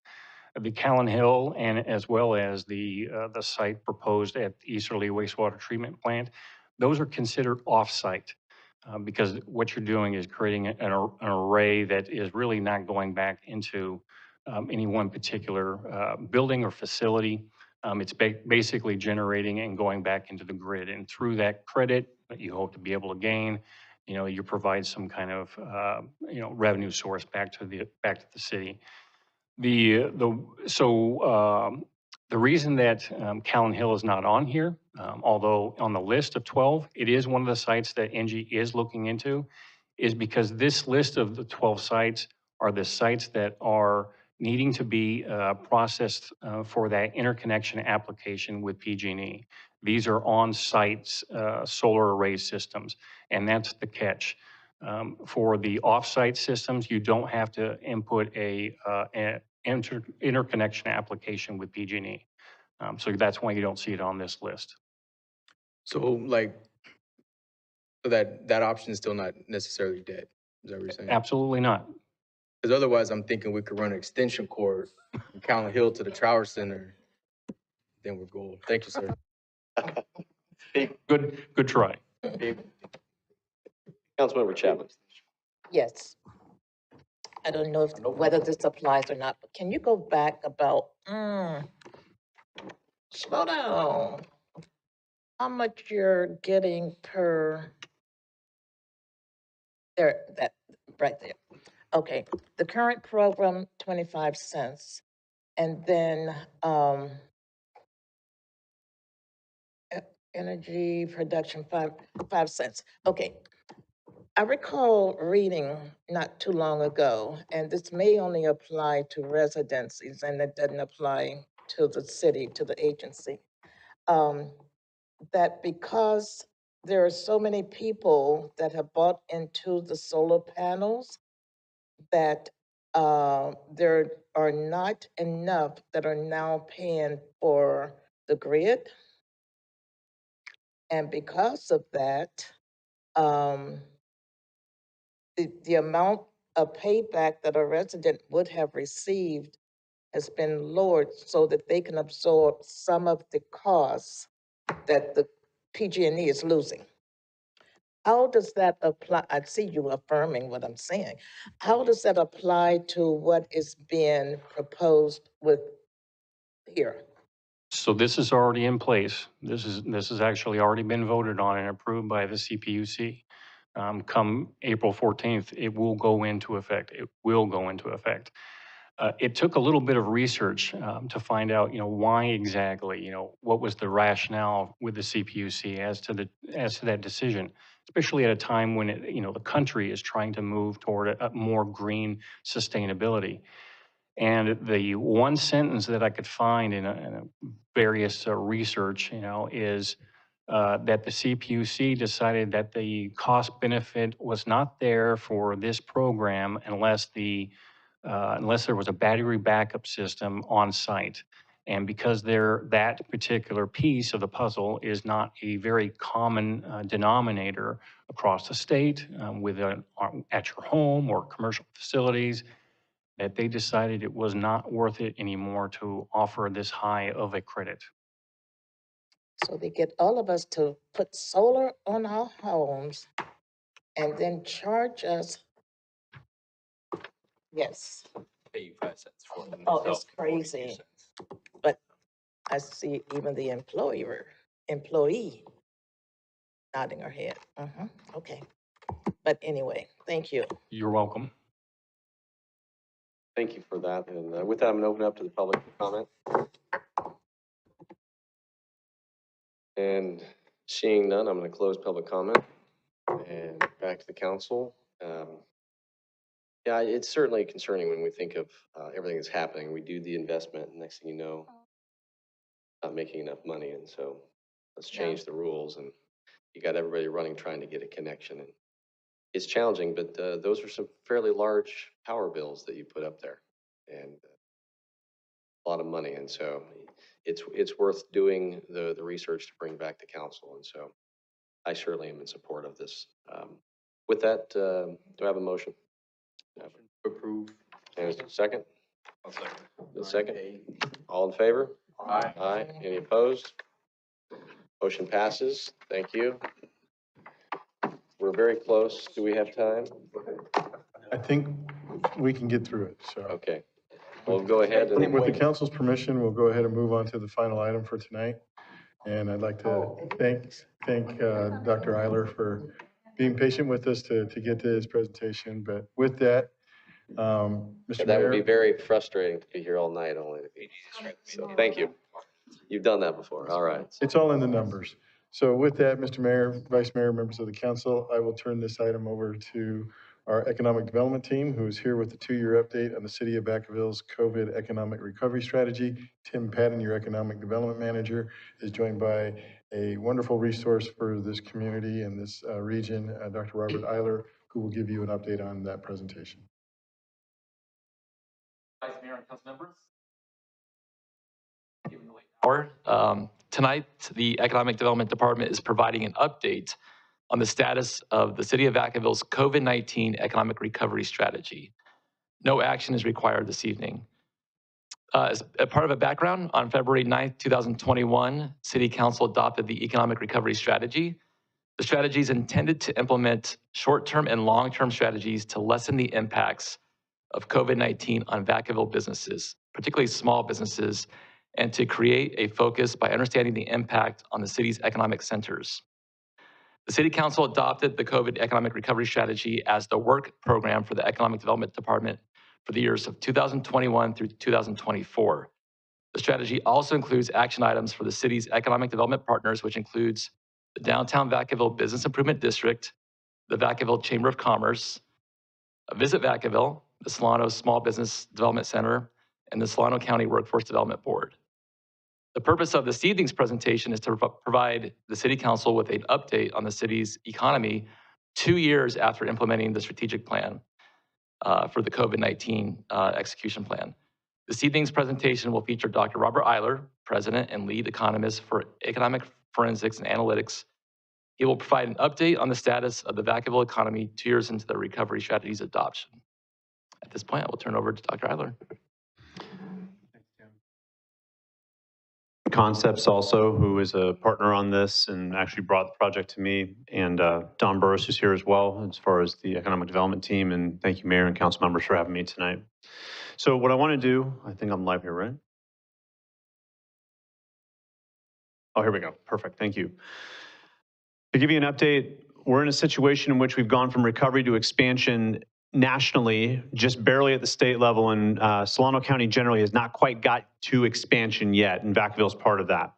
So we're seeing a slower economy in 2023. So the U.S. economy, think it just got back to expansion, is now starting to fade again a little bit. The jobs, as we'll talk about in a minute, are something that's a little bit confounding at the national level and kind of give at least some hope looking forward against all the headwinds. But there are a lot of headwinds. So if you look at Vacaville and Silicon Valley, or sorry, in Silicon Valley Bank at the top of my head, Vacaville and Solano County, and you think about where we were, the beauty of the recovery strategies, we've seen a lot of progress. There's still a little bit of room to go to get to the full recovery period, but Vacaville's not alone in that recovery. Most of Solano County is still creeping toward recovering all the jobs, and in a little bit I'll tell you why that creep has kind of slowed down a little bit. For Vacaville in specific, housing prices are up. This is something you guys talked about most of tonight already in some way, shape, or form. You do need to build more, and almost every community in the Bay Area needs to do that, at least in the current RENA numbers. But then there's going to be a lot of discussion about how that fits workforce, and that's another piece of the recovery plan, is to think about where are your jobs going to come from 4 or 5 years from now. So think about life science, manufacturing, some visitors, sort of that mix of those industries coming back. That's where the housing and the sort of the economic development, workforce development, and housing all come together. And it's our assessment that Vacaville is in really good shape in terms of balance looking forward after 2023. Really what you're facing right now are more national and state headwinds than, let's say, local. So with that, I'm going to just give you kind of a real brief look at, go ahead, Tim, please. Just down arrow is fine. There you go. So if the national economy, do a couple more clicks, please. The way I normally break down the national economy is looking at real GDP growth, or thinking about income after inflation, which is those first 2 columns of data. Go ahead and do one more click. And then go do one more. There you go. That's the latest forecast, actually about 4 weeks old now, from 40 forecasters that the Philadelphia Federal Reserve interviews every quarter. You can see the not shaded column to its left that's labeled previous. That 2023 was forecasted to be just under 1% growth for the entire year just 1 quarter ago. The new quarter's forecast, meaning the last quarter of 2022 looking forward the entire year, has actually doubled that forecast. And so these forecasters got a lot more optimistic about what's going to happen in 2023, given all the headwinds, higher interest rates, still relatively high inflation. Jobs growth is still there, and that's the next click. That unemployment is actually seen as not rising as fast as it was before. And in fact, that's been cut for 2023 and been cut for 2024 as well. So unemployment's at a very low level nationally, and that's giving a lot of hope to forecasters and basically to policymakers about where we're at from a national level. And the next piece, though, is inflation. So the current forecast for inflation is for it to fade down to 3%, but the Federal Reserve And the way we think about policy uses a very special price index, which is called the core personal consumption expenditures price index. It's a huge mouthful. Bottom line is that we're still about 2% away from that number. So we've still got a long way to go on inflation. And that's giving a lot of consternation about whether or not interest rates are going to continue to go up. And the thing that happened with Silicon Valley Bank last week is also giving consternation about whether they should go up with any real velocity from here and whether that's going to tip the scales in the banking industry. So watch for those brewing clouds out there, even though it looks like from the data and from the regulator standpoint, we're not in the midst of a banking issue. It just adds that little bit more uncertainty to the economy. If you look at the California economy, which is the next slide, the Department of Finance, when the governor's budget is released in January, they do a 4-year forecast forward. So one of the reasons why we have a relatively pessimistic state budget forecast is because there's a relatively pessimistic economic forecast specifically for 2023 in California. So when the national economy starts to slow down, California tends to slow down a little faster than that. And you probably have heard in the news that some of our major tech companies that are centered in California are starting to shed jobs at a relatively high rate. That will start to affect the California economy, maybe not now, but 6 months from now. That's why you see a negative number in that column. Go ahead and click one more time. Thank you. That's the same real gross domestic product growth, but it's more for the state of California. So you see it's actually negative in the forecast coming out of Department of Finance. That's generating the budget deficit forecast that's coming out of the Department of Finance also, and relatively slow growth through the middle of the decade. Hence, a lot of consternation about budget in California through the middle of the decade. Slower than the US on average. We have more risk in California in terms of the headwinds that have brewed up, higher interest rates, higher inflation. We face bigger issues on those here in California than most other states. Unemployment's going to rise at a little faster rate, and like I said, that cost of living is going to be a little higher. But the good news is that we've grown the last 8 quarters in a row, which is the next piece of information on this slide. One way or the other, we've had pretty good momentum, and that's really helped substantiate recovery in California and then ultimately recovery in Solano County and Vacaville. Go ahead and do 2 clicks. Perfect. So to get to the Vacaville data, the first stop on the labor force we're going to look, or first stop on jobs we're going to look at is this sort of look between labor force and total jobs for the folks that live in Vacaville. So when you think about the residents of Vacaville, there was an initial shock in April and May 2020. Labor force fell, the number of people who were actively seeking work or working that live in Vacaville fell, and the number of people that were working fell simultaneously. You can see on the far left-hand side those 2 cuts. What's been very intriguing for economists is that we have not seen labor force come back in most counties in California. It has come back just barely for the state overall. And a lot of that's about what happens along the I-5 corridor. And a lot of those Central Valley economies did not have as sharp a cut in folks that were looking for work or working and have come back a little bit faster. Jobs or people that are working in Vacaville have not quite come back yet. Same for Solano County, same for California. The rationale is that we've had an exodus of people.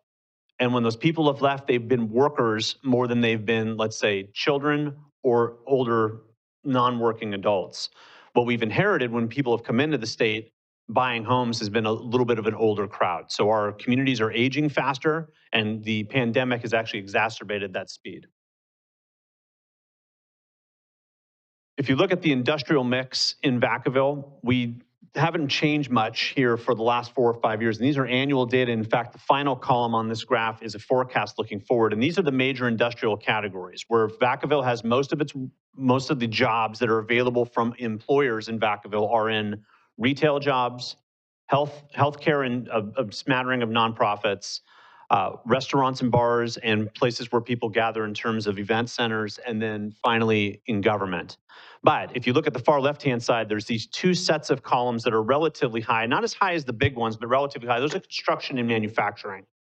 So from an economic development standpoint, we tend to prescribe for communities that if you can get construction and manufacturing jobs to stick around and grow, which is exactly what Vacaville has done, you're going to have a pretty good economy looking forward. And it may not grow at a rapid pace, but it will be more bulletproof when recession comes, especially if manufacturing is in an industry that tends to not wobble that much when recession comes, and life sciences happens to be one of those industries. So this is a really solid balanced mix where it's not very heavy on the tech side, but it's more on the construction and manufacturing in terms of where the growth is. And that's good because that multiplier effect that comes from those industries can really shower some growth on those other more service-generated industries.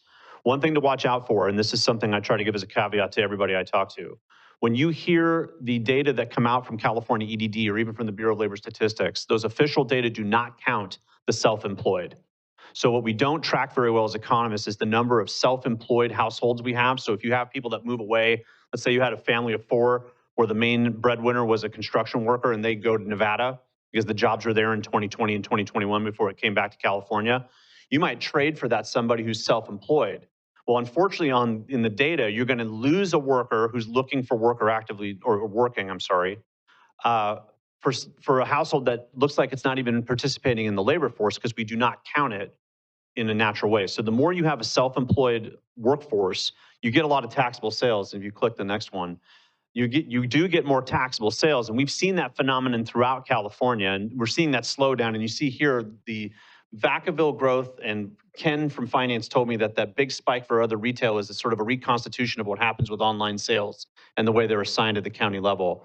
But otherwise, it's more of a mixed bag than we saw, let's say, 1 year ago, looking back 1 year, because consumption has slowed down. Higher inflation is affecting the way we're spending and the way we're looking forward to spend in certain categories. We also spent a lot between June 2020 and June 2022, and that's all starting to slow down. And if you look on the far right-hand side where we have those 3 colored columns, that's the growth of gross regional product in Vacaville, sort of the evolution of economic development and what it means from an income standpoint, peaking in 2019 and then slowing down toward 2022, but we've actually seen recovery. Why is 2022 estimated to be slightly lower than where we were pre-pandemic? Mainly because of inflation. So when we think about gross regional product, we're not just talking about the incomes that's generated, it's actually the purchasing power from those incomes that are generated, because income doesn't do you any good if you can't buy goods and services with it. So we got to take those prices into account. So Vacaville is almost there. All this sort of corroborates the idea. On the job side, we're almost back to full recovery. On the income side, we're almost back to full recovery. People are spending because there's probably more income than we're really counting in the city and in the county.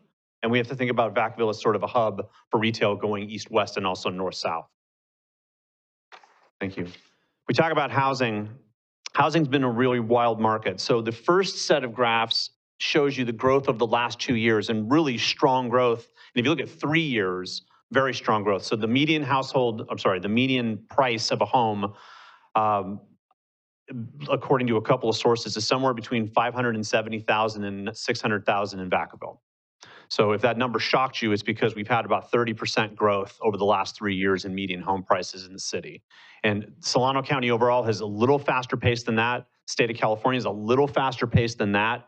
But almost every county in California has experienced relatively strong growth the last 3 years. All the conditions were there for that to work out. Low interest rates, preservation of high wage jobs that tend to be the buyers for homes, high rents that would drive people who are on the margin of buying a home toward that once all the other conditions were in place. The last 3 years have been a beautiful time in real estate. That started to slow down in July 2022. The next graph there is the current forecast looking forward. And when I had to give Tim the slides, we only had the data through November. That's basically the year for 2023. Now it's negative across most of California. What's happened? We've had a complete reversal. We have now higher interest rates, lingering inflation. We still have high rents, but we have more people sitting on their hands because they've also lost money in the equity market over the last 12 or let's say now about 12 months, to where they're getting a little more hesitant to make a relatively large capital purchase. So we've seen a slowdown in that. But what we haven't seen is we have not seen an enormous amount of existing units go up to augment the supply. So inflation in every market is where demand exceeds supply. So if demand is starting to sag, that leads to relatively low negative numbers in growth. But if supply doesn't come up to match it, you're still going to have some pretty decent support. And that's why those numbers look low throughout the entire year. So with that, why do these data matter in terms of tracking what's going on? Thank you. One of the things we tend to do, and so if you look at the dashboard that we produced and that we've been updating over the last couple of years on a semi-annual basis, the first thing we do is we break down the sort of trichotomy between traded sector, locally serving sector jobs, and then the visitor sector, because we try to think about where are we going to get multiplier effects? Where can I bring in a new job that actually has a larger overall effect on the city economy than another one? Traded sector is one in which you generate income from outside that's not visitor based. So construction and manufacturing are 2 industries that tend to drive that kind of income.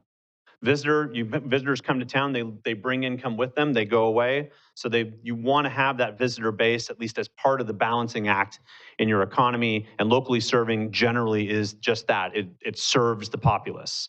So we've seen a slower recovery on the traded sector, generally speaking, but life sciences has helped you all in that case.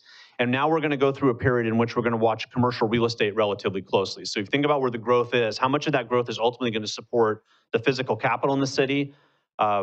Commercial real estate, especially office and retail and restaurant spaces, are under strategic threats across the board, including our malls. So watch for that over the next couple of years as a signal of true change that the pandemic brought on, or maybe exacerbated, that something would have lasted 4 or 5 more years and ended up cutting it short. You definitely want to focus on niche. So one of the things when we've been advising the economic development team is try to think about where your strengths are and think about it regionally. Always think regionally when you think about economic development. Vacaville's really planted a flag in life sciences. It's great. The intersection of I-80 and 505 give you a lot of flow through in terms of potential travel. All that's there, and having UC Davis there can feed into that science piece, and you really want to dig your heels in on the science side.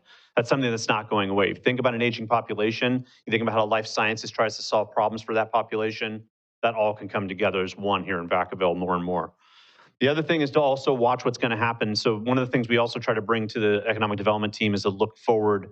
We got a lot of headwinds at both the national and state level. And while there are some things that are good that are happening in terms of the balancing act, getting higher interest rates, we are getting some balance in inflation. Geopolitical uncertainty, we're going into a presidential election in 2024. All that's going to ratchet up, including, unfortunately, what's happened the last 5 days in banking. It's just made for another cloud on the horizon. That's on the economic side. On demography, we are having population change that probably was exacerbated by what happened with the pandemic. But watch what that means in terms of both residential real estate demand and commercial real estate demand. Those two sectors are going to play off of each other for the next few years. So anyway, that's where we're at right now. Vacaville looks good in terms of being balanced walking into the headwinds time, which is going to be most of this year and maybe a sprinkle of next year. There is no declared recession out there in terms of a consensus view of forecasters. We will see. Don't get too stuck on the idea of the word recession. Just watch and see if the economy is slowing down in such a way that you feel like it's starting to generalize across the city economy rather than just hitting certain pockets. So with that, I'll take any questions if you have them. And thanks again for having me. Yeah, thank you very much. Councilmember Silva. Thank you, sir. I'm just going to list them off. That's okay. So one, how often do we ever see inflation go negative? So I'm under the impression, like, inflation never goes down. It may reduce, become stagnant, but does it ever go negative? Two, what drives down rent costs? We just had a discussion about apartments. Number three, small business concerns. So, we're talking about manufacturing, construction. These are typically large projects that support that economy. What's the forecast, and what do we need to be mindful of how we best support our small businesses? Good. How important is that? Sure. Inflation going negative is very rare. Inflation falling from recent heights is not as rare. So there's three sort of things to think about. You have inflation rising, disinflation rising slower, and then deflation where it's actually falling. The deflation is very rare because most economies have more mouths to feed than they can feed, so demand generally exceeds supply and up prices go. They just tend to go maybe at a slower pace sometimes than others. We're in a relatively high-paced time right now, but it's starting to disinflate rather than deflate. So expect more disinflation rather than going negative. That's not coming anytime soon. You need a really strong recession to have disinflation. We saw that in 2009, but it didn't last very long. Rental markets are supply and demand. I mean, you shouldn't make them more complex than they are. If you build more rental units, you'll put some downward pressure on prices. The key is demand. How many people really want to live in those units, and how many people are truly there to occupy those units? One of the biggest questions we had on the demography side in California was how many people really live in California that we never count? But we know they demand rental spaces, and in some cases they demand housing for purchase. Are we really counting those folks? And are they using a housing unit in a way that we don't think it's designed to be used? In other words, you have two households maybe in one housing unit. So a lot of consternation around that. So that could be something that one of the reasons we're not seeing a lot of rental relief, even though we tend to be building a lot of multifamily homes in California, is that we've got a lot of people we're not counting who are demanding rent as a primary way of housing themselves. And hence that demand is always there regardless of the supply. That's going to keep pressure on rents going up. The third piece on the small business side is that with the inflation we've seen and the increase in wages we've seen, the increase in wages and inflation is basically is a regressive tax on small business. So when wages go up, and this is one of the biggest reasons why you see as minimum wage legislation has come throughout most of the United States and certainly in California over the last 10 years, we've seen a lot of speed on that. Your small business advocates are the first ones to go to Sacramento to argue against it because they all understand that when minimum wages rise, it ends up being a regressive tax on small business. This is true when the market wage rises. Small businesses are the ones that are hurt first. So that pressure is not going away. So one of the things, even if you have a slowdown in inflation, and let's even say you disinflated just by some happenstance, wages are not going to retrograde. So if you're up at $21 an hour and inflation slows down or actually goes negative, it doesn't mean you suddenly start paying workers $19 an hour. Those wages, when they're up, they stay. That's going to hurt our small businesses going forward. So we have to think about that as relief in terms of economic development. That needs to be a focal piece, and I tell that to everybody I talk to in terms of when we do projects with cities and counties. You bet. Any other questions? I'll open up to the public for comment. Seeing none, I'm going to close it from public and bring it back. It's always an interesting time to get through a pandemic and through everything that we're experiencing. Obviously, we all have our own personal stories to tell. I've got family that moved out of the area because the housing affordability issue and the supply. For a whole different reason, the pandemic, I thought, brought a lot of domestic migration that has impacted our communities, and that's part of the whole housing issue, and then of course the jobs issue. So it's always nice to hear the positive recovery points for the community and know that we're on the right track in life sciences and everything that's putting our city into a positive position. And so with that, seeing no lights, do I have a motion? This is no motion, so appreciate it. So thank you. With that, thank you for your presentation. Thanks. And with that, any reports from the city manager? Not at this time, sir. All right, any reports of the city council? Councilmember Silva. Super quick, just want to thank Tyra and Placeworks for coming out. They engaged the kids and about environmental justice and that update. So that's something to come back. But Tyra's pretty awesome with the kids. I was like, I had to sit down and shut my mouth and brain up just to like listen. So it was pretty awesome. So thank you. And the only thing that I'll just add to this is this last, it seems like a blur, but last week we had a state of the city.